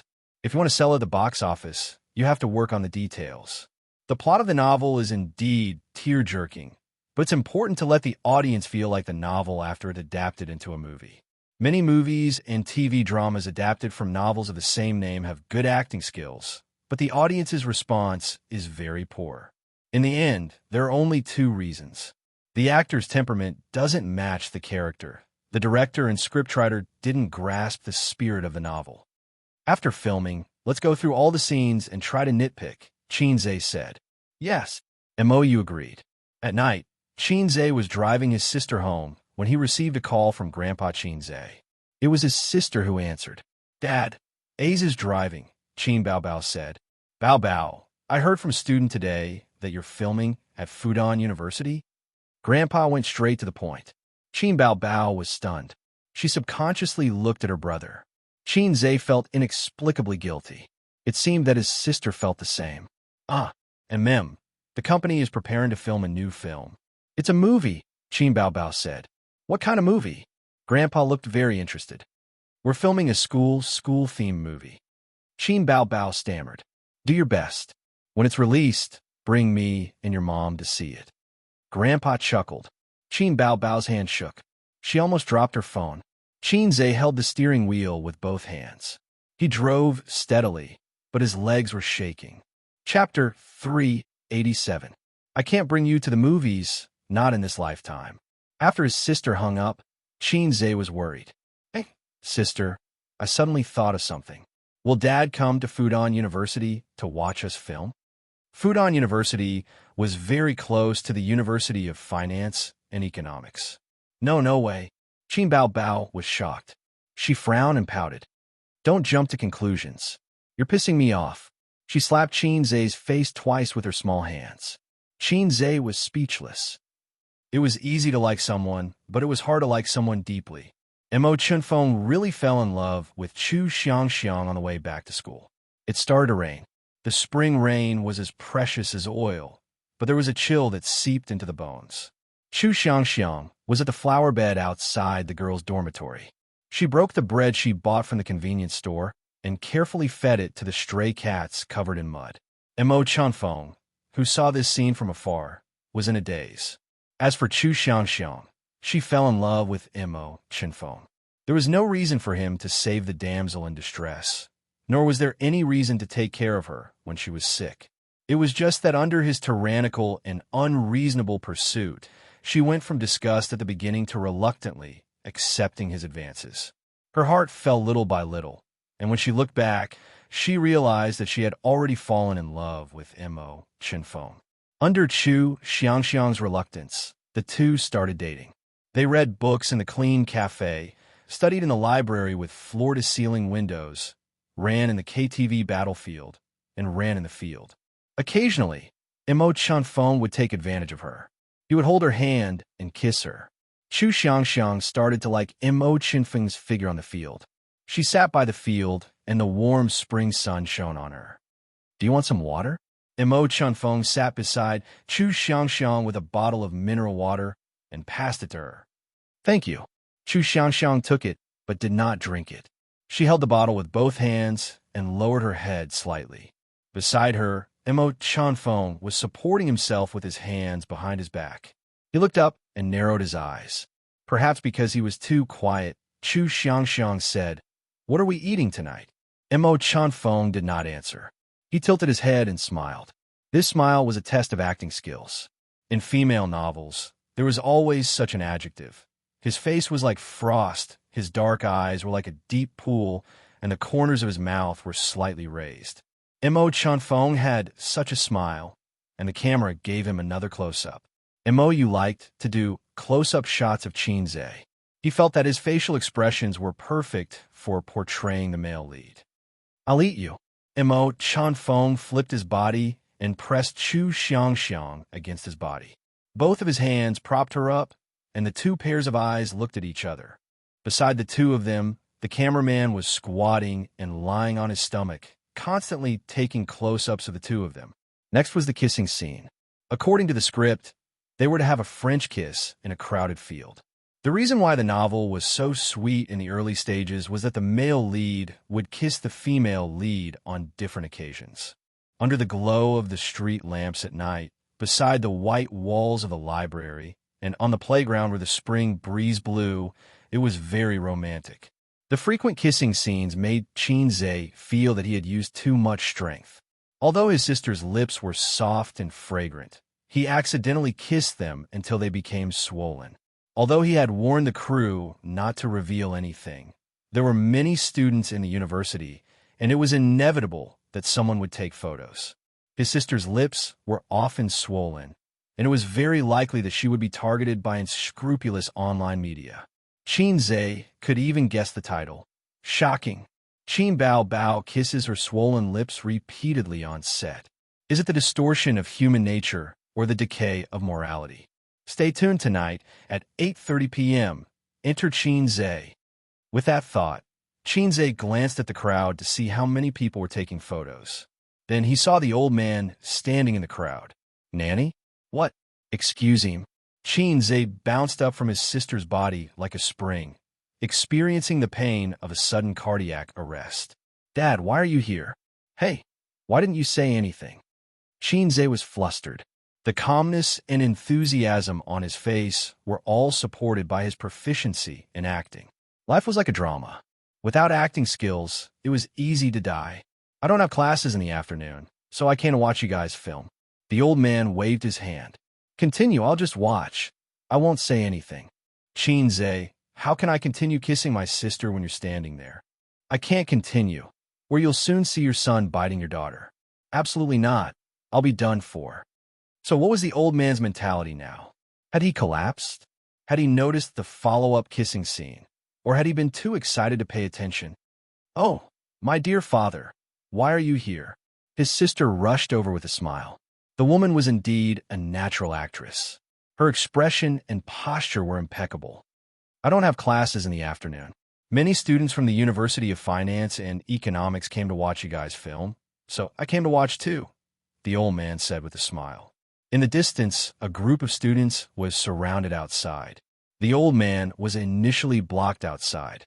The professor from the University of Finance and Economics said casually, "My surname is Qin. I'm here to watch my son and daughter film." The staff was in awe and decisively let him out. The old man showed his power in front of the people without leaving a trace. Mou came over. "Boss Qin, shall we continue?" As soon as he finished speaking, he was cut by the daggers hidden in the eyes of the two Boss Qins. He suddenly froze. Did I say something wrong? Xianxia thought to himself. This King ignorant thing should have said, "Boss Qin, let's take a 10-minute break." Qin Bao Bao thought to herself, he doesn't know what to do at all. Do we still want to work? Xianxia smiled and said, "I'm a little tired. Let's hit a stunt double." Qin Bao Bao glanced at him and said with a smile, "It seems that you're really tired. Isn't this kind of plot done by the stunt double?" Xianxia was stunned and suddenly understood. Haha, yes. Elder sister's awareness is still high. Elder sister is really witty. Xianxia turned his head and said, "Dad, my sister and I are done with our scenes. Let's leave it to the stunt double." He moved a small chair and let the old man sit down. He and Qin Bao Bao sat on both sides of the old man. Mou looked at them strangely and thought that they wanted to talk to their father, so they let the stunt double do it. He waved his hand and called the stunt double over. A man and a woman, two stunt doubles, were overjoyed. Damn it, it's finally my turn. I've been sitting on the bench for 2 days and haven't earned a single cent. The stunt double of a big star had a much higher appearance fee than an extra. After a few scenes, the income was very good. The stunt double looked at each other affectionately, and the two started to kiss. Yes, a French kiss. Xianxia took out his phone and sent a message to his sister. Sister, I was so scared that my legs turned to jelly just now. Qin Bao replied. Brother, I was so scared that I almost peed. Cry. Xianxia said. Our father is such a black-hearted maggot. He didn't even tell us that he was coming to the set. Qin Bao said, maybe he's just here to take a look and see how we're filming. I told you not to put flags on the set. You're a black-hearted maggot. You have to take the blame. Xianxia said, it's all my fault. I won't put flags on the set, even if I'm beaten to death. He realized that he was like an old general on the stage recently. Anyone who put flags on the set would die. The siblings secretly broke out in cold sweat. Just now it was so close. They almost kissed. No matter how open-minded their father was, he would still collapse when he saw his son and daughter kissing each other, and then his son kissing his daughter's lips swollen. The old man didn't collapse. He was watching with great interest. The siblings knew that the old man was probably just here to watch the show and see how it was filmed. However, Xianxia and Qin Bao's mentality collapsed. They felt as if there was a thorn in their backs the whole day, and they felt uncomfortable all over. The quality of the filming was extremely bad. Then, Imo couldn't stay calm. Since the start of filming, this was the first time that both the male and female leads' acting skills collapsed. The future of this drama was unpredictable. At this moment, the camera followed the male and female leads. They were obviously a couple, but they kept a safe distance from each other. The most they did was to hold hands and hug, but things like that were thrown to the stunt double. The stunt double was surprised and confused. What was going on? Could it be that the investors felt that they had neglected them for 2 days and felt bad, so they went easy on them to make up for it? They looked back at the camera afterwards. Xianxia said, yes, this part is not bad. He was referring to the scene where the two of them kept a safe distance from each other and wandered around the campus. Qin Bao said, yes, this part is not bad either. She was referring to the scene where the female lead fell into the male lead's arms. But what did this have to do with you? It was clearly done by the stunt double. Mou's mentality collapsed. At 4:30 in the afternoon, the old man, who had been running around with the crew, was satisfied. He told the siblings to focus on filming and said goodbye to the director and scriptwriter before leaving. The siblings heaved a sigh of relief and felt that their bodies had been hollowed out. Director, cut all the scenes today. Let's do it again. Yes, I think the stunt double was not involved enough in the kissing scene on the lawn. Let's do it again. The two of them said. And Mou, the assistant director, the cameraman, the scriptwriter. 3 days later, they entered the first exciting scene of the drama. After a period of warming up to each other, the male and female leads naturally went to get a room. The female lead walked into a luxurious 5-star hotel suite with a male lead with a nervous and expectant mood. Chapter 388. At 10 o'clock at night, after a sumptuous dinner, Imo Chanfeng sat at the desk in front of the window, smoking and pondering. The dim light from the table illuminated the outline of his face. The door of the washroom opened and steam floated out like a veil. Xianxia's tall figure was wearing a bathrobe. Her waist was tied, her chest was perky, and her beautiful face was flushed. A picture of a beauty coming out of the shower. Imo Chanfeng was stunned. He suddenly got up and hugged her. His breathing was rapid, and he threw her on the soft bed. Are you nervous? Imo Chanfeng propped himself up with his elbow and looked down at her. Xianxia blushed and nodded. First time. Her face turned redder, and she nodded again. It's my first time, too. Imo Chanfeng's voice was like a bomb. Xianxia suddenly opened her eyes. Surprised? Yes. Imo Chanfeng revealed a rare warm smile and said, Do you regret it? Regret it? Xianxia asked herself in her heart. At this moment, the inside and outside of the movie seemed to merge into one. She shook her head and said softly, I don't know what will happen in the future, but I know that I don't regret it. After that, her eyes lit up and she stared at Mo Chunfeng. Thousands of words, all turned into one sentence. What about you? Do you regret it? Mo Chunfeng was in a trance. He should not be in a trance. It was not written in the script, but he was indeed in a trance. And the director, Mo, also forgot to shout cut. The light was soft, and the fragrance of shampoo floated in the air. One sentence, one question. It was obviously very simple, but it was hard to speak. Silence. Silence. After a while, Mo Chunfeng finally opened his mouth. It was no longer the sound of ice, but a hoarse voice with a meaningful expression. He said, no matter in the past or in the future, I won't regret it. Their lips met, and the two were entangled on the bed. But when Mo Chunfeng's hand pressed on the belt of the bathrobe, Xianxia woke up from her dream and pressed down on his hand. Her voice was soft but firm. No, I'm not ready yet. The camera stopped on Mo Chunfeng's face. He was stunned and at a loss. He frowned slightly and finally smiled. Then I'll give you the time for one song. Very good, one take. Mo shouted. The staff in the room sighed in relief. The assistant director asked, not a retake? Many of the lines are wrong. It's good that you were wrong. Mo closed his eyes and recalled the scene just now. That feeling, the feeling of acting, is even better than the original work. It was too perfect. With just a few glances and a few words, there was actually so much conflict and so much trouble. Why I want is this kind of puzzling and profound scene, because after this, the plot will have a turning point. Qin Bao took off his bathrobe, revealing a V-neck, low-cut sweater. His trousers were rolled up to his calves, and he dressed up as if he had just come out of the shower. She put on her outer robe, her expression somewhat gloomy. After acting for so many days, she was deeply immersed in the role of Xianxia. To put it simply, she was a little too immersed in the role. He even imagined her to be another Qin Bao. Why was she depressed? Why was this the turning point of the movie? In fact, according to the conventions of women's literature, under such circumstances, it was more than enough to omit 500 words if it was not suitable for children. However, there was none here. Xianxia had rejected him, and this in itself explained many things. Readers who were familiar with the rhythm of female genre novels would frown and realize that things were not as simple as they seemed. At this time, the dormitory door was already closed.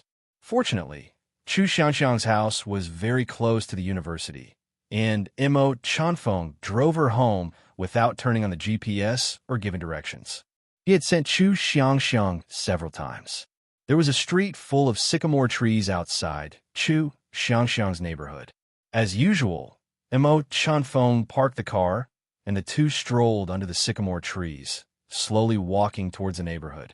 Mo Chunfeng wore a dark black short jacket, looking cold and silent. Xianxia held his arm, and their shadows merged together, elongated by the streetlights. There was a slight accident today. The two of them were at the entrance of the neighborhood, and Mr. Chu, who had just returned from drinking at his old friend's house, bumped into them. Xianxia let go of Mo Chunfeng's arm in a panic and shouted in panic, Dad.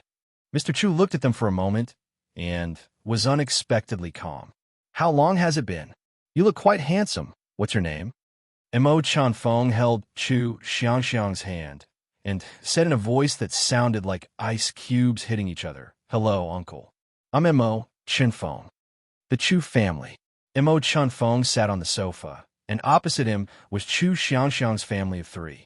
The obedient girl snuggled up to her mother, and Mrs. Chu and Mr. Chu looked at Mo Chunfeng, their eyes sharp as if they were merchants choosing goods. It was said that the more a mother-in-law looked at her son-in-law, the more she liked him. But here it was the opposite. Mr. Chu liked him more and more, and Mrs. Chu was more and more shocked. This young man looked very much like an old friend of hers. Very, very similar. Your surname is Mo. What does your family do? Mrs. Chu asked. My family runs a company. Mo Chunfeng's tone was calm, without any hint of nervousness. Mrs. Chu reached for the teacup and said in a casual tone, but her eyes did not leave him. What company? Mo Corporation. Mrs. Chu's hand trembled, and the teacup fell, and the hot tea spread along the coffee table. "Who is Mo Enian to you?" "My father," Mo Chenfeng answered honestly. "Shua." Mrs. Chu stood up abruptly, and her face was pale. The three of them looked up at her. Mrs. Chu did not explain, and her body swayed a little before she rushed into the room. Chu Xianxia had never seen her mother lose her composure like this, and was at a loss. "Dad, what's wrong with Mom?" Mr. Chu looked at Mo Chenfeng and seemed to have thought of something. His expression became complicated, and he said, "I'll go in and take a look." After a few breaths, the emotional voices of Mrs. Chu and Mr. Chu could be heard, mixed with crying. Mo Chenfeng listened attentively and vaguely heard a few sentences. "He is Mo Enian's son. They can't be together. What a sin. Now is not the time to talk about this. Let's first ask the children what stage they are at," and other words that he couldn't hear clearly. Mo Chenfeng's heart sank. Soon, Mr. Chu came out of the room, and his face was ugly. Chu Xianxiang asked, "Dad, what's wrong?" Mr. Chu sat down and said in a low voice, "Xianxiang, what stage are you two at?" Chu Xianxiang's face turned red, and she did not know how to answer. Mo Chenfeng went straight to the point. "Uncle, if you have something to say, just say it." Mr. Chu looked at the ceiling and did not speak for a long time. After a while, he sighed. "Xianxiang, I have something to tell you. Actually, I'm not your biological father." A bowl from the blue. The camera panned to Chu Xianxiang, and her face was filled with shock, and confusion. "Dad, what are you talking about? I'm not your biological child." "Then whose biological child am I?" Mr. Chu looked at Mo Chenfeng and said word by word, "He's your half-brother." Mo Chenfeng felt like he was struck by lightning. Mr. Chu told the story. Back then, Mrs. Chu and Mr. Mo were lovers, and they promised to be together forever. However, because of the opposition of the man's parents, they broke up. After they broke up, Mrs. Chu found out that she was pregnant. Mrs. Chu was lucky to have a childhood sweetheart who always loved her, and that was Mr. Chu. Mr. Chu asked her to give birth to the child and raise him as her own. Mr. Chu said dejectedly, "Originally, you would never know about this. But fate made fools of people. Cut."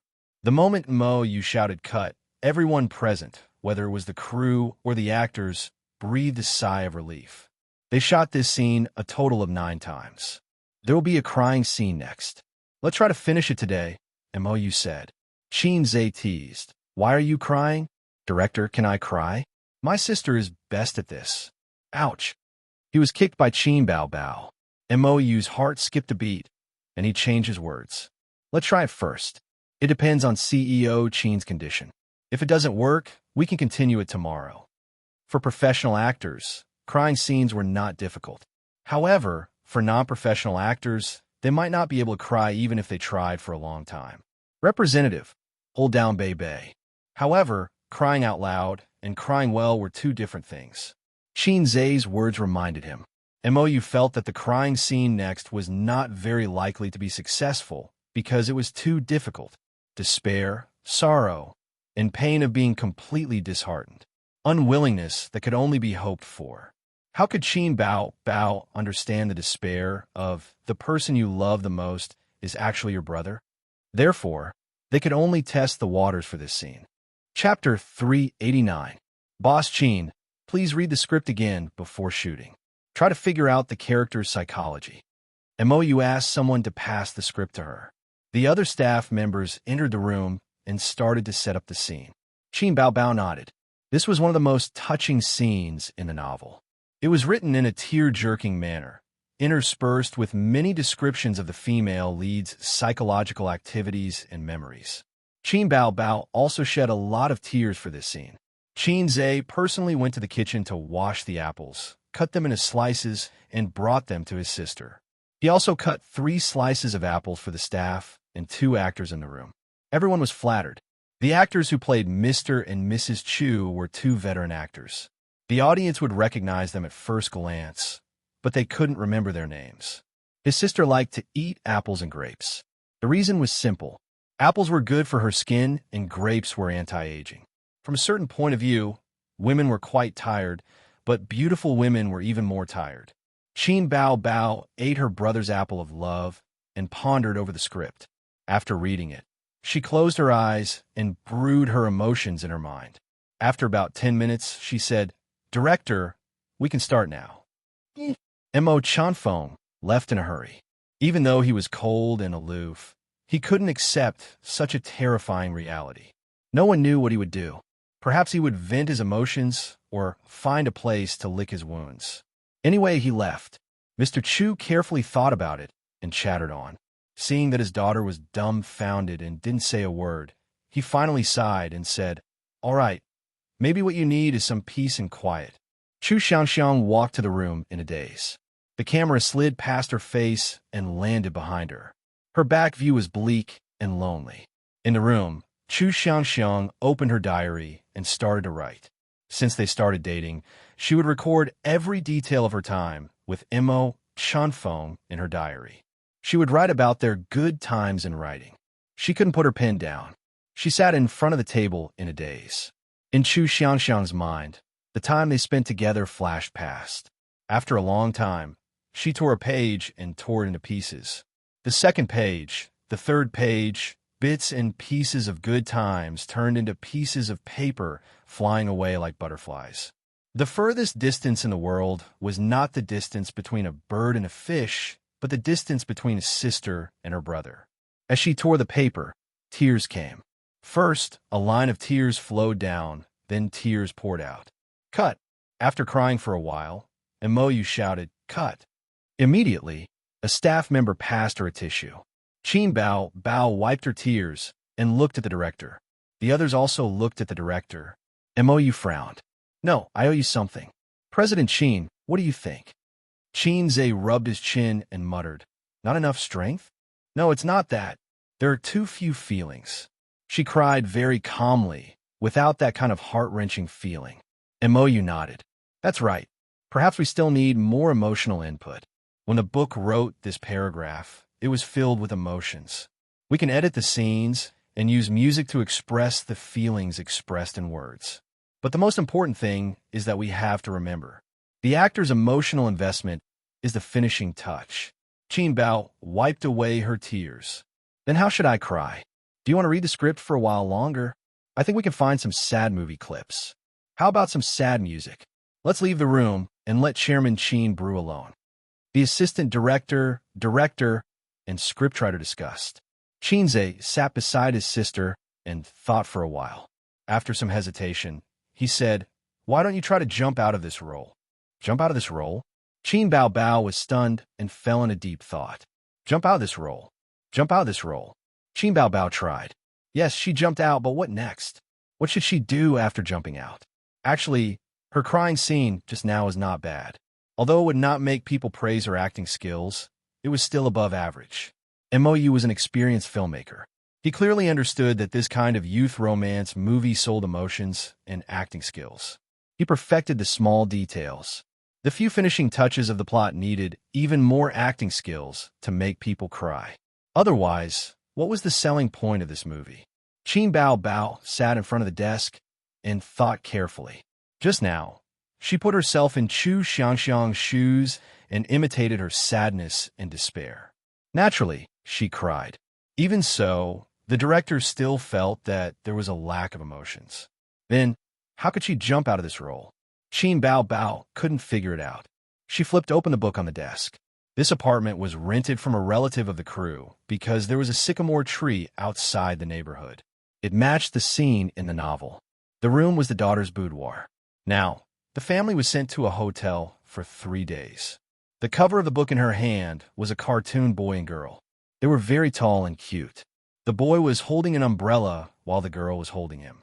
The two of them were strolling in the season of cherry blossoms. It was a romance novel. Qin Bao Bao flipped open the cover and saw a paragraph in the introduction. "Love without love will never turn bad. So, we flirt and flirt, but we should never fall in love." She carefully read this sentence and felt an inexplicable pain in her heart. Jump out of this role. Was that what he meant? At this moment, memories surged like a tide. "Sister, I wet the bed. Don't tell Mommy. 2 long-nosed kings, or I'll tell on you." Sister, this question is very difficult. I don't know how to do it. 2 lollipops, I'll help you. Sister, your butt is bleeding. F***ck off. This is my period. Help me call it. In their childhood, Qin Bao Bao liked to bully her younger brother and take advantage of him. Like a little queen controlling her little followers. They spent the rest of their childhood playfully. In their youth, Qin Bao Bao's chubby face faded and became more delicate. The second and third year bosses fought over the prettiest girl in the school. They often caused a bloody storm on the lawn behind the school. If they won, they would treat the prettiest girl in the school. If they lost, they would be the sister-in-law. If they dared to think about the sister-in-law, they would be punished. After seeing the gangsters, it was impossible to stop. The bosses felt that to survive in the world, they had to have a woman behind them. If they didn't have a girlfriend, they wouldn't be able to raise their heads in front of their followers. The prettiest girl in the school was, of course, the girl of the school bully. Therefore, there was a saying, the one who got Qin Bao Bao got the world. Then, one day, a little kid appeared in the first year of junior high. He called himself Qin Bao Bao's little boyfriend. This young boyfriend of hers was very stubborn. He had fought his way through the martial arts world from the south to the north, had been beaten up by groups of people, beaten up by sticks, and beaten up by people with sticks. He had won and lost, but he had never admitted defeat, until his grades were too bad. He failed to advance from junior high to senior high and left school. Qin Bao Bao's lips curled up slightly. Mou waved his hand and asked the cameraman to fill in the gap. He felt that Qin Bao Bao was brewing her emotions. That smile just now was so sweet that it made his teeth fall off. It would be perfect if she could cry out later. When looking at the notebook in a daze, she should smile first because she was reminiscing about the past. The staff in the room quickly entered the zone. There was a period of estrangement when Qin Bao Bao went to college and moved in with her, while Qin Zhe lived with his parents. Although they would see each other every weekend, the two of them were no longer as close as they used to be. His sister, whose fighting strength was declining day by day, changed her strategy and turned into a crying monster. The effect was very good. Later, Qin Zhe went to university and studied for another 4 years. Until now, in the 26 years of Qin Bao Bao's life and the 24 years of Qin Zhe's life, there were 2 deep traces of each other. They could not be erased or forgotten. However, important turning points in life would still come. For example, marriage and starting a family. Love without love would never turn bad. Therefore, we flirt and flirt, but we should never fall in love. This sentence could also be said, love without confessions would never turn bad. There is no awkwardness, contradiction, or hysteria. We could spend the first half of our lives together and the second half of our lives in silence. This was a bitter, humble, and laughable love. At this moment, Qin Bao Bao jumped out of the role of Chu Xianxia and returned to this role. Tears flowed out of her eyes like a broken dam. She cried until her shoulders trembled, and she cried hysterically. Under the camera, Qin Bao Bao's bitter face was ugly and ugly. However, in the midst of this crying, the cameraman also fell silent. He had been silent all this time, but it was different from the silence when he did not speak. Now, he was silent with his expression and emotions. He also could not distinguish between the inside and outside of the scene. The room was quiet except for the echoes of the crying. The atmosphere was inexplicably stifling. No one could tell if Qin Bao Bao was in or out of the scene. Mou turned around silently and walked out of the room. This scene was over, but there was no need to stop. Sometimes one had to consider the actor's mentality. Since they were crying, they should cry to their heart's content. The scriptwriter was the second, and the assistant director was the third. 7 or 8 people walked out one after another. Qin Zhe waved his hand, and the cameraman also walked out. There was enough footage, but if the director did not stop, he could not leave. This made him feel very emotional. In the end, only Qin Zhe was left in the room. He was standing, Qin Bao Bao was sitting, he was silent, she was crying. Chapter 390. If I become memories, this novel would definitely be a hit if it was put in the male genre. If it was put in the female genre, this plot would be very touching. If it was adapted into a movie, the effect would be the same. These days, A relationship without any twists and turns would be difficult to resonate strongly with. A perfect ending would be delightful, but it would lack a heart. Therefore, many movies would take the tragic route. For example, in the market, some sweet and nostalgic school romance dramas would leave the male and female protagonists with regrets at the end. Would such a movie be good at the box office? Of course it would be good. The youth craze that was popular a few years ago was an example. If you don't believe me, you can search online. Most of the high-rated youth romance films had sad endings. Therefore, Xianxia and Mo Chanfeng broke up. Outside her neighborhood, on a street filled with sycamore trees. The familiar street. The sky was gray and it was drizzling. Neither of them had brought an umbrella. It was early spring and it was extremely cold. The wind blowing against his face was mixed with raindrops. It was cold, and the traffic and people flowed silently. As usual, they strolled along the street in the rain. Xianxia stopped and whispered, "Let's not meet again in the future."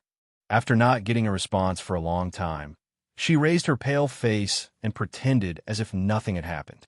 She said the words that she had prepared for a long time. When I watched dramas in the past, I always felt that such plots were ridiculous. I didn't expect reality to be so ridiculous. But it's good, there's still time. Let's just pretend that nothing happened in the past 6 months. Xianxia bit her lip. Actually, this is quite good, right? My parents hope that you won't come and find me again. I have the same intention. Mo Chanfeng laughed softly. Woman, you're too self-righteous. His face was cold and calm as usual. Actually, I don't like you that much. To me, you're more like a game. It's just a matter of time. Xianxia heaved a sigh of relief. That's good. I thought you would not let go. Mo Chanfeng said calmly, You're thinking too much. The two young people who loved each other hurt each other's hearts. Then you can leave. I'm going home too. Xianxia walked towards the gate of the neighborhood. The moment she turned around, Xianxia's eyes turned red. Mo Chanfeng's face was pale. He just stood there and watched as she walked into the neighborhood and disappeared from his sight. Crack! Behind Xianxia, Mo exhaled heavily. The production crew stepped forward to hold an umbrella for Xianxia.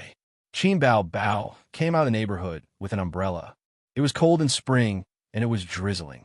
Around them were passers-by who stopped to take pictures.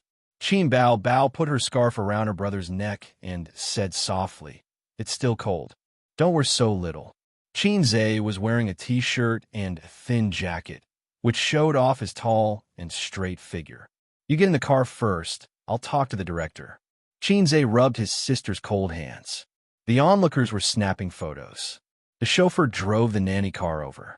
Qin Bao Bao was escorted into the car by 6 bodyguards in black. I'm finally confident now, Mo said. I went through all the footage yesterday. It's done. How safe is it? Xianxia asked as the two of them walked toward the car. Picky people look at the acting skills. Young people look at the face. Mo said, The acting is too good. Especially you, CEO Qin. Your acting is off the charts. In terms of the plot, it follows the novel completely. This is another guarantee of reputation. Moreover, one of you is the queen of popularity and the other is a handsome young man. On the day of the premiere, the box office will definitely not be low. We'll maintain the standard until the end. There won't be a problem. I've been studying the popular teen movies from a few years ago, and it's more or less the same. Although I know it's impossible, it'll be perfect if there's a finishing touch at the end. What kind of finishing touch? Xianxia asked. I don't have a clue at the moment. Mo smiled bitterly. Not long after, Mo Chanfeng took a leave of absence. In the next 2 years, he didn't come to the university for classes. He only appeared for exams. The two of them only met then, and they didn't say anything to each other. Everything that happened yesterday was like water without a trace. What day is it now? You're already strangers. In the blink of an eye, they graduated. At the graduation ceremony, they organized a farewell party. Everyone drank too much and talked about their relationship, asking why they broke up. I don't like him or her anymore. The two of them said at the same time. After that, they didn't say anything to each other again. After the party, the two of them were drunk. Have you ever loved me? At night, Chu Xianxia sent a message. What about you? Mo Chunfeng asked back. After the message ended, they were silent. Neither of them replied. Not long after, Chu Xianxia completely lost contact with Mo Chunfeng. She heard that he went to another city to develop his career. Spring went and autumn came, and the years were peaceful. The wrong love was buried in their hearts.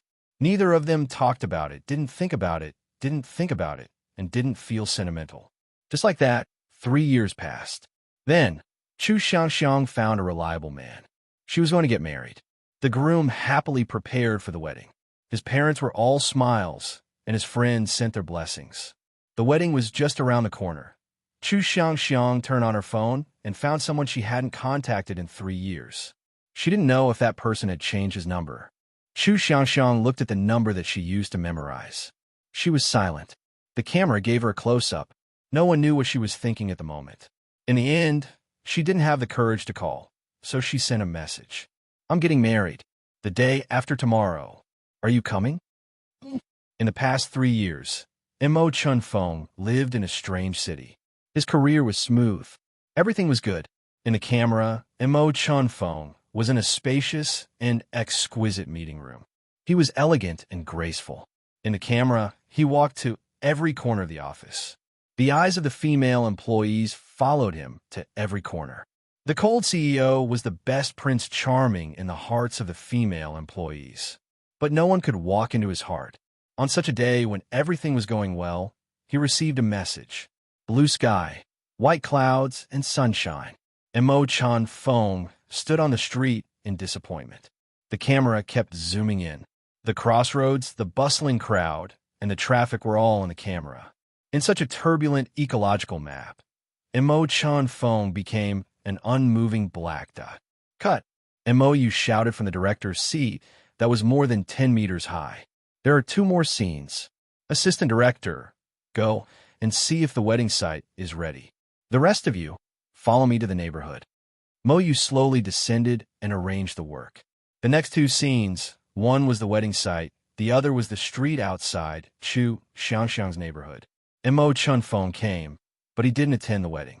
He stood alone on the street filled with sycamore trees, reminiscing the sweet memories he had with Chu Xianxiang. On one side, it was lively and festive. On the other, it was lonely and lonely. Director, come here. Xianxia called. Mo ran over eagerly. I suddenly have an idea. Xianxia said. What? Mo didn't understand. The finishing touch. The last scene. I have an idea.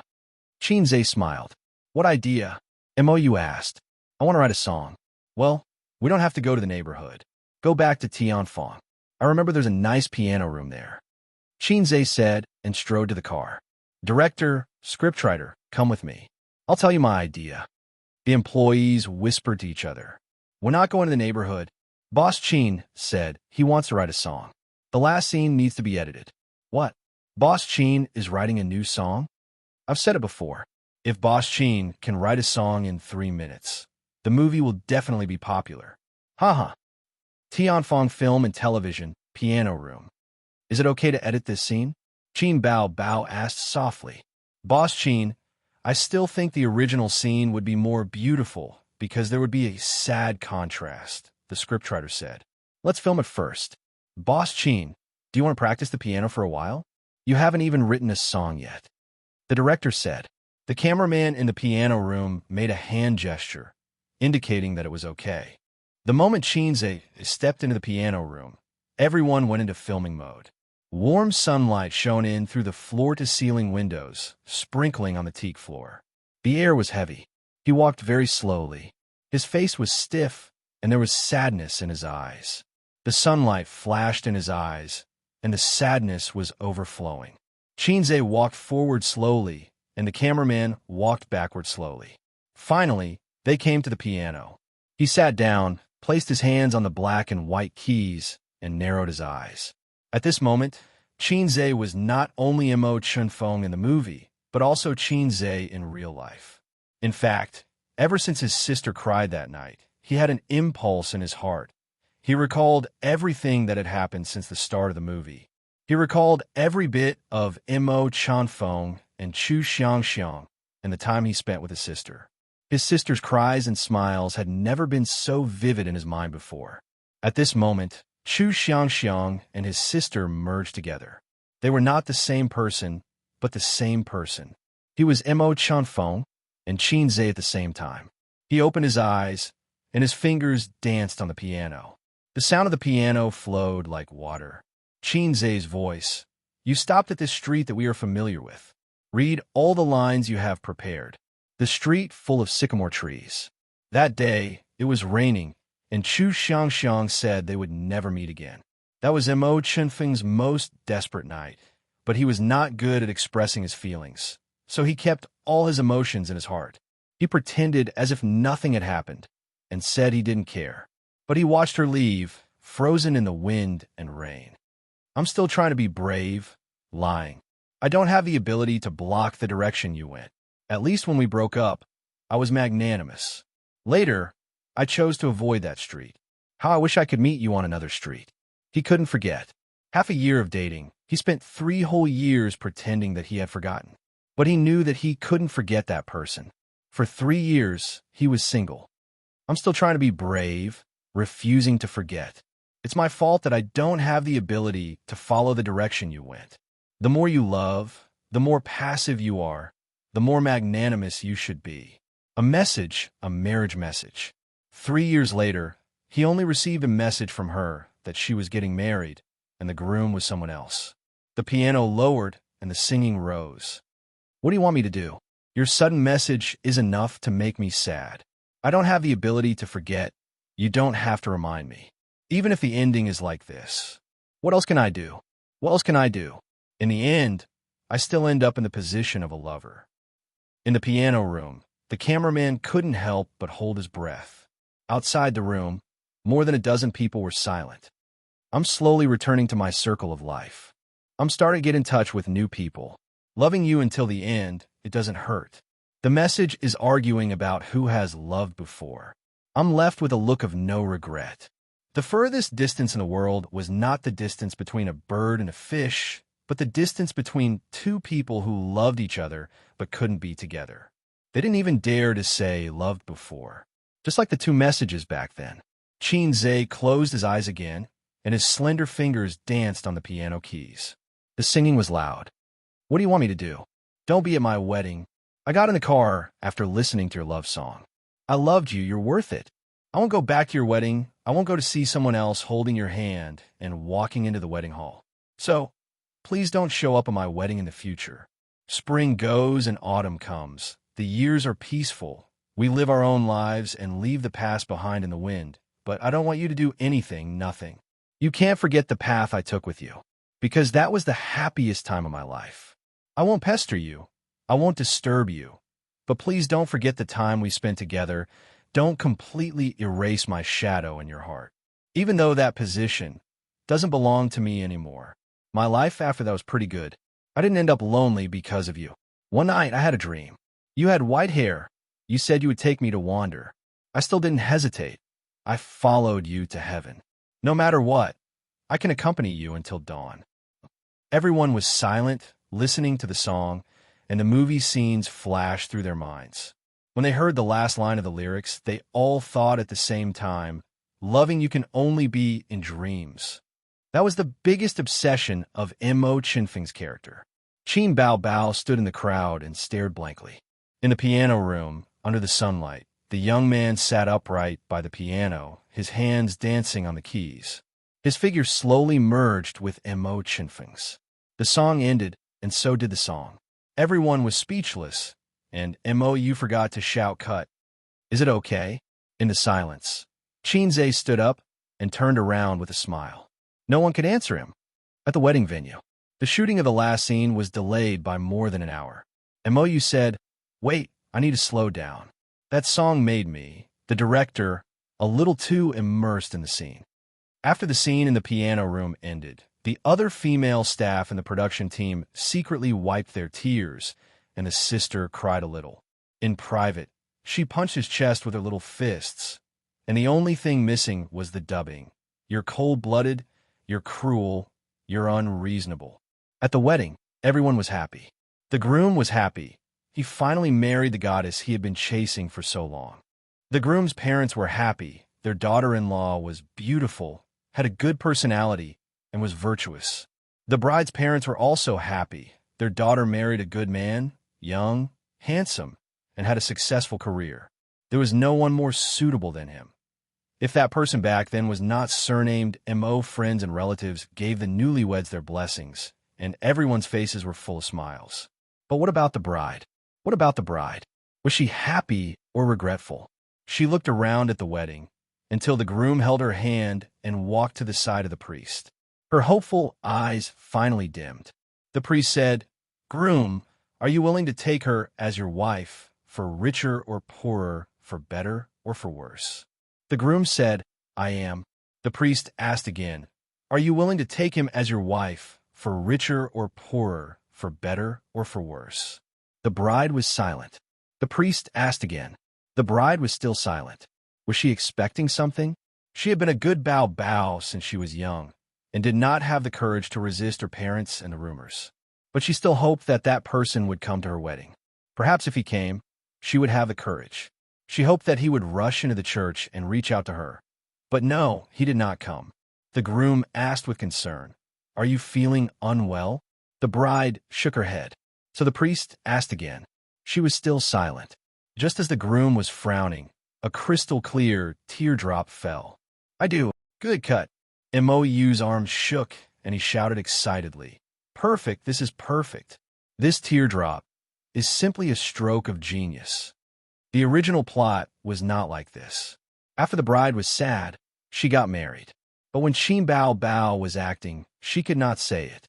She was too immersed in the role, so she hesitated. The groom and the priest were very anxious, and they kept looking at the director. The groom thought to himself, "Director, the bride is crazy. This scene can't be filmed." Then he squeezed the back of Qin Bao's hand. Qin Bao woke up from her dream and said reluctantly, "Yes."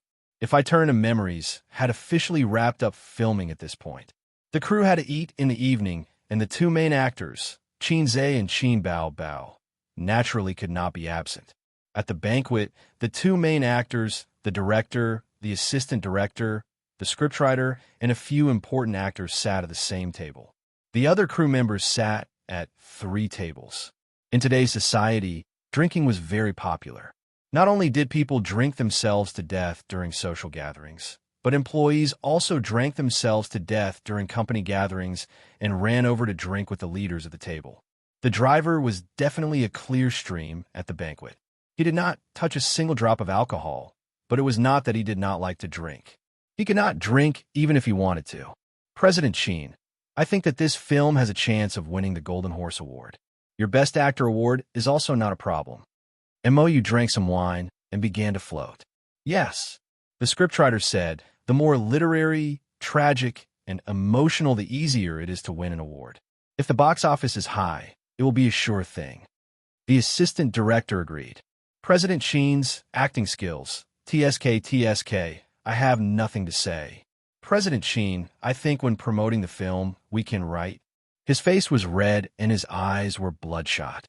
He stuttered, "If I Become Memories, a heart-wrenching love between a sister and a younger brother." Shocking, it actually stars Xianxia and Qin Bao. Xianxia was speechless. The title is too long. It does not suit the style of the shocking party. Li Wei laughed. Then let's write it like this. Shocking. Sister and brother in love. If I Become Memories. Xianxia, Mou waved his hand. The era of the shocking party is over. Now it's the era of the shocking party. The title should be like this. Qin Bao's new film reveals the love between her and Xianxia. Looking at the group of people discussing excitedly, Xianxia suddenly had an ominous premonition. The film would definitely be promoted. In this day and age, in order to hype up the film, there was no lack of shocking parties and shocking parties. Could he really hide it from his parents? I obviously didn't think of a perfect plan. Why did I agree to act in a forbidden love with my sister? What's wrong with me? Xianxia's current mood was the same as when he woke up that day and found that he had slept with Su Yu. 3 words. Shocking. He didn't think about going in and out of Su Yu's body. Similarly, he He didn't think about acting in a blatant love between a sister and a younger brother. If his parents saw it, how worried they would be. Looking at his sister next to him, his sister was so drunk that her face was rosy. Didn't she worry about this at all? Was his sister so stubborn? Or did she plan to let him take the blame from the beginning to the end? Xianxia panicked. I'm really a salted fish. I started to be afraid after the film was finished. In the evening, the crew drove the sister and brother back and parked the car. He himself took a taxi back. Xianxia held his sister, entered the password, fingerprint, and opened the door to go home. It was 11:45 in the evening. The living room was dark. Sister Ziwei must have fallen asleep. Turning on the light in the living room, he carefully put his sister on the sofa and took off her high heels. When Xianxia returned with the cotton slippers, his sister slumped on the sofa like a salted fish and fell asleep. Come on, go back to the room. Xianxia held her. Go away. Qin Bao Bao opened her eyes and looked at him. She was about to cry. Go away, go away. I hate you. Xianxia. Was elder sister drunk and crazy? Qin Bao Bao's eyes were blurred and she cried. You heartless and bad thing. Why didn't you come to my wedding? Why did you leave me alone? Believe it or not, I'll die in front of you. She seemed to be very sad and started to cry. Xianxia, was she too deep into the role or too drunk? Should he give her 2 slaps and shout in her ear, Don't be silly, go wash up and sleep? Impossible, my sister is so cute. I can't do such a thing. Otherwise, she will kill me when she wakes up. Little fool, why wouldn't I come to your wedding? No, you're thinking too much. Any man who dares to marry you has to go through me first. A movie is just a movie. It doesn't exist in reality. Xianxia coaxed his sister. Sister twisted her body and said, I don't believe it. I don't believe it. You're lying to me. Unless you kiss me.